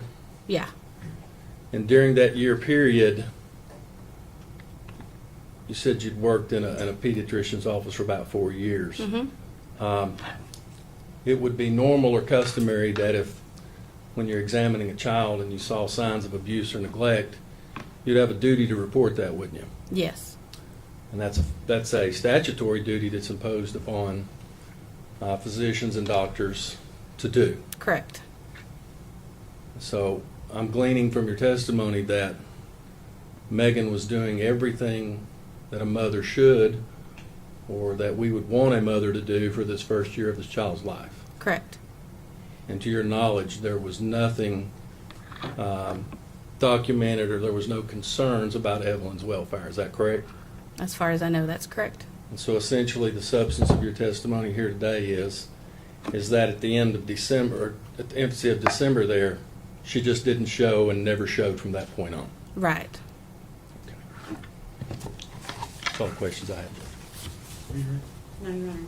Can she be released from the stand?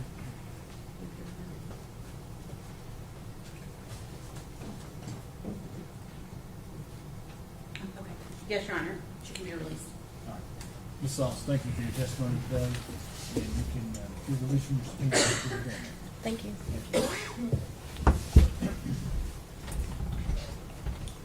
Today was called Dr. Barbara Pugh.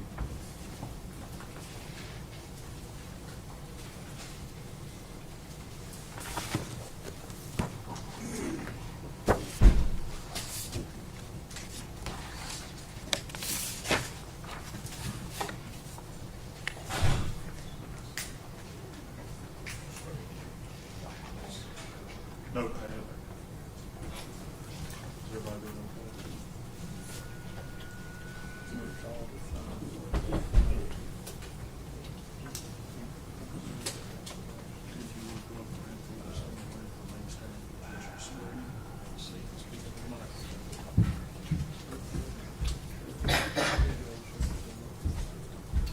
Raise your right hand. State your name. Barbara Elaine Pugh. You solemnly swear or affirm the testimony about to give the truth, the whole truth, and I do.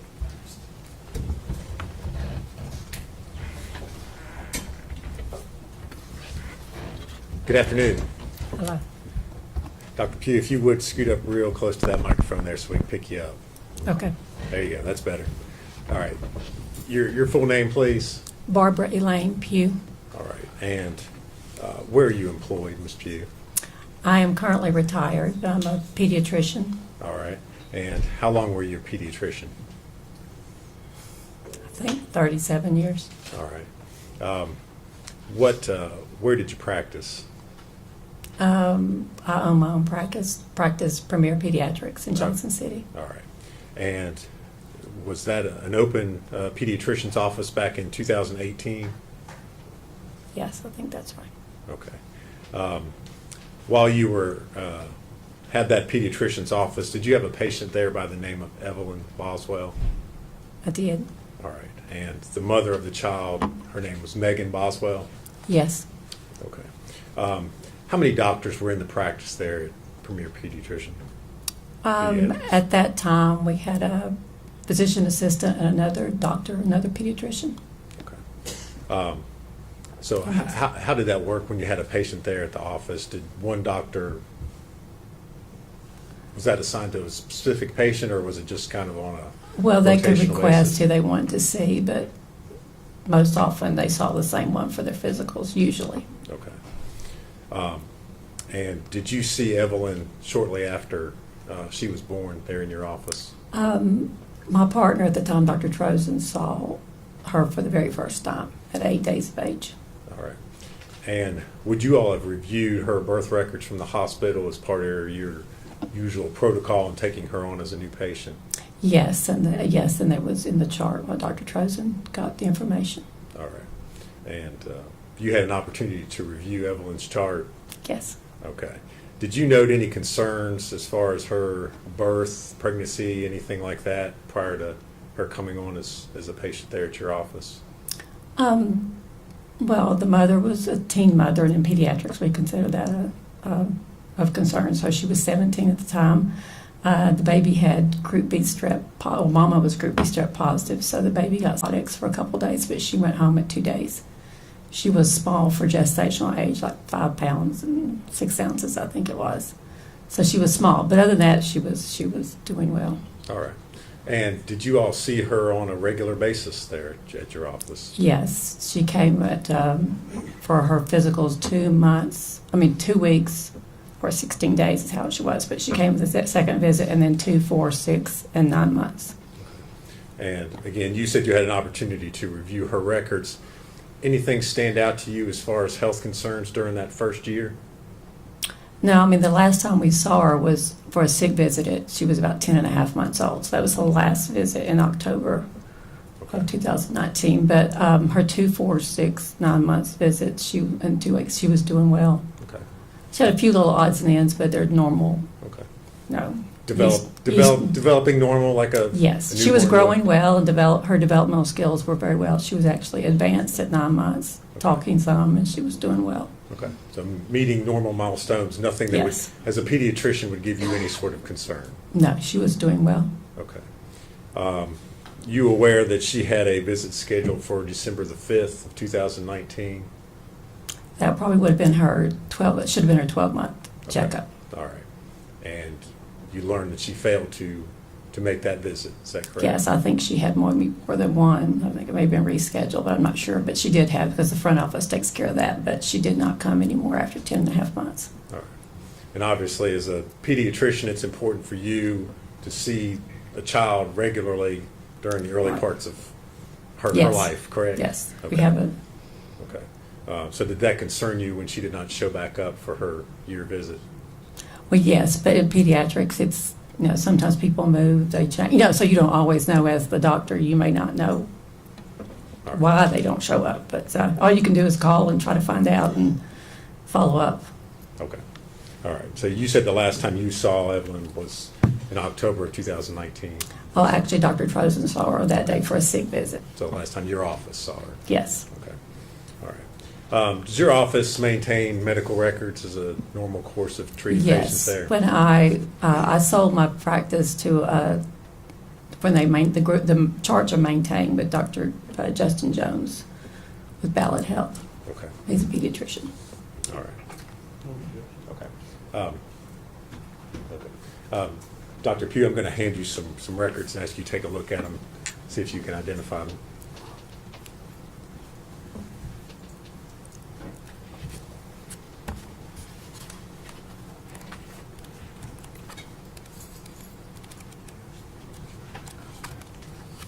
Yes. And what are those? Those are the charts from my office. Okay. And is that a true and accurate copy of the medical records of Evelyn Boswell Yes. that were maintained by your office? Yes. All right. Judge, I would move to make that exhibit 67, please.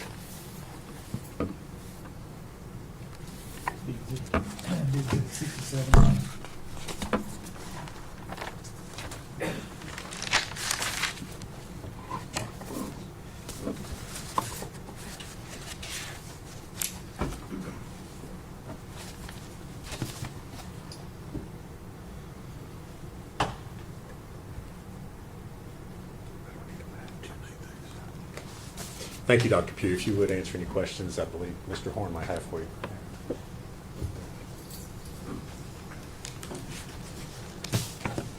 So, all but the first visit you saw Evelyn. Is that my understanding? Not the first and the last visit, I didn't see Okay, her. last. But you would have had access, to, when you did treat her, you would have access to all of her medical records. Yes, they would be in the chart. And as a pediatrician in the state of Tennessee, would it be fair, I mean, is it your understanding of the law that if a pediatrician's examining a child and they suspect abuse or neglect or something that's affecting the welfare of that child, they have an obligation to report it? Yes. And to your knowledge, to the records that were made in regards to Evelyn, was there anything in there that would cause, warrant, or impose a duty to report anything to law enforcement to require to investigate that? No, or I would have taken care of it. I imagine you would. Your medical license is important to you. So, fair statement to say that Evelyn was progressing the way she Yes. should progress. and that Megan was fulfilling, up until the point you last seen her, her maternal responsibilities as far as it relates to the child. Or, yes. That's all the questions I have, Judge. Reader, No, you're right. is she free to go? She is. Dr. Pugh, thank you for your testimony. Thank You're you. released from your subpoena and you're free to go. All right, next. State the call, Paul Miller.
Raise your right hand, sir.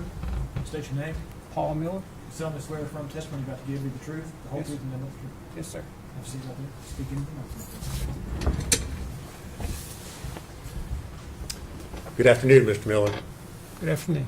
If you would scoot up real close to that mic so we can pick you up, okay? You're Paul Miller, is that right? Yes, sir. All right. And Mr. Miller, where do you live? I live in Johnson City. Okay.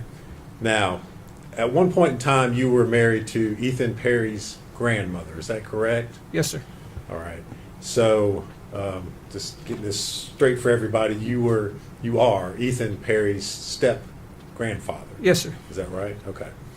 And at one point in time, you believed that Ethan was the biological father of Evelyn Boswell. Is that Yes, sir. correct? Okay. Did Ethan ever live with you?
All right. So did you continue to follow Megan and follow what was going on with I baby did. Evelyn? I did. Okay. How often would Megan post pictures and stuff like that on Facebook? Frequently. Okay. Yeah, frequently. All right. Did you ever get to meet Evelyn and Megan? I together? did. Shortly before Halloween and 2000, I guess it was 19. I'd called her and we set up a meeting. Told her I would like to meet her, and so she met me and my wife at the Cracker Barrel, and we got to meet her. Okay. So something that was important to you. You could see your granddaughter, right? It was great granddaughter. Right. Yeah, Great yeah. granddaughter. Sorry. Yeah. Yes. All right. And you said this was late October 2019. Okay. Did you see Ethan at any point in time that year? Not before that. I didn't see him until right before Christmas. Okay. And what happened right before Christmas? I had tried to get Megan to bring Evelyn to the house. I wanted her to give her a gift and get to see her, and so I'd set that up with her, and then I found out Ethan was in also, and anyway, ended up getting them both to come. I didn't know if they were going to come at the same time, but they did. And they came at the same time in the same car. All right. And so they both came over to your house there in Johnson City. Correct. Right before Christmas. Correct. Okay. Was Evelyn with Megan? She was not. Okay. Did you inquire where she was? I did. And She told me that Evelyn had the flu and was staying with her grandmother, and that she was sick and didn't want to expose us. okay. All right. So did you go on to visit with Megan and Ethan while they were there? We did. Okay. You mentioned that you had Christmas gifts for Evelyn. Correct. Did you give them to Megan? I did. Okay. After she left, did you ever get any photos or messages or anything that showed Evelyn with the gifts that you'd given her? Oh, I asked her before she left the house. I said, "Please send me a video of her opening her gift," and she said she would, but I did not get that. And then later, I did text her and ask her if Evelyn liked her gift, and she said yes. Okay. But you never saw any photos? Never saw any photos. Okay. You testified earlier, mentioned that you got to see Evelyn in late October 2019. Yes, sir. Did you ever see her after that? No, sir.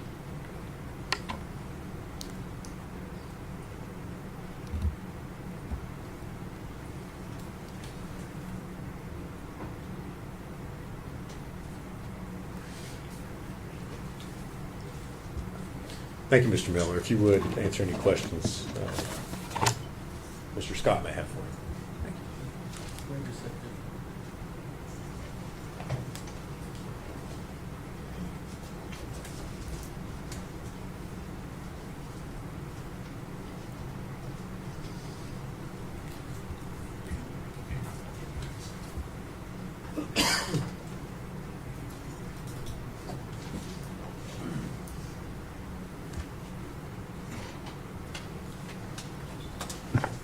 Mr. Miller, you said that Megan made you aware you were a grandparent. Correct. And that y'all were friends on Facebook. Yes, sir.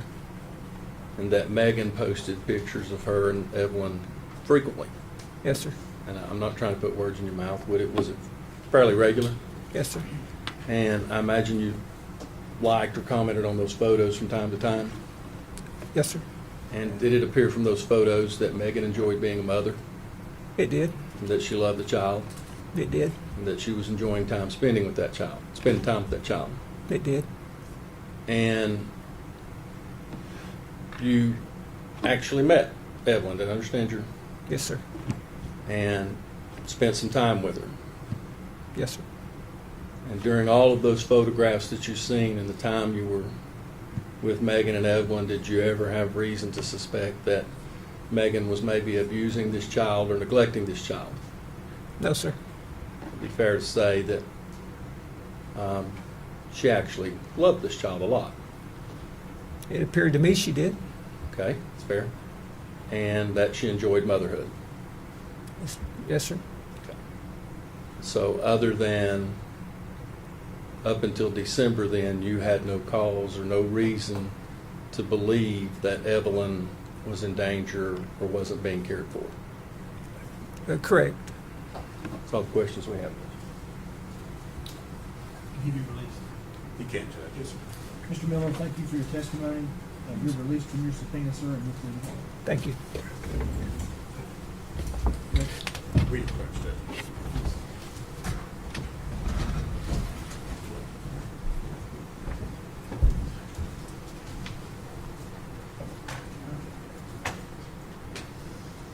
We'll take 15. One stand, please.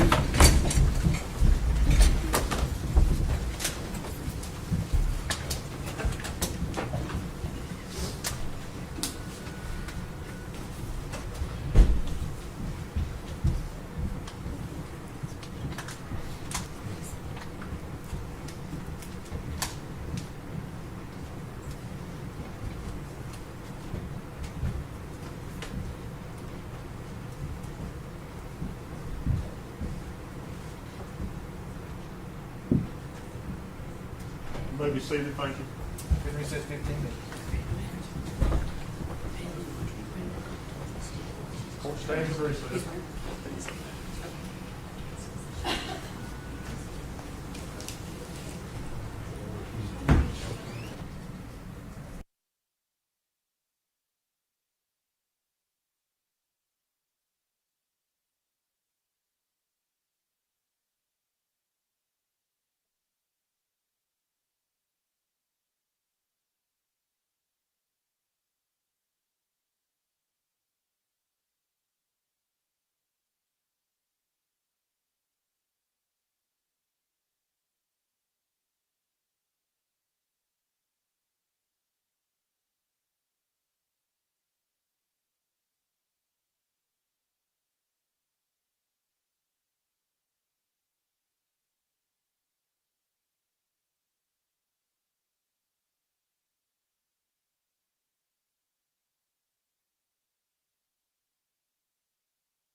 State ready to proceed. State is ready, Judge. Defense ready to proceed. Yes, sir. Adjourned. You want to get the next witness on the start on the way? Stephen Lawrence.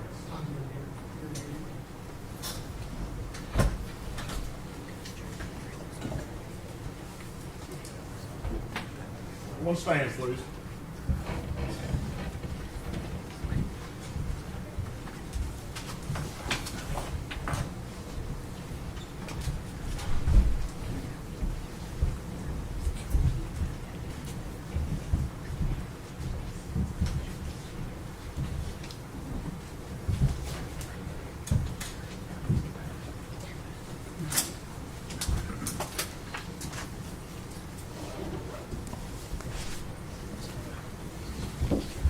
You may be seated, thank you.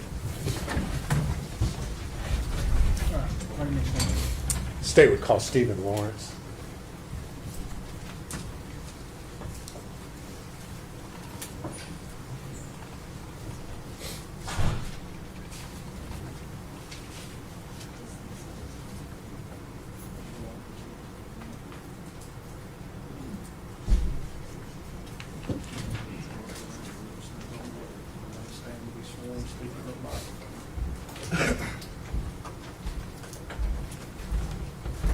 Raise your right hand. State your name.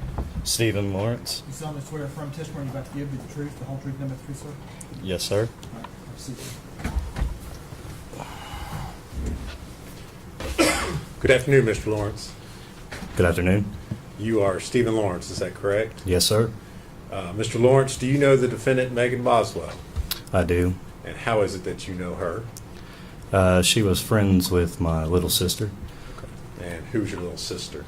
Her name was Madison Broom. Okay. Did you know her through high school, or how were they friends? I believe it was high school. Okay. Were you aware that Miss Boswell had a daughter by the name of Evelyn? I was. Okay. Did Miss Boswell come to visit you at some apartments that you were building in Johnson City back on December the 8th of 2019? I believe that was the date, yes. Okay. Do you know why she was there to see you? The apartment building I had, my sister that I'd mentioned had passed away, and I was going to name the building after her, so she had come by to see the building. All right.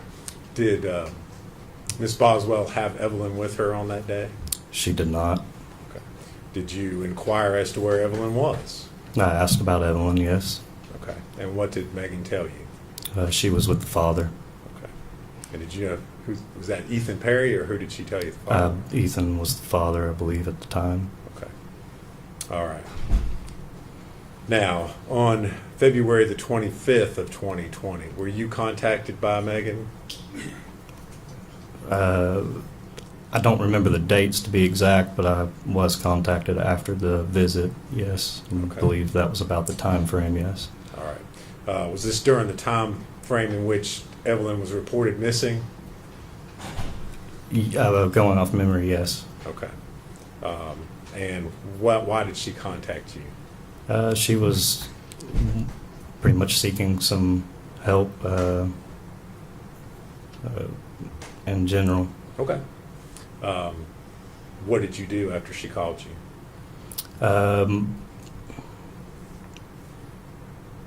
I obviously was wanting to help assist in finding Evelyn.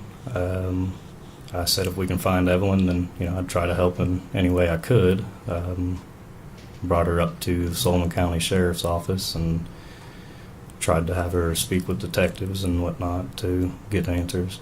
Okay. Did you go pick her up, or? I did. Okay. Where did you pick her up? It was in. She was staying with my mom at the time. So I believe it was in Bluntville. Okay. All right. And so you picked her up. You brought her up here. You said up to the sheriff's office. Correct. Okay. Did you stay there with her, or what did you do? I dropped her off and then I had left. Okay. After you left, did you receive any sort of communication from her after that? Yeah, she afterwards had said she was done up here, and I had come back and picked her up. Okay. And what did you do after you picked her up? We drove around for a little bit. And I was just kind of waiting. I had brought her up here, like I'd said, to speak to detectives and try to make more leeway on where Evelyn was. Okay. Did you have any conversations with Miss Boswell while you all were driving around? We did. Okay. What did you talk about? I don't recall a lot with all the time that has passed. I believe I had asked her in that ride if Evelyn was missing when she had came and visited the apartments back in December, and she said that she was missing.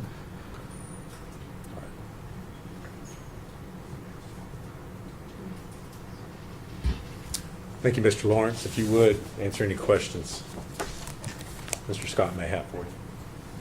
We have just a minute, Judge. Yep.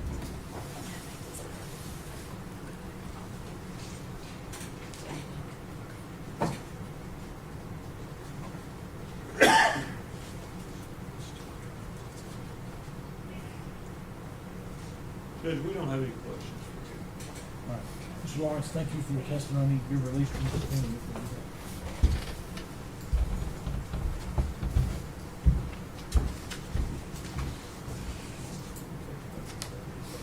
State we call Audrey Gibbs.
Raise your right hand, ma'am. State your name. My name is Audrey Gibbs. You solemnly swear or affirm testimony you're about to give you the truth, the whole truth, and nothing but the truth. Yeah. Have a seat. Sorry. You're fine. Hi. Hi, how are you? Been better. Okay. Just breathe. You'll be fine. You need a minute?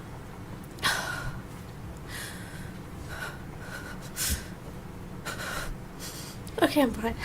Okay. All right. You need to just let me know if you need to take a breath, okay? Okay. All right. If you would state your name for the record, please. Yes, it's Audrey Gibbs. And Miss Gibbs, where do you live? I live in Kingsport, Tennessee. All right. Do you know the defendant, Megan Boswell?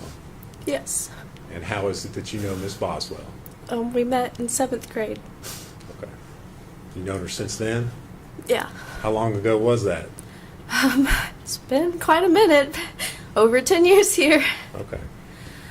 Did you also attend high school with her? Freshman year, yeah. Okay. And where was that?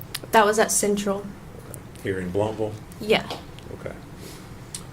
Did you know Miss Boswell's daughter, Evelyn? Yes. Okay. Were you friends with Miss Boswell after Evelyn was born? Yes. Okay. Did you ever see her or visit with her? Quite often, yes. Okay. When you say quite often, how often are we? How Almost- frequently are we talking? Almost every day. In 2019, we hung out a lot. Megan was one of my closest friends then. We would sometimes take trips together, and, Evelyn was always there with us. Okay. So that would have been right after Evelyn was born. Is that Yeah. right? How old was Evelyn at the time? I think, we hung out the whole time. In the summer, I believe she would be 7 months, 8 months, 9 months, something like that. I can't remember her exact age during that time. I just know, yeah. Okay. You were seeing her Quite often. very frequently during that time. Yeah. What were your observations as far as Megan and her being a parent to Evelyn? You know, for the most part, it was all right. There was no complaints there, but there were some things like that I noticed. Like sometimes it would be a long time before she would change her diaper, and it'd be like, hey, do you need to change her diaper or anything like that? There was also one time with the car seat. I had noticed that she hadn't buckled her in, and I just mentioned, hey, you know, you better buckle in Evelyn and stuff. It's not safe for you to ride around. You could get in a car accident. She could get hurt, and just those two things I noticed. But other than that, not really much else. Okay. She appeared to care for Evelyn. Yeah, Love her. Yeah, definitely. Good mom. Yeah. Okay. Did you ever babysit for Megan? No. We would hang out together. We would, either go to the park, or one time we went to the aquarium in Pigeon Forge. We would always just do like family-friendly things. One time we also tie-dyed together with Evelyn. I made like a onesie for my daughter that day because it was before she was born. Okay. At some point in time, do you leave the Tri-Cities area? Yes. So after my baby shower, I did move to Knoxville with my the father of my child to live with his family at just Knoxville. Okay. Do you remember when that was? Yes, it would have been early November. Of 2019? Yes. Okay. All right. It's kind of a silly question, but did you have your child? Yes. Okay. And when was that? That was December 9th, 2019. Not going to forget that date. All right. Did Megan come to see you while you were in the hospital? Yes, she did, with my other best friend, Bailey. Okay. What's Bailey's last name? Bailey Hawkins. Okay. So the two of them, you were in Knoxville, correct? Yes. Okay. And so the two of them came together to see you while you were still in the hospital? Yes, it was right after I'd given birth. Okay. Did Megan have Evelyn with her that day? No, she didn't. Okay. Which would have been the first time I saw her without Evelyn ever. You trailed off a little bit there at the end. Did you say ever? Oh, yeah, that would be the first time that I would ever see her without Evelyn, because every time otherwise we hung out together with Evelyn always. Okay. She always had Evelyn with her. Yeah. Okay. Did you notice anything unusual about Megan that day? Yes. So I was just trying to tell my birthing story because, I kind of had a little bit of a traumatic one. So I was just, telling her and Bailey about that. And Megan's behavior that day was just a little weird. She just kind of had like a weird look in her eyes, and then she just kept saying over and over to me like, I love you, and just like, I love you, I love you, I love you. And it was just over and over until I would acknowledge that. And, eventually I just say like, I love you too, but I was trying to tell a story. Okay. So that was not her normal behavior? No. Not the normal way you all would interact? No, normally, we'd have just like a regular old conversation back and forth. Okay. Did you ask her where Evelyn was? Yes, I did. I asked her where Evelyn was, and I can't remember who she said she was with, but I just thought that was kind of strange at the time because, normally she couldn't find a babysitter. It's hard for her, too. After her visit, did you communicate or stay in touch with her? Yes. Okay. And how was it that you communicated with Megan? Mainly through Instagram. Did Megan talk at all about Evelyn? Well, she wouldn't directly bring her up, but I would ask, about Evelyn, and if Kyrie could meet Evelyn because, they were supposed to be besties. Okay. And who is Kyrie? That's my daughter. Okay. All right. So you said you talked about Evelyn. Yeah. Did Megan ever bring her up or talk about her, show any pictures? She didn't show pictures, but she would answer, like, my questions if I asked about Evelyn. She would just say, she's good, but, she's not with me. She said one time that that Evelyn was with Ethan. Well, actually, that's really the only thing she told me was just that Evelyn was with Ethan. Okay.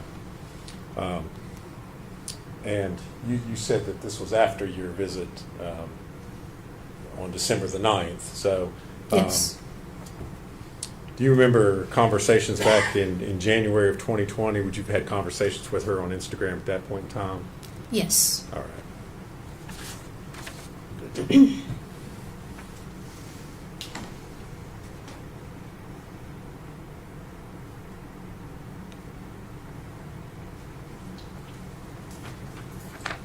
Ms. Gibbs, I'm going to hand you a document and ask you if you can identify what's shown in that. Yes, this is just mine and hers Instagram messages. Okay. Is that a conversation that you had with her on January the 19th of 2020? Yes. All right. Is that a true and accurate depiction of the conversation that you had with her? Yes. Judge, I would move to make that exhibit. Sorry, 68. You objecting? Instagram. It's Instagram. Yes, Judge.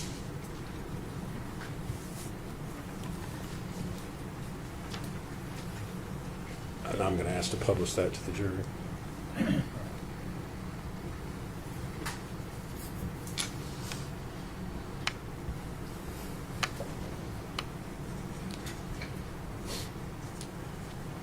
All right, Ms. Gibbs. Just for clarification, I noticed at the top it says Maggie May. Is that how you had her, or is that her handle on? That was her handle on Instagram. Okay. And the tagline there, Maggie_Wood 23. Wait, sorry, that was her handle. The first part, that was just like her name, how it's shown on Instagram, but Okay. the under part's the Okay. handle. Okay. Sorry. So that's how her name displays as Maggie May. Yes. Okay. All right. And so her part of the conversation there is on the left. Yours is on the right. Is that correct? Okay. So on January the 19th, 2020, you got a message from her, WYD. Can you tell us what that stands for those of us who may not know? Yes, that means what you doing. Okay. And did you respond to that? Yes. All right. And again, you used This is slang term, sorry. NMWDU, what does that stand for? That means not much. What about you? Okay. And what else did you ask her? I just said, how's Evelyn? To which she would reply, good. And then, I mentioned you should bring her up here to meet Kyrie, just because, that was one of my biggest things. I just really wanted them to get together. Okay.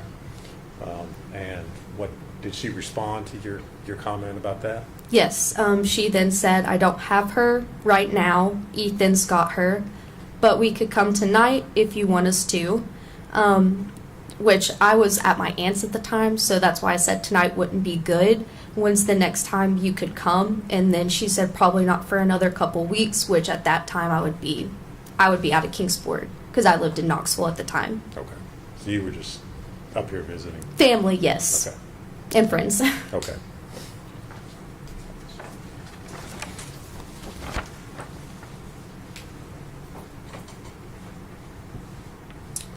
All right.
Ms. Gibbs, I'm going to hand you a document of sorts and ask if you can identify that.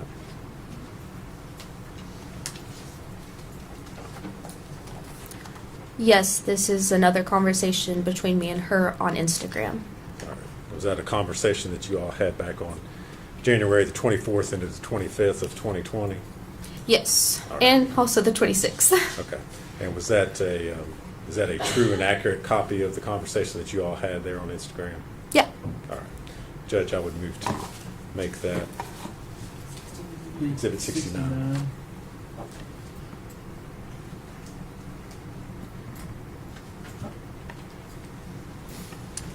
And ask to publish it to the jury.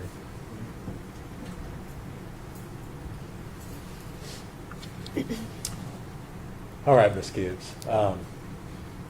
So again, Ms. Boswell's portion of the conversation is, as we look at on the left part of the screen, you're on the right side. Is that correct? Yes, that's correct. Okay. So you want to interpret for us again? Yeah. Okay, so starting off, she says, "What are you doing?" And then I just said, "Nothing much. What about you?" And then she said, "I'm impregnated." And then, am I allowed to use profanity? Okay. Yeah. I said, "Oh shit, for real?" And she said, "Yes." And then I said, "That's awesome. Evelyn's going to have a sibling." And then she said, "Yes." Okay. All right.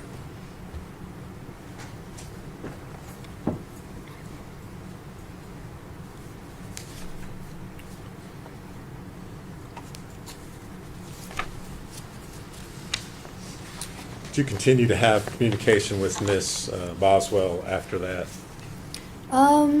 I mean, it would have still been kind of spotty, here and there. Just messaging when I could, because I was like, a new time mom for the first time, and just kind of, going through the newborn stage. But, I think I messaged her one more time, well, a couple more times, and then the last message I remember sending her was basically like when everything came out, and I was like, "How are you? This is pretty intense." Okay. But that was like one of my last messages to her. All right. Did she ever respond to you No. at that point in time? Okay. Ms. Gibbs, when was the last time that you saw Evelyn? It would have been my baby shower. Okay. And when was your baby shower? It would have been October 31st. Okay. 2019? Yes, sorry. Okay. No, that's fine. Okay. And then you left after that and went to... Yes. Okay. All right. Thank you very much. If you would answer any questions Mr. Scott has for you. No questions. Ms. Gibbs, thank you for your testimony. Your release from the subpoena, ma'am. We're free to go. Thank you.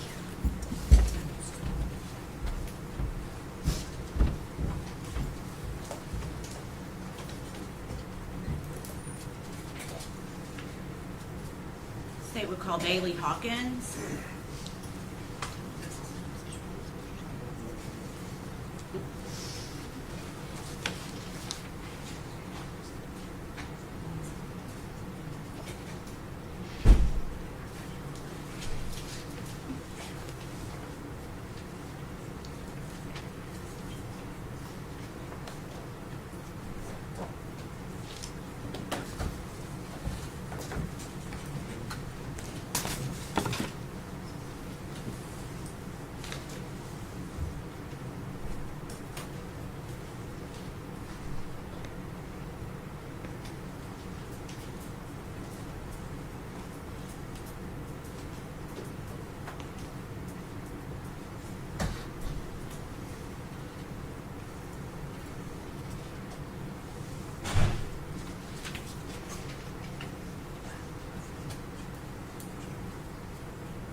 Raise your right hand, ma'am. State your name. Bailey Hawkins. You solemnly swear affirm testimony you're about to give the truth, the whole truth, and nothing but the truth. Yes.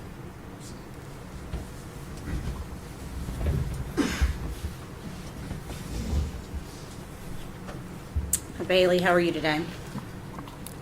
I'm here. Can you tell us your name? Bailey Hawkins. Okay. Can you tell us where you live? What city do you live in? Blumpville, Tennessee. And how long have you lived in Tennessee? I moved to Tennessee in 5th grade, so about a little over 10 years. Okay. And when you moved to Tennessee, what school did you go to? I went to Holston Elementary School. Okay. And do you know the defendant, Megan Boswell? Yes. How do you know her? We went to school together when I moved to Tennessee. She was like basically the first friend that I made in elementary school. Okay, so would that have been around 5th grade? Yeah. Okay. And did you maintain that friendship from 5th grade on? Yeah, we pretty much stayed in contact because we had like classes together and everything, and we're in school together. She moved around a lot, so we would fall in and out of contact here and there, but we pretty much stayed friends the entire time. Okay. Do you recall when Megan was pregnant with Evelyn? Yes. Were you still friends during that time? She invited me over to Evelyn's baby shower, so we were friends, and then she invited me to her baby shower. Okay. And were you able to go to the baby shower? No. Okay. Did you continue to maintain that friendship after Evelyn was born? Yeah, that's pretty much when we became in contact more and started like seeing each other more. Okay. Can you tell us, when you say seeing each other more, how often do you think you were seeing Megan and Evelyn? It was pretty regularly. I'd say once or twice a week, probably. Okay. And when you saw Megan, would she always have Evelyn with her? Yes. Okay. Did you ever, and I'm going to give you a time frame from Thanksgiving of 2019, prior to that time, did you ever see Megan without Evelyn? No. Okay. Did you ever know for Megan to leave Evelyn with anyone else before Thanksgiving of 2019? Every now and again she'd talk about leaving her with the grandma, but every time we hung out, she would always have Evelyn. Okay.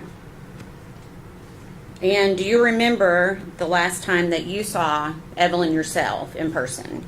I can't remember exact dates because we hung out so often, but the last time that I recall is when we went to Speedway and Lights. Okay. And did Evelyn go with you? Yes. Okay.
Okay, Bailey, you just stated that you recalled going to Speedway and Lights with Evelyn and Megan. Is that right? Yes. And do you recall how many times you went? We went twice. Okay. And were Megan and Evelyn there both times? Mm-hmm. Okay. And you said you don't recall the date?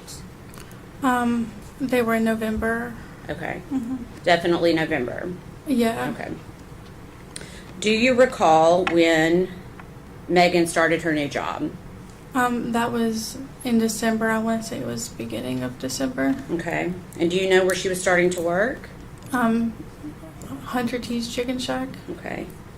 And did you ask her, did she tell you who was going to be watching Evelyn during the time that she was working at the Chicken Shack? Her grandma. Okay. And did you have knowledge as to what kind of hours that she was working at the Chicken Shack? It seems like she was pretty much always there. It was like from like open to close, Okay. long hours. Okay.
Bailey, I'm going to pass you a document.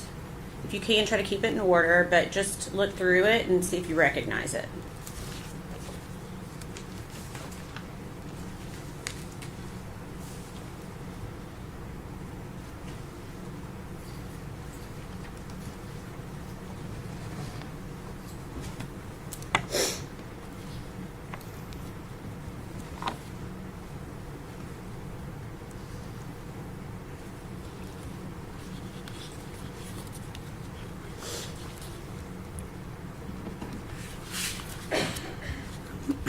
Yeah, I do recognize You them. do recognize Mhm. that? Can you tell me, without going into what the context is, can you tell me what that is? It's text messages between me and Megan. Okay. And on, for what date? December 5th, Of what year? 2019. Okay. And is that a fair and accurate depiction of your conversation with Megan Boswell on December 5th of 2019? Yeah. Okay. Your Honor, we'd ask that be admitted as the next exhibit, number 69. No. Before we get to 69. I'm sorry, 70. 70. I'm sorry. What's 69?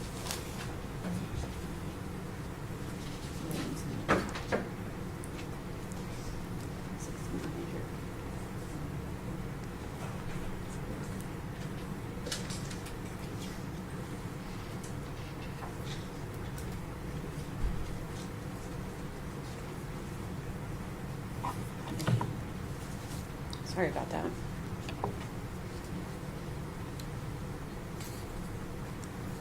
Permission to publish, Your Honor. Bailey, I'm going to show you each one page by page, okay? We're just going to go in order. Okay. This first message, who is the first individual to speak on this message? Megan. Okay, what does she say to you? Hey, I'm still at the chicken shack. Okay, and what time of day was that message? Did that message come through to you? 9:39 or 32 p.m. Okay. And when you ask her what she's doing, what does she respond? I'm actually just hanging out. Okay. And when you ask her if she's having fun, what does she say to you? Yeah, I just hang out with Hunter. We're done now. And what time did she send that message? 9:51 p.m.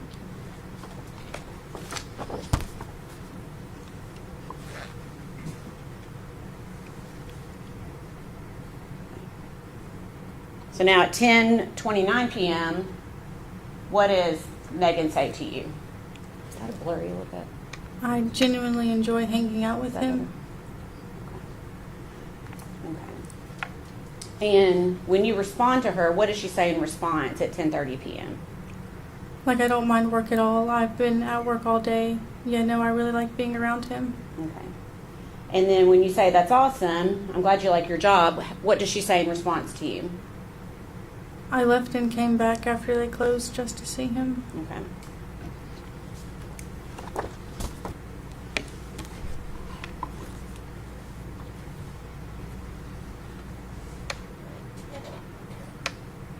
I'm trying to make this not.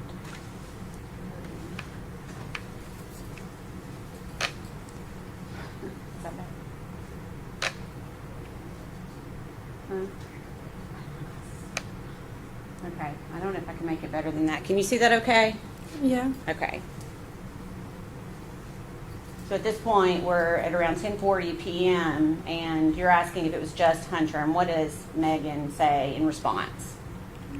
His dad was in the back with him, and I chilled up front. Okay.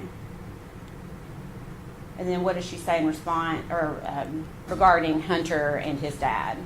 Him and his dad went to go to church with them on Sunday. Okay. And then what do you suggest to her in response to that? I say you could bring Evelyn. Okay. And what does Megan say? I used to take her to church with Caleb. His dad was like, you can come to church with us Sunday. And Hunter was like, yeah. And we'd go to that barbecue place you like and get food after. I feel kind of bad. He's not a bad guy. And I was like, he's so weird.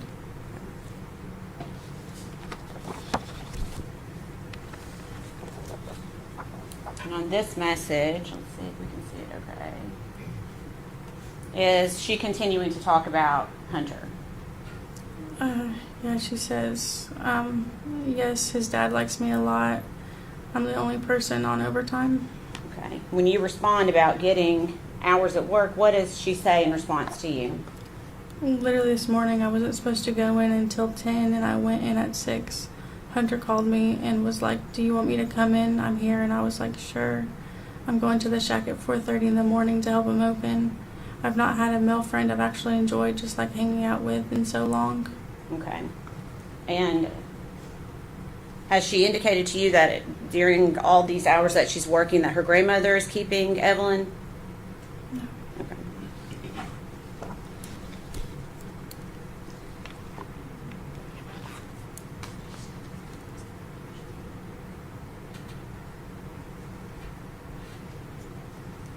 Okay, so when you say that's so early, does Megan respond to you? Says even if he does attempt to hit on me, sometimes I brush it off. It's fine. I'm just so genuinely content.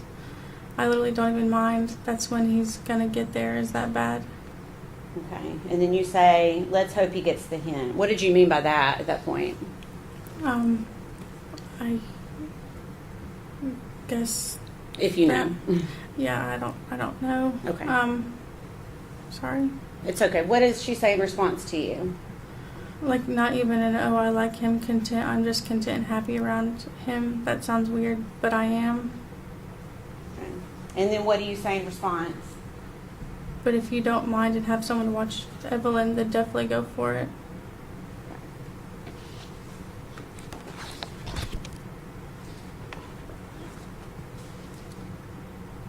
The same conversation is still continuing, is that right? Yeah. Okay. So we're at 10:57 p.m. now, is that right? Okay. Are you okay? Okay. And then what does Megan say? I was so fucking cranky when I came in, I won't lie. And it was like I felt better immediately being around him. My grandma was like, you just want to date him. And I was like, no, woman. Okay, and you responded to her that he seems like a nice Southern guy. And what did Megan say in response to you? My grandma's keeping her overnight for two nights and all day. He's a pretty good guy. Like I said, I'm just so content around him. Okay. And when you say that's good, how does Megan respond to you? Like I worked from 6 a.m. to 6 p.m. and came back at 7 to 9:30. I literally just didn't mind. I washed dishes and helped him clean for a little bit. And the only time I left was to go get him.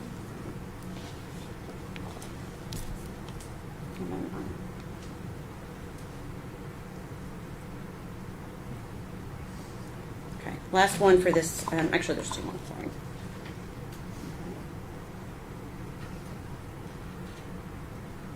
When you tell her we all need good people to be around, what does she say in response to you? Yeah, he just makes me happy. I don't know. I enjoy our friendship a lot. And you respond, and then how does she respond to you? I didn't even care, though. It didn't feel that long. And the last page of this conversation, starting about 10:59 p.m. What does Megan say to you at that time? It's 11 and I have to be back at work at 4:30 and I'm watching TikToks. I'll be there from 4:30 a.m. until like 8 at night or later. Okay, and you said, OMG, and how did she respond? I don't even mind whatsoever. Okay. At any time during that conversation, did she ever indicate that Evelyn was with her? She said that Evelyn was with her grandma. Okay.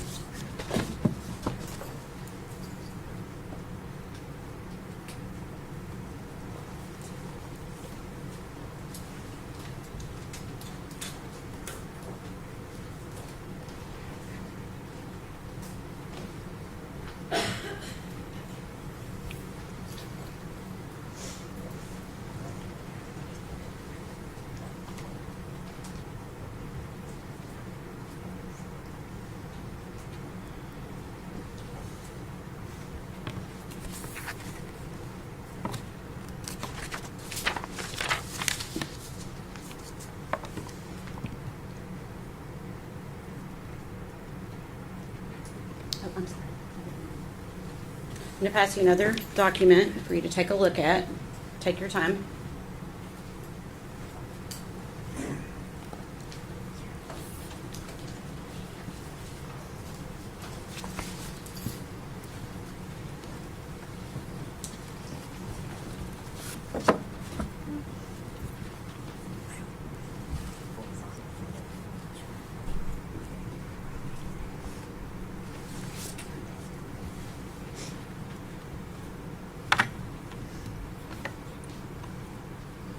Have you had a chance to look at that one?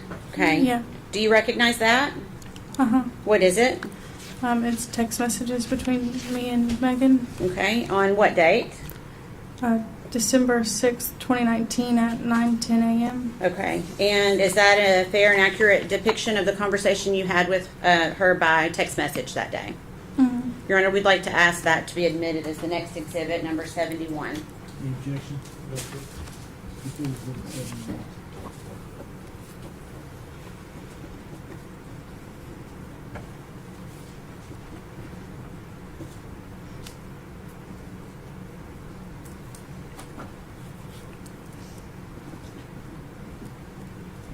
Thank you.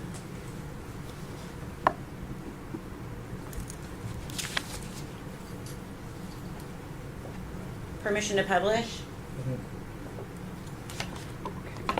Bailey, again, we're going to go through this just like we did the other ones. You said this started on about 9:10 on December 6, 2019. Is that right? Yes. Okay. And what does Megan say to you regarding her work? I'm leaving at 11 and coming back at 12, so come by before then. Okay. And you said okay, then what does she say? JK, I'm leaving at 10:44:45. Was that you were going to go by and visit her? Is that what that conversation? I guess. Okay. I know some time has passed. I was just curious. Okay. So at 11:19 a.m., what does Megan say to you? I'm back now. I left again, but I'm with Hunter. Okay. The same day, around 5:30 p.m., what do you say to Megan? What are you doing? And what does she say? Chilling with Hunter still. Okay. So just quickly, I'm going to go back. Okay. So okay, that's okay. And then what does she say at 7:21 p.m.? I'm going to Hunter's house. Wish me luck. Okay.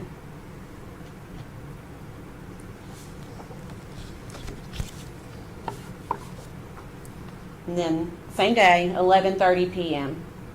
What does Megan say to you? I'm home now. I was over there for hours. Holy shit. We just talked. It was nice. Okay. At any time during that conversation, did she mention that she had Evelyn with her? Did she mention where Evelyn was? No.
going to pass you another document, and it's about 8 pages. If you could just take a look at it, try to keep it in order if you can.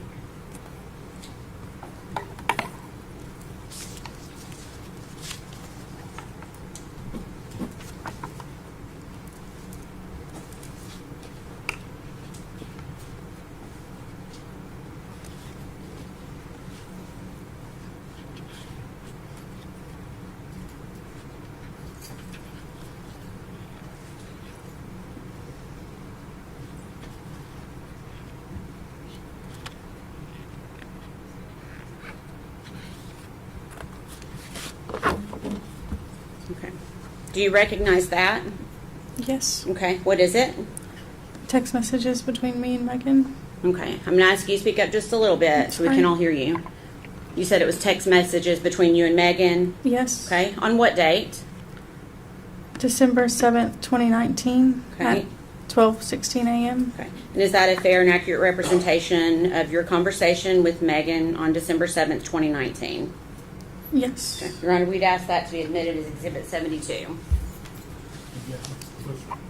pulled exhibit 73.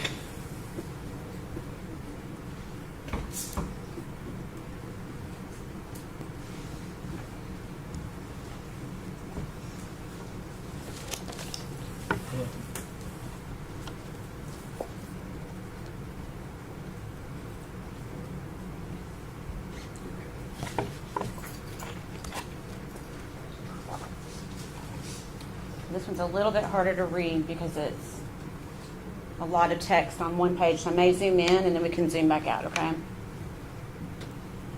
Okay. So it looks like you started by asking Megan a question. Is that right? Yeah, I said, how was everything?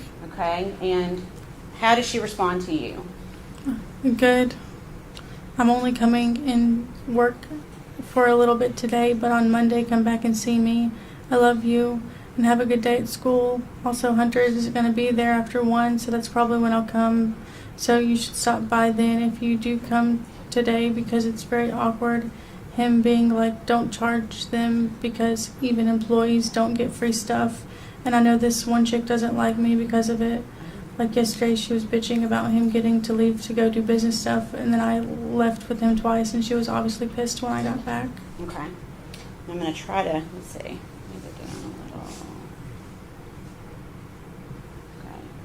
And what does she, there we go. What does she say after that message that you just read? I just feel bad because I know there's like 2 people who don't like me because of it, and it makes me feel like a piece of crap. Okay.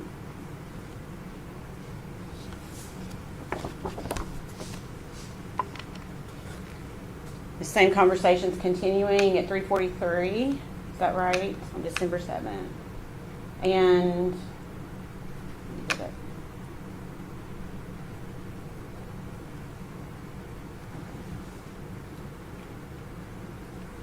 okay, so what does Megan tell you at 3:43 p.m. on December 7th? I'm riding around. Want me to pick you up? Okay, and what do you say? I'm getting food with Cameron. Okay, and what does she say? I can wait if you're busy. Okay. She indicated any time that Evelyn is with her, either on those messages or verbally to you in a different way that day? No.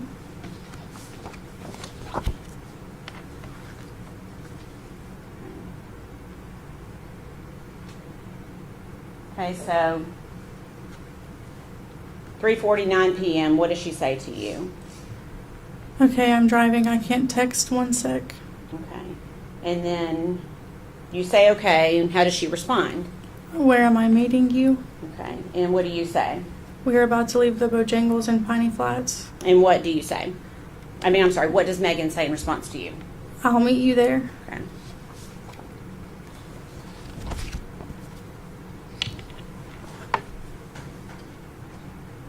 Still on December 7th. I'm going to probably zoom this one in too, just in case there's jurors who can't see it in their monitors.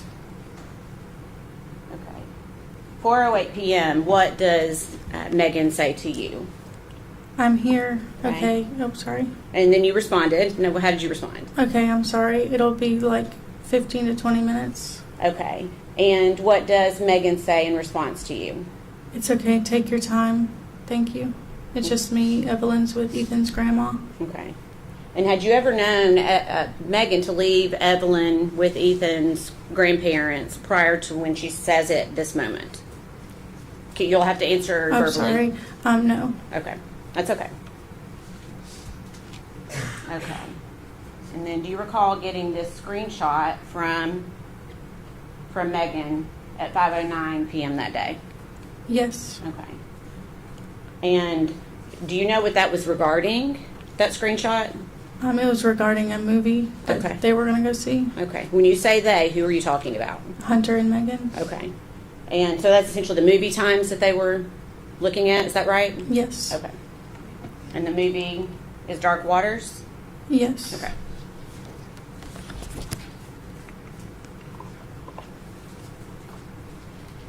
And then you respond with a question mark to her. And what does Megan say to you? I got no context other than that. Okay. And then she then explains, I guess she realizes what it is. What does she say? Oh, it's a movie. And what do you say to her? Is he asking to go watch it with you? And then what does Megan say? Yeah. And then what do you say? Are you going to do it? And how does she respond? Yeah.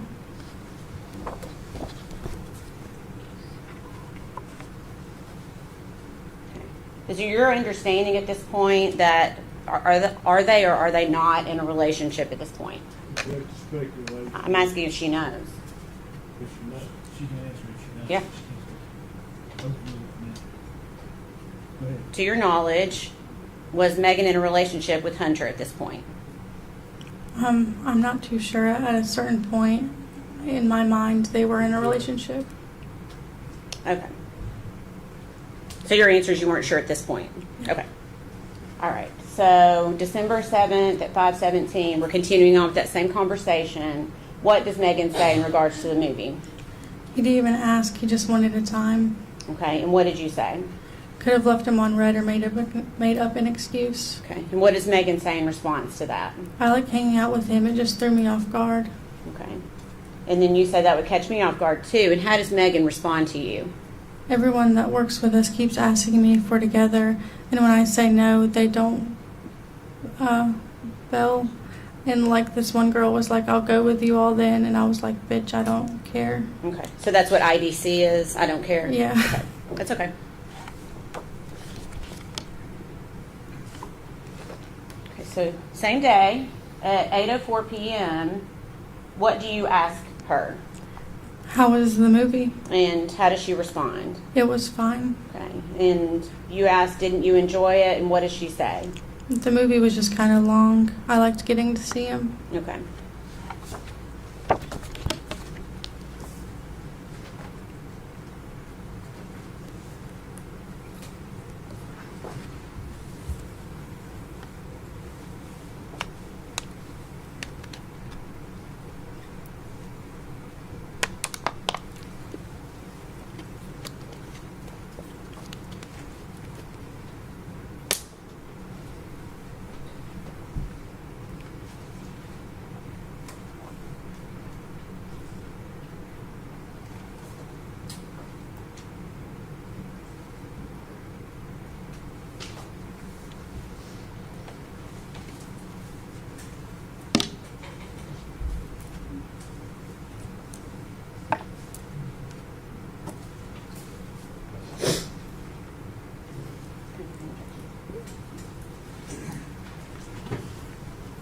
Passing you 3 pages.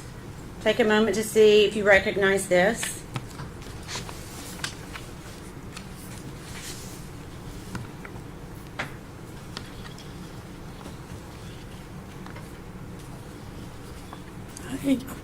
Yeah, I recognize it. Okay. What is it? Text messages between me and Megan. Okay. On what date? December 8th, 2019 at 11:53 p.m. Okay. And is that a fair and accurate representation of your conversation on December 8th, 2019? Yes. We'd offer that as exhibit number 73. No objection. Full exhibit 73.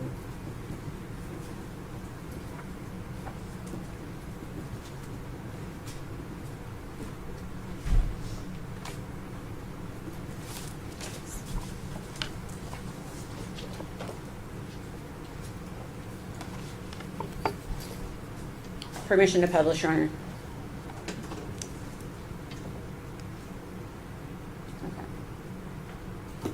Okay, so around 1:53 p.m. on December 8th, you ask her, what are you up to? And what does she say? I'm with Maddie's brother Okay, and you say, where are you? And what does she say? at the chicken shack.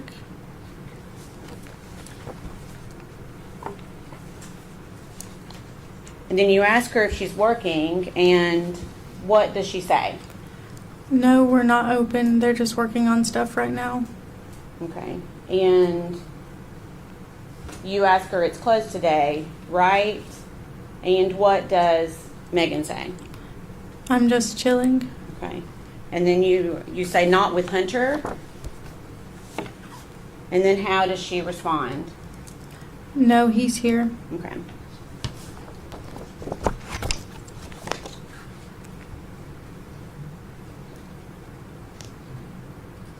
Did she indicate to you in text message or in another way that day where Evelyn was? Okay.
I'll pass you 2 pages.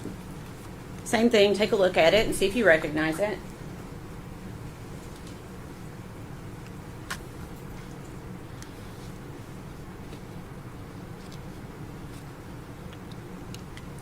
I do recognize it. Okay, what is it? The text messages between me and Megan. Okay, what's the date for those messages? December 13th, 2019 at 3:56 p.m. Okay, and is that a fair and accurate representation of your conversation with Megan Boswell on December 13th, 2019? Yes. We'd offer that as exhibit number 74, please. No objection. Full exhibit 7.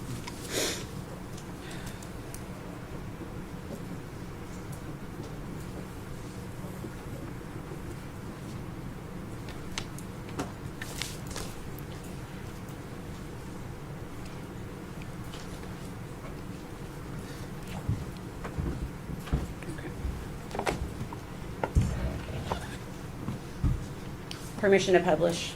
Sorry.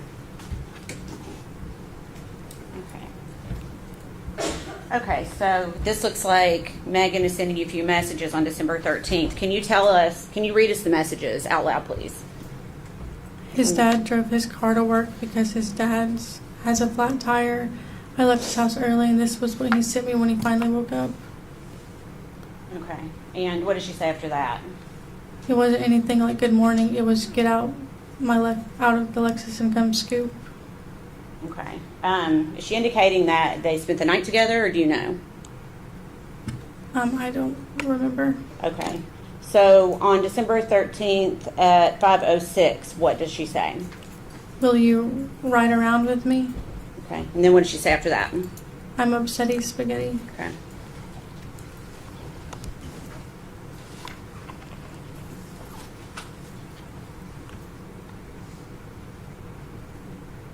Okay, and then you respond to her. What do you say to her?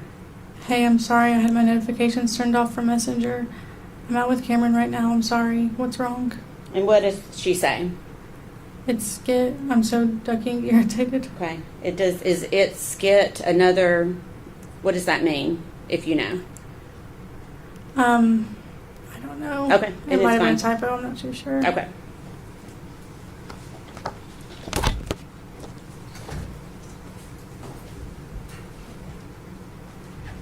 Okay.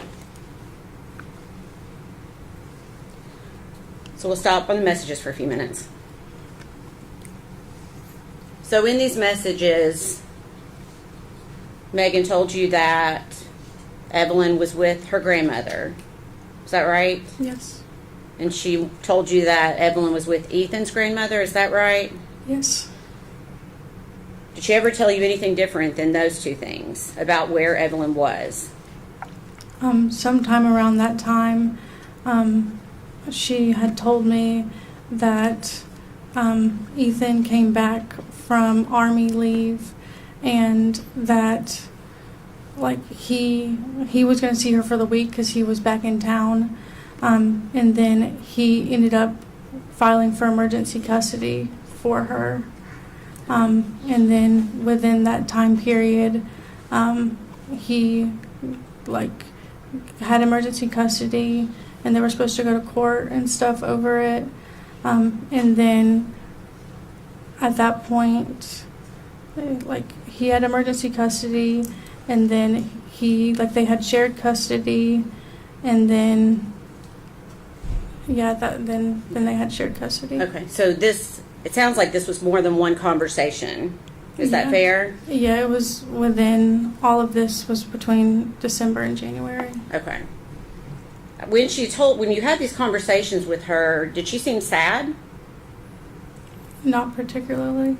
Did she seem worried about Evelyn? No. Did she seem scared in any way? No. What was her demeanor during any of these conversations? It was just always matter of fact and like the answer, just that was the answer. Okay, let's see.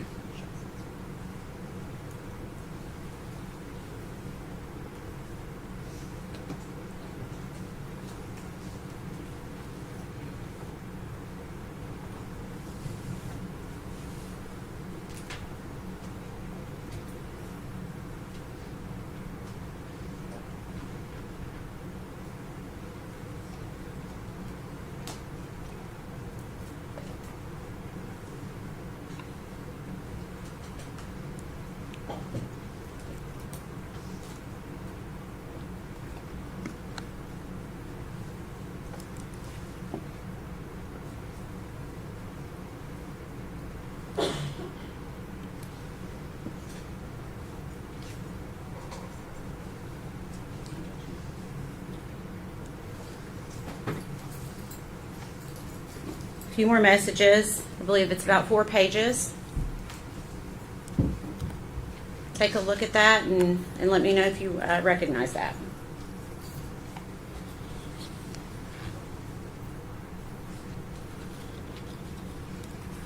Yeah, I recognize it. Okay. And what is it? Text messages between me and Megan on December 14th, 2019 at 1:09 p.m. Okay. And is that a fair and accurate representation of the conversation you had with Megan on December 14th, 2019?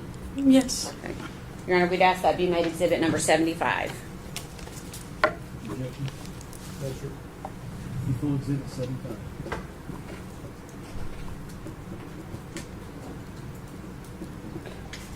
Well, I'm waiting for that document to come back. When she was telling you about this emergency custody, did she ever show you any paperwork or anything No.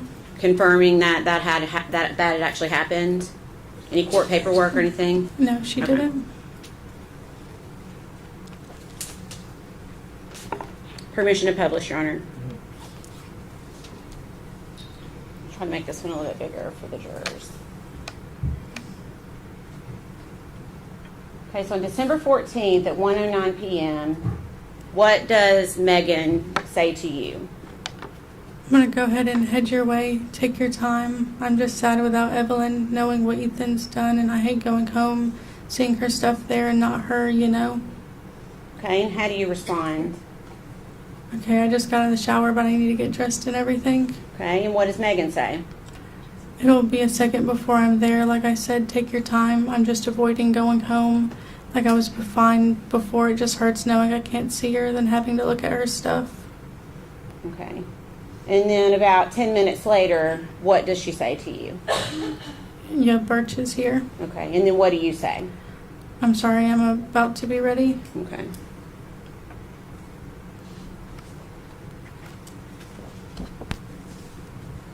Prior to this text conversation, had she told you where Evelyn was? Other than what we talked, has it changed at all? During that time, all of it kind of morphs together, so I can't say for sure.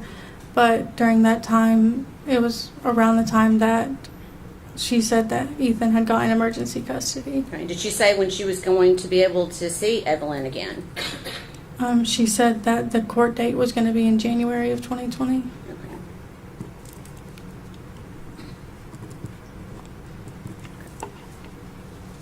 Okay, so I'm assuming you're still getting ready while she's waiting for you. And then at 1:31 p.m., what does she say in response to you?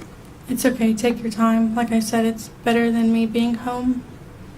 Before we go further on that, did she ever indicate, other than what she said about not wanting to be there, about why she didn't want to be home at that time? That was around the time that she was saying that she didn't want to see Evelyn's stuff because it made her sad. Okay. Okay, so on December 14th at 8:09 p.m., what does Megan say to you? I'm getting a hotel tonight. I don't want to go home. Would you stay with me tonight? And then what do you say? Can you not spend the night with Hunter? And what does Megan say? I just don't want to right now. Long story. Okay.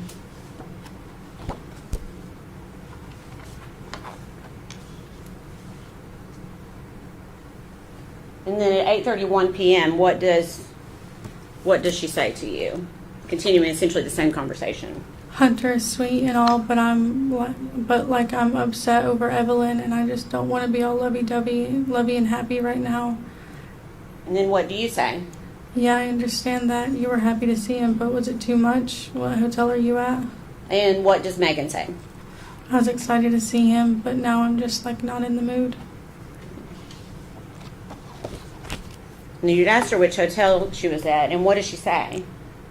Canal Lodge. Okay. And then did she say, just read us the last two messages if you don't mind. Well, right now he started hugging me and stuff, and I just have a lot on my mind. I don't want to be all I think I upset him when I left, but I didn't mean to.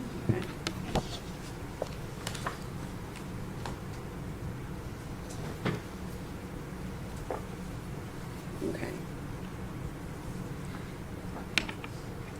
And did you, in fact, go to the Econo Lodge that night with Megan? Yeah, we went there and spent the night with each other. Okay. And how was she behaving that night? Just kind of tired and dissociated. As soon as we got there, she pretty much just went to sleep. Okay. You said dissociated. What do you mean by that?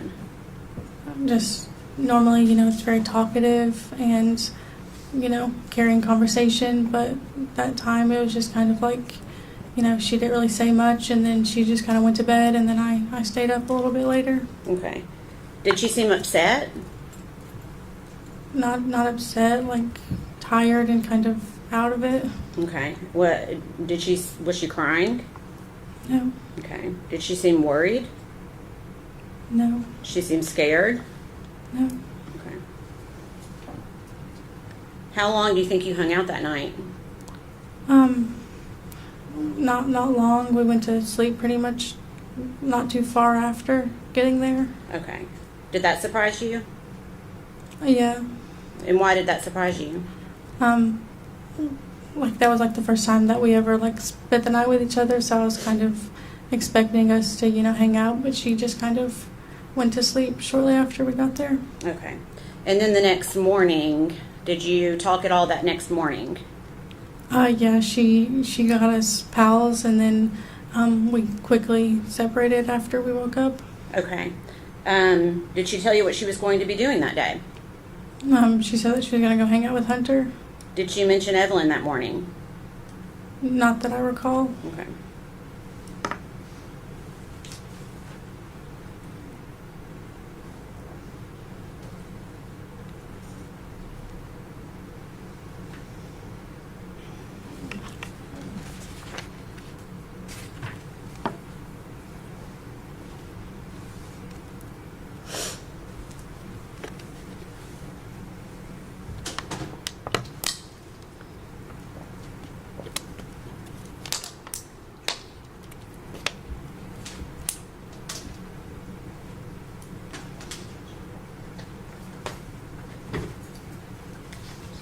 I'm going to hand you 2 pages. Same thing. Just take a look and see if you can identify it.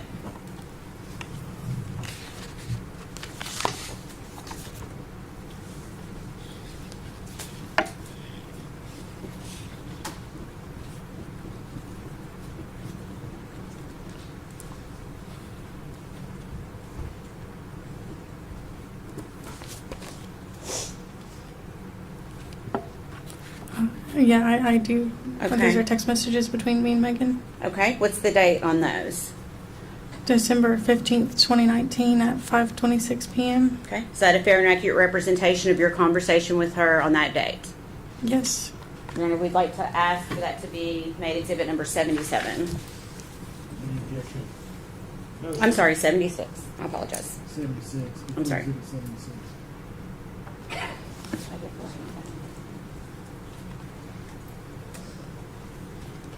Permission to publish.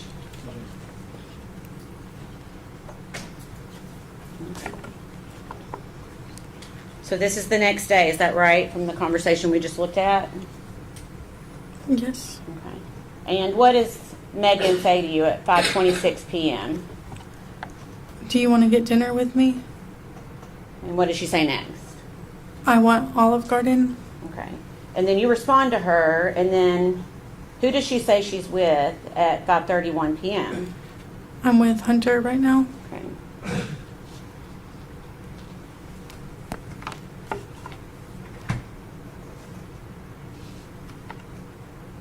And then she sends you one more message that date at 5:35. What does she say? I'll let you know when I'm not at Hunter's. My car is at the shack and I'm at his house. Okay.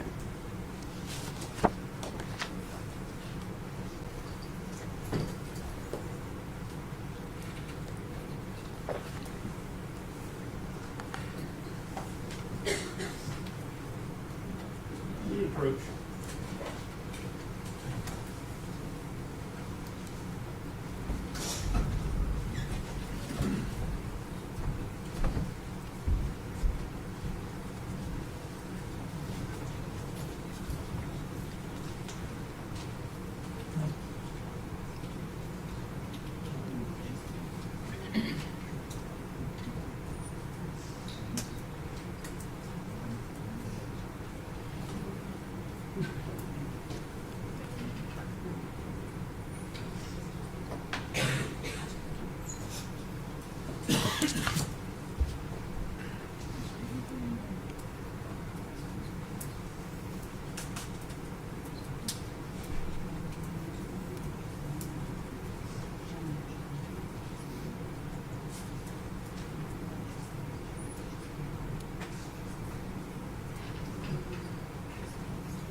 Go ahead, Jim.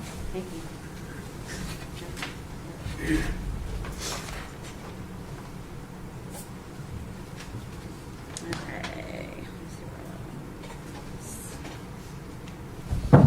Okay. Okay. Okay, so at this point, Megan has been telling you Evelyn's not been with her for a couple of weeks. Is that fair? Yes. Okay. Do you remember when Megan moved out of the trailer that she was living in with Evelyn? I don't remember her directly moving out, but I remember her staying with Hunter. Okay. How often was she staying with Hunter? Oh, I couldn't say. Okay. Was she telling you this, or how did you know this? One time, I think she picked me up from Hunter's, or I picked her up from Hunter's, but I saw her leaving Hunter's, and then she was telling me that she was staying with him and stuff. Okay. Was she still staying at her trailer, or do you know? I don't know. Okay. All right. And do you remember going to Knoxville with Megan in December to visit your friend that had a baby? Yes. And what was that friend's name? Audrey. Okay. And did you and Megan ride together? Yeah, we both went together. Okay. And was Evelyn with you? No, she wasn't. Okay. How was Megan acting that day? Just speculation. I'm not asking for speculation. I'm asking how Megan was behaving. Rephrase. Okay. What was her demeanor like? It seemed kind of all over the place and like erratic. She kept repeating herself and kept saying that she loved us while we were there visiting Audrey. Okay. Was that how she normally behaved? No. You consider that out of character? Yeah.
I'm going to pass you one page.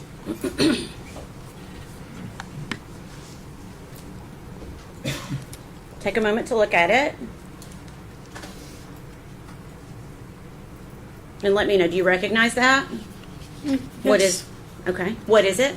It's text with me and Megan on December 23rd, 2019 at 4:44 p.m. Okay, and is that a fair and accurate representation of your conversation with Megan on that date?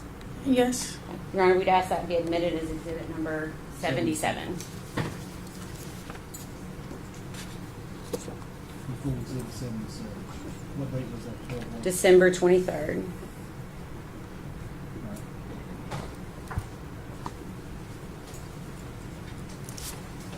Permission to publish. Okay, I'm going to blow this one up too because it looks a little bit smaller. Okay. So on December 23rd at 4:44 p.m., where does Megan say that she is at? I'm at Ethan's grandparents with him. Okay. And then what do you say to Megan? OMG, how's that? You with Evelyn? Are you with Evelyn? Okay, so you're essentially asking her if Evelyn is with her, okay, and what does she say? Yes, and good. Okay. And then jump to the bottom. You ask her a question at 4:45 p.m. What do you say to her? I'm sorry, repeat that. At 4:45 p.m., what do you say to Megan? So please send pictures of Evelyn. I miss her. And what does Megan say to you? I will in a second. Okay. Did Megan send pictures of Evelyn that day? No. Bailey, do you need a minute? Okay.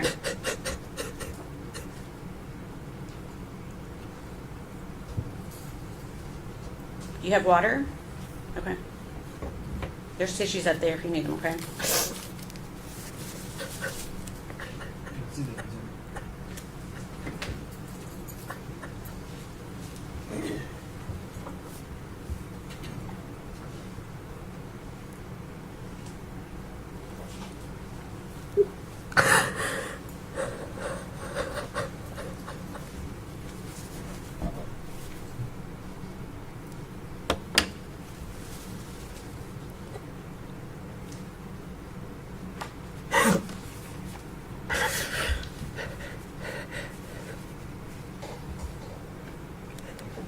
Bailey, do you want to take a break, or do you think you can go on for a few minutes? We can do either one. Sorry, I guess I can continue.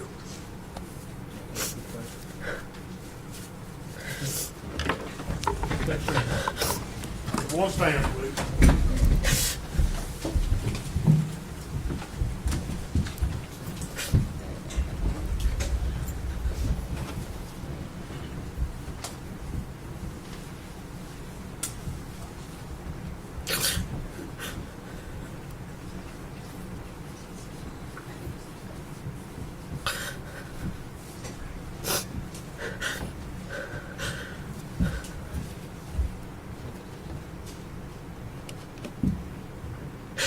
You better be seated, thank you. Take about 10 minutes or so. Do you mind if she steps out for a few minutes? Okay, thank you.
I'm not asking for promise. I'm just saying. Like 15 minutes?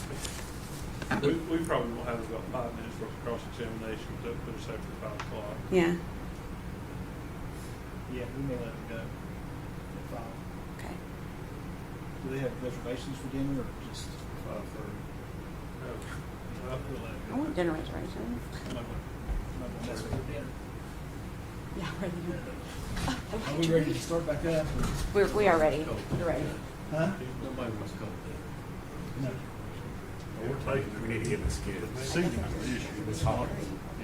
Yeah. We kind of got to get there before everybody else. Check with Aaron.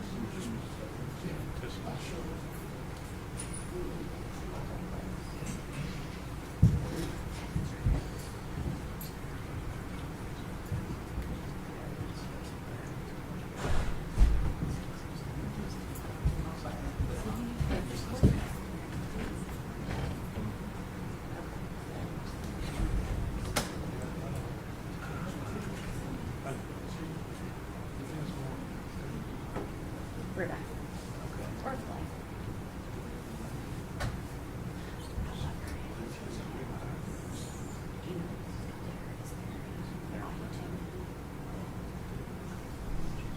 Let's go ahead and have Ms. Hawkins heading back to school. We call for it.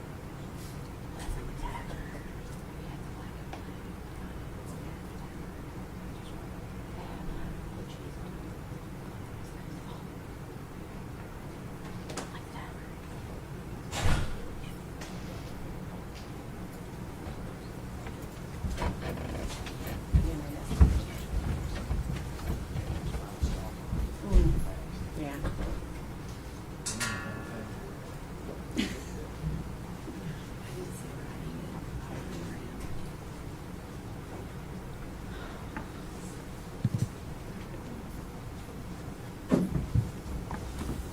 Look at that. Okay, I ended. Thank you.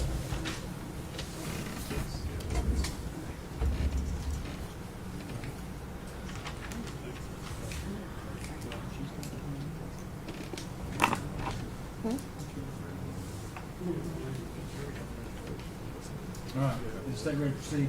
The state's ready, Your Honor. Defense ready? Yes, sir. If the jury's ready, Mr. Bennett.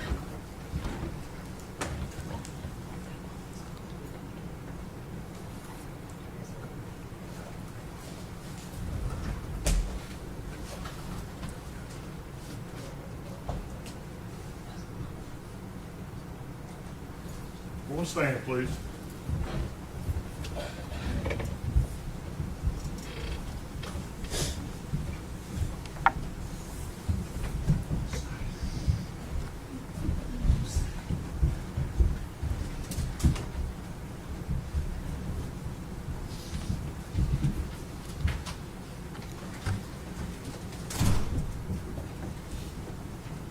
You may be seated, thank you.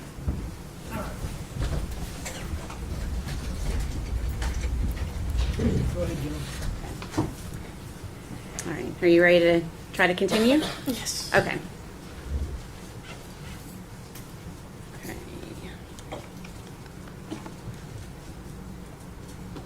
So we essentially ended before we took a break around December 23rd of 2019. And we talked about that. Did you continue to hang out with Megan after December 23rd of 2020? I don't remember any like specific dates, but we hung out a lot, so I would assume so. Okay. Do you remember learning that, do you remember hearing that Evelyn had been reported missing at some point? Yes. Okay, so you're going to have to speak up, I'm sorry. I'm sorry, yes. Okay, and how did you learn that Evelyn was missing? I found out on Facebook. Okay. Had Megan told you at any time? I know. Okay. All right.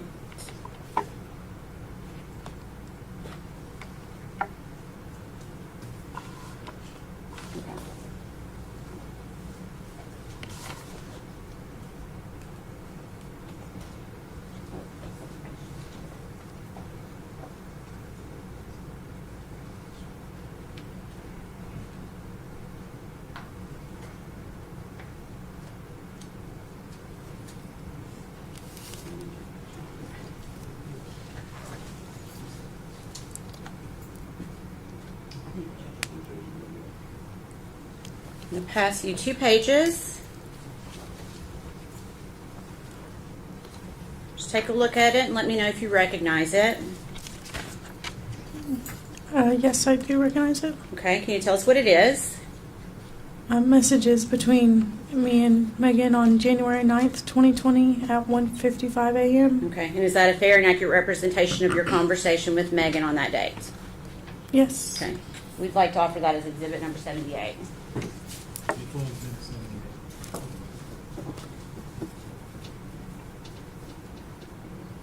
Tell me the date again. January 9th. Permission to publish? Go ahead. Let me try to go faster. Okay. So, what question do you ask Megan on January 9th of 2020? When was your court date with Evelyn? I know you said it was January. And what does she say? And tomorrow, And then what do you say? where is Evelyn right now? Still with Ethan? And what does Megan say? Yeah. Okay, and what do you say in response? Also, is Ethan not back doing Army things? I know a lot of people have left for Army stuff already. I just don't understand how he can have custody if he's literally going into the Army. Okay. And then what does Megan say in response to that? I don't know. It's retreated. I don't know what he is or isn't doing. He won't speak to me. I talked to him like once on New Year's. Okay. Is she talking about Ethan? Yes.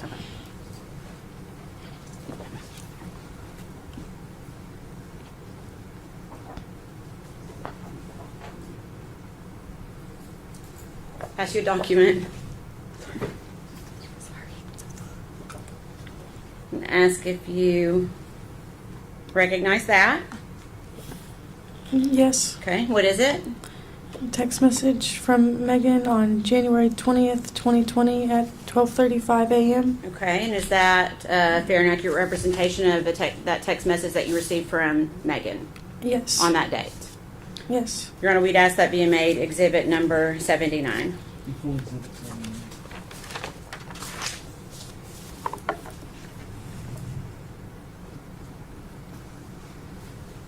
Thank you. Permission to publish. Go ahead.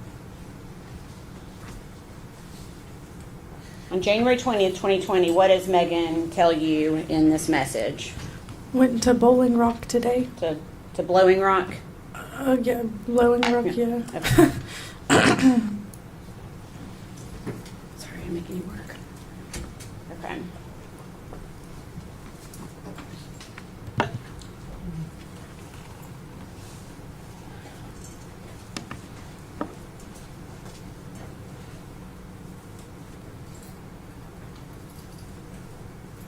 Your Honor, may we approach briefly?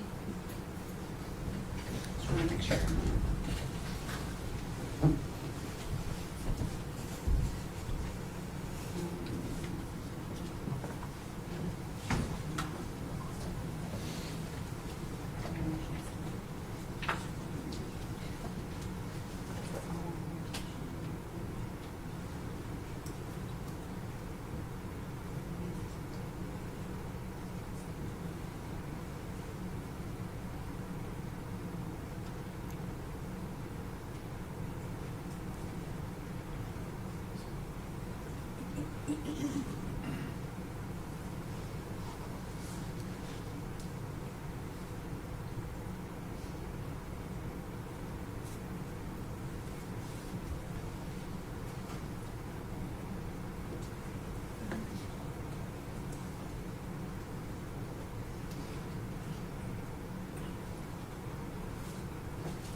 pass you 2 pages. Same thing, just take a look and see if you recognize it.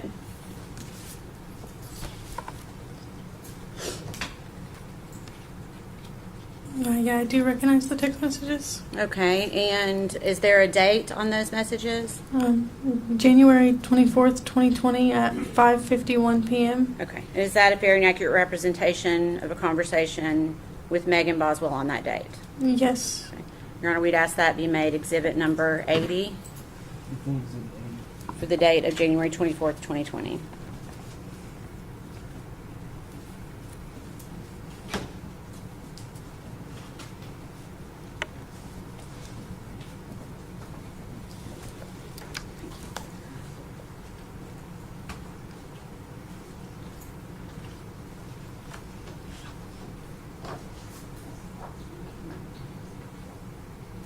Okay. Permission to publish, Your Honor?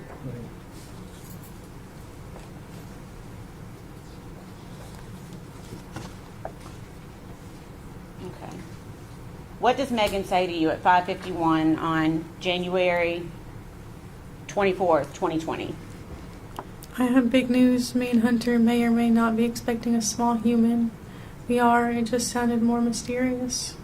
Okay, and then what do you say to Megan? Speaking of small humans, how's Evelyn doing? I know you said you get to keep her every other week. And then what does Megan say in response? She's good. Mean as fuck, though. Okay. And then what do you say to Megan? I want to see her. When's the next time you'll have her? And what does she say? I'm picking her up next Monday after my appointment. And then what does she say to you at 6:02 p.m.? I'll fight Hunter if it's a girl because I want a little boy so bad. And then what do you say in response? A little boy would be nice because then you'd have both.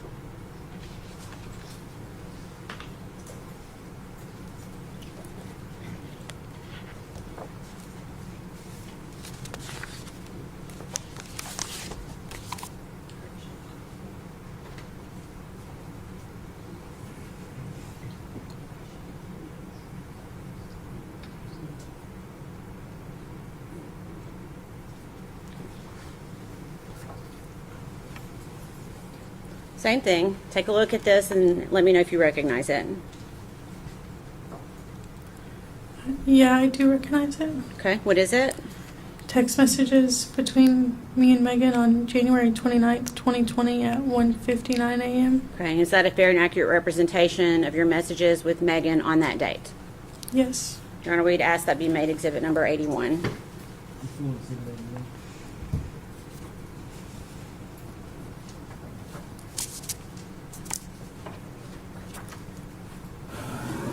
Permission to publish. Okay.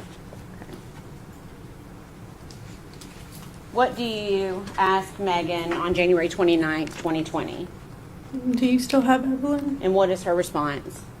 My grandma does right now because my mom's sick and stuff. I didn't want to bring her around. Okay, and what do you say in response? Will you have Evelyn with you? I really miss her little baby face. I bet she's grown so much since I haven't seen her in like a month. And then what does Megan say? Yes.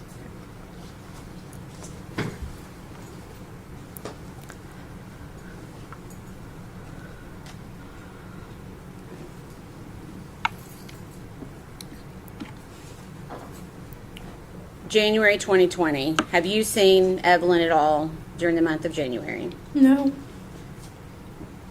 Did you see Evelyn at all during the month of December of 2019? No. Okay. How are you feeling at this point?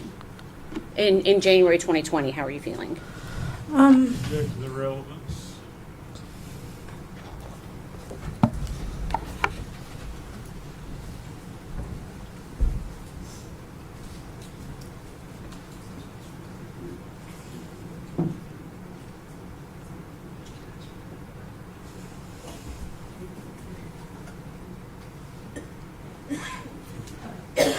Sustained.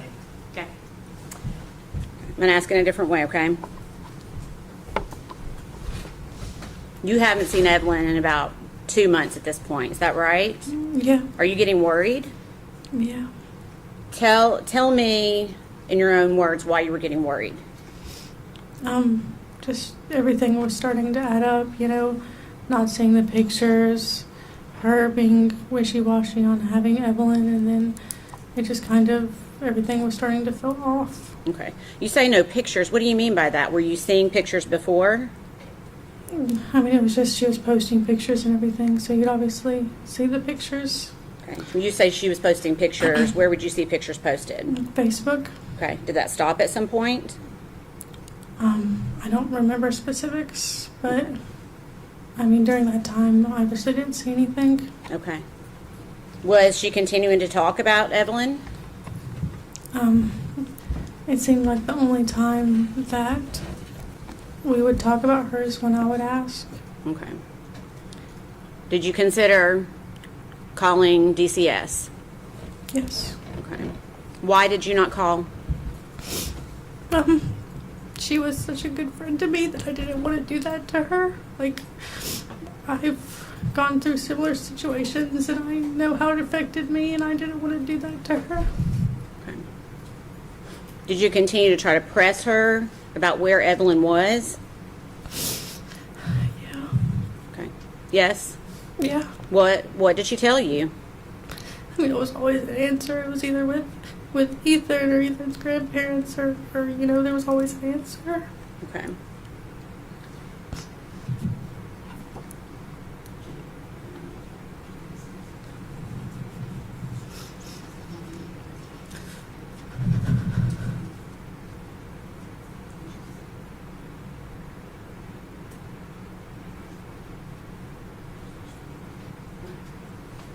Pass you one more document. It's 5 pages.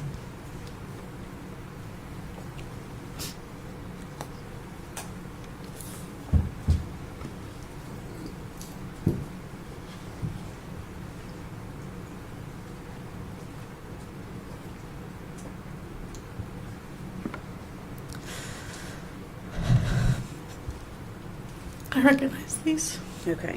Can you tell us what it is? Text messages on February 22nd, 2020 Okay. at 2:46 a.m. Is it a fair and accurate representation of a conversation you had with Megan on February 22nd of 2020? Yes. We'd ask that to be made exhibit number 82.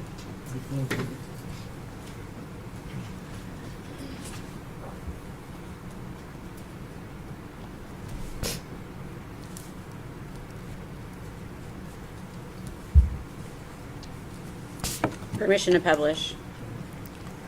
And would these messages have occurred after you found out that Evelyn was missing? Yes. Did you say yes? Yeah, sorry. Okay. Okay. What do you say to Megan at 2:46 a.m. on February 22nd? I just got out of control. Why did you tell me Ethan had her if she's sick? If he's sick, he still hasn't seen her since December. I hope we can find her though. I've been crying to just see her.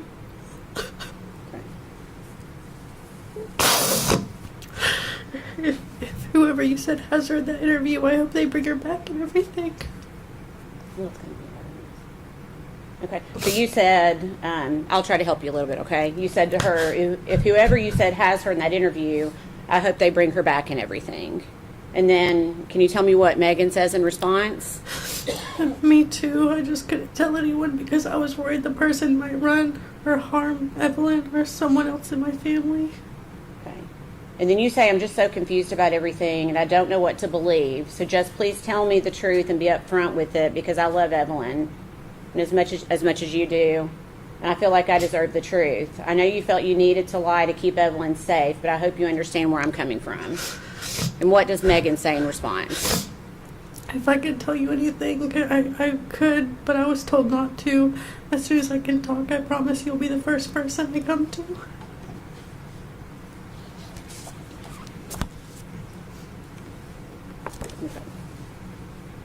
That conversation continues.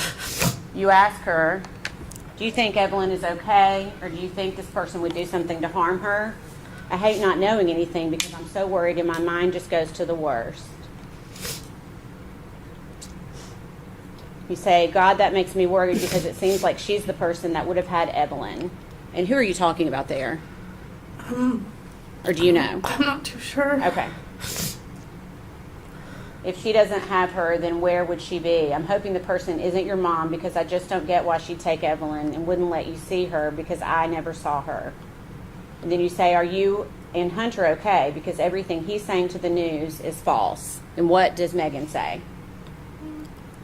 What do you mean everything he's saying to the news? He's kind of got threats to the business and everything. And then he said y'all weren't serious and that you guys were on and off. You never told me you guys were on and off, and I thought you guys were pretty serious. And what does Megan say? We were definitely living together and shit, but he did that so people would stop giving him death threats or whatever.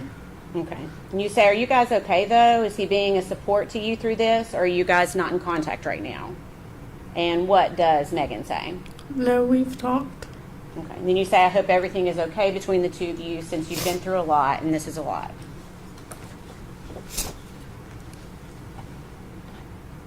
Then you ask her, did he, are you talking about Hunter? Yes. Ever see Evelyn? I know at the beginning he never saw her because you wouldn't let him, but after that, did he ever get to meet her? You never told me.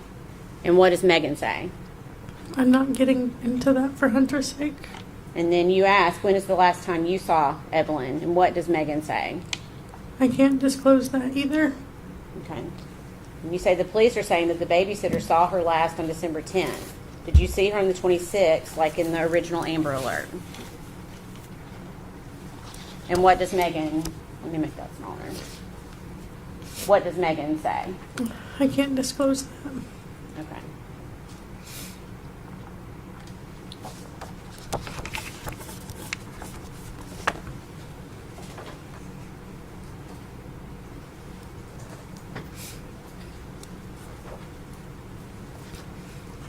Did Megan ever tell you anything different other than the things we've already talked about?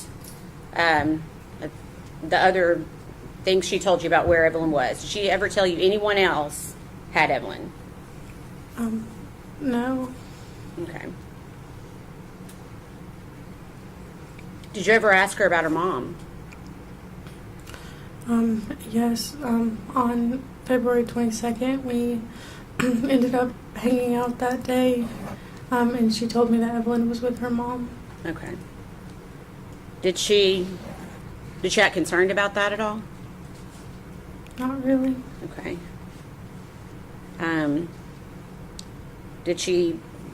Was she worried for Evelyn? I mean, at that point, I just was kind of in my own head about everything, so it was kind of hard to tell what she was feeling because I was just kind of, everything was too much at that point, so it's hard to say. Okay. Well, I'm asking specifically about when she said Angela, her mom, or Angel, had Evelyn. Did she seem to be scared for Evelyn's safety? I mean, I don't guess so. Okay.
It's the last thing I'm going to hand you, okay?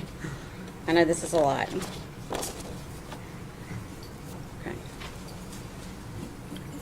You just mentioned the date of February 22nd, 2020. Did you see Megan in person that day? Yes. Okay. And do you recognize what I've just handed you? Yeah. Okay. What is it? It's a receipt from when we stayed at, or no, not when we stayed at Echo Lodge yet. Okay.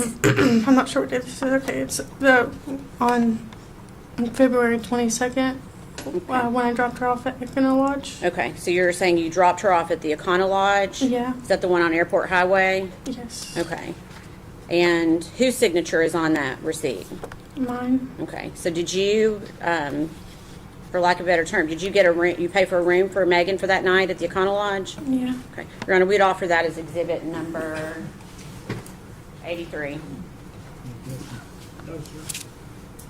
Full exhibit 83.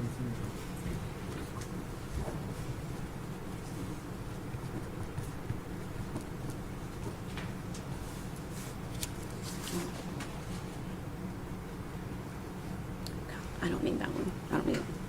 Okay. Do you remember why you got a room for Megan that night? She said that with everything going on, she just wanted to get away. Okay. Did you stay there with her that night, or did she stay there alone? Or No, I didn't stay with her. I just dropped her off. okay. All right. Please answer any questions the defense attorney has for you. Okay.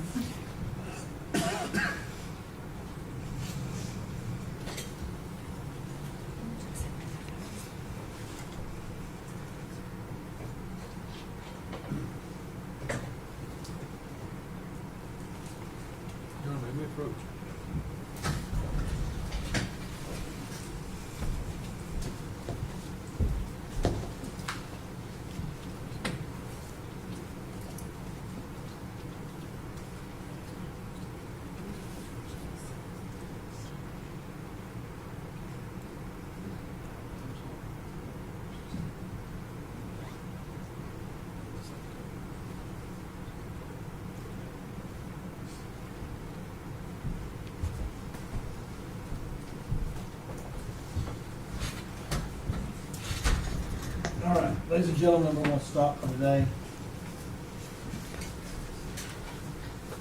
I have to give you certain admonitions every time we end the proceeding for the day. You're not to communicate with other jurors or anyone else regarding any subject connected with the trial.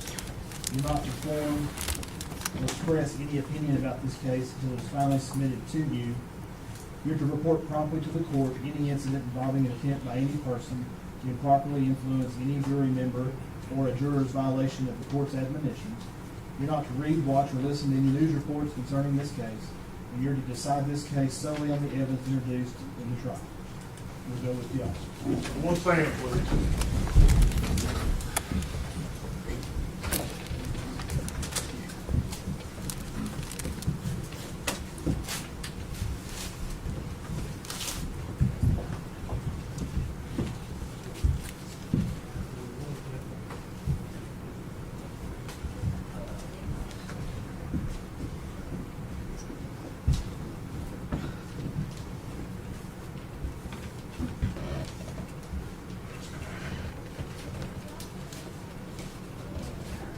You may be seated, thank you. All right. Ms. Hawkins, you'll have to come back tomorrow, and we'll start at 9 o'clock. Do not discuss your testimony with any other witness, or allow any witness to discuss their testimony with you. And I'm going to ask that you not watch any of the live stream or replay of today's testimony.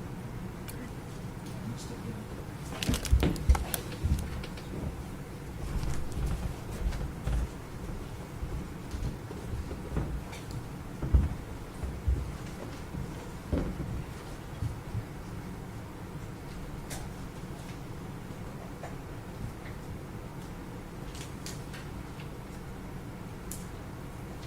So that the record is clear, and I didn't want to say this necessarily in front of the jury. Exhibit 69, 77, 78, 79, 80, 81, and 82 were entered as full exhibits over the objection of the defense. And their objection is noted for the record. Did I get those numbers again? I wasn't right that fast. 69, 77, 78, 79, 80, 81, and 82. We'll be in recess till